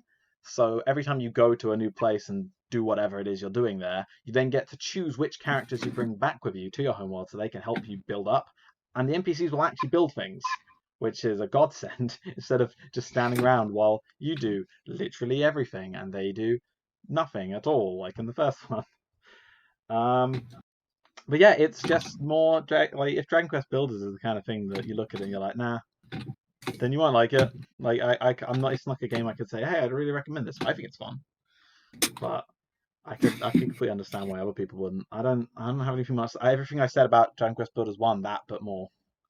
Go watch the one 2 years ago. I don't. What do you want me to say? Exclamation mark Admiral. I Go watch your spent more previous- hours in it than I did the previous 2 because I've only apparently played it for 110 hours. Still quite a lot, but Yeah, that's loads. yeah, the top 3 games between them, I have spent over 400 hours in. Nearly 500 hours. And I say I don't have time for video games. Yeah, it's because you just put lots of time into a few. Yeah, pretty much, yeah. Before we hear, sorry, are you done? Yeah, It's- I am actually done. I don't have anything else to say about it. It's just fun. It's a fun game, that's all. Before we hear the scores official, do we want to do honourable mentions? I've got some on my phone, and they're all garbage. Let me tell you about the garbage games that I didn't include. You know how Oh, normally can my we- list is like, here's the really bad ones I didn't want to talk about at the beginning. Yeah, I kept we them can on my just do phone. dishonorable mentions. I've got some of them. Yeah, if you here are can my up- dishonorable mentions. So we got Fortnite. Remember that game? Everyone loved that. They did a whole Fortnite 2. Wow, isn't that cool? Played it twice, and then we stopped playing it completely. Why did they do nothing with the bunker? Fuck them. No, do that bunker. Do it service. Stupid. We also have Tetris 99. That's a novel idea. I don't dislike it. I just literally didn't have it. It's Tetris. You've played Tetris before, right? Like I have Tetris, a but 99 dishonorable. people are playing at the same time. I have a dishonorable mention. Oh yeah. Yeah. Not even because I know something games bad. Sekiro Shadows Die Twice. That was that wasn't anyone's list. I forgot about that one. Because it's like, well, we already had like Samurai Souls.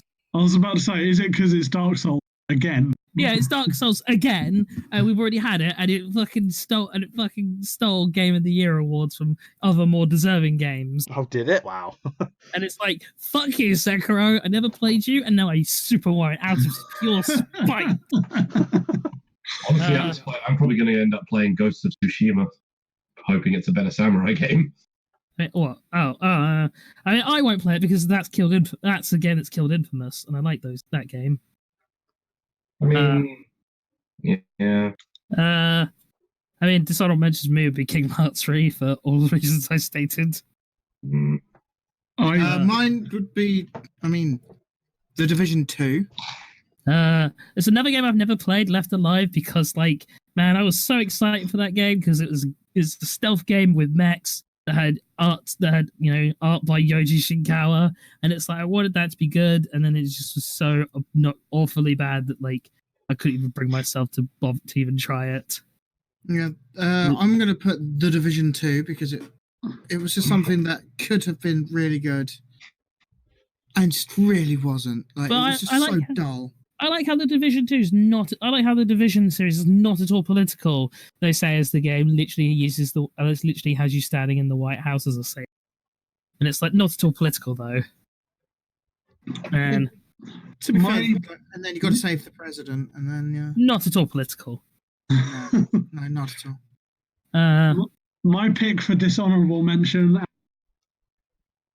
Some of you will agree. This game brought to you by every fucking the year, okay? Raid Shadow Legends. I played it. Dear God, is it awful? Oh, so yeah. bad. You actually played it. Christ, is it bad? It is so bad. Christ, it is bad. No, but Reece, you don't understand. It's one of the fastest growing phone games of all time. That's such an enriching story, apparently. Doesn't it have over 3 million active players? And like I should say, this isn't because I hate gacha games. I have Dragon Ball Legends on my phone. I quite enjoy it. Super Dragon Ball Heroes World Mission for a time, that was in my top 10.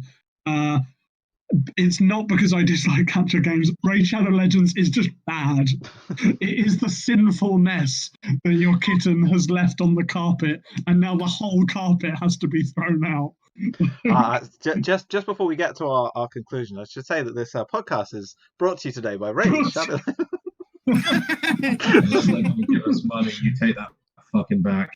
I wish I could be paid money to be promoted by something. My God. You'd have to make content Of for that. course, though. best Yeah, game exactly. of the year, I think we can all agree. Fallout 76. No, Best game of the year. no. Came out in Actually, 2018. don't even joke about that because people will agree with you because people are sheep. I know. I can't believe people are actually defending it. So don't even. We're giving it too much recognition. You know what? It deserves to be forgotten, like Bethesda, until Doom Eternal Time comes out. But they're only publishing it. It's fine. It's I must fine. admit, I don't have any like honourable or dishonourable mentions, but I know there's one game that I'd seen on. You don't agree with Raid? Well, I haven't played it. I don't know.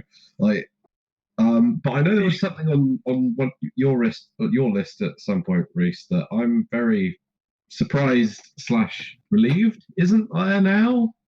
Oh. Yeah. Oh, actually, I have one actual honourable mention. Okay. Sorry. Oh, actually, you go with your game then, and I'll say it. No, I mean, For a while, I had, for a long time, yeah. I had Black Mirror Bandersnatch on my list. Oof. December 2018. the Choose Your Own Adventure story on Netflix. Is that? Oh It's God. incredibly Reese-ish, but it didn't make the top 10. Even it's too Reese's even for you. I feel. Even Yeah, you Reese were like. tried to Even get you me were to like. do that. Even you were like. No, I can't do it. I can't. Reese, I you can't. tried to get me to do it, and you wouldn't even have the put it on your list. He was just trying to divert the. He was trying to divert the oranges. It was on mine. He was trying to divert the oranges to you, Josh. That's all it was. He knew if he said it, the oranges would be coming. The oranges in the sock. But my actual Yeah, that's probably why he took it off his list, because I said I wouldn't put it on there. No, but my actual honorable mention is The Outer Worlds. Oh yeah. And I'm kind of impressed, and I'm kind of both impressed and also a bit depressed that it's not on anyone's list. It's on our fucking shelf, wrapped up in.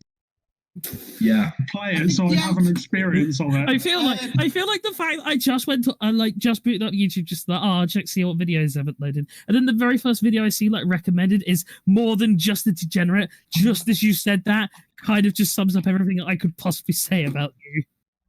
You're more than just a degenerate. Yeah, I'd say the Outer Worlds is a good game, but I think it's because of the big fuck up of Fallout 76. Well, I mean, they're fundamentally different. I mean, it will get played, and it's getting a release on Switch next year. So. Oh no! But you do understand what I mean, though. Yeah. It's a good game, but it is a bit overrated. If you make sense. Well, I feel like the problem is that the only person who played it is Josh. Well, Josh doesn't like to put games he likes on his list. So if anything, it's even more glowing, and it's even more glowing recommendation that you didn't talk about it. Everyone, go play on the Outer Worlds is what you should take away from this. But anyway, I'm happy to wind it down now. Okay, so shall I give a top 5 then? Yes. Sure. Do top 10. Go for number 10. 1 because we know what number 1 is. An 8-way top. That's a good point. I mean, So, number 10 is Resident Evil 2. well, wait, is a whole bunch of games just going to share Yeah, there's going to be a lot of exact 10s same on point? there. Then it's Star Wars Jedi Fallen Do you want Order. to give us the numbers as well, that you have? with Wait. 10 Wait. points. Wait, Mario 2 should only have 9 points by my Yeah, reckoning. Resident Evil 2 has 9 points. Yeah. Star Wars Fallen Order has 10. Now we're into all the 10s, yeah. Dragon Quest Builders has 10. Judgment has 11. Can I interrupt you quickly? Hmm? Yuki, you are the only one who's this, and I think that's perfect. You cut out after you said the only one. I didn't hear what you said. Well, I said you're the only one who's. Did you do that intentionally? Really? Is it happening? Yeah, Genuinely? that's exactly the same second. Wow, baffling. I'm saying that it's impressive and should be congratulated. One is not appearing You know what? on Reese, anyone else's. Reese, go into Sam's room and tell him what you want to say. That is amazing. 3 times in a goddamn row.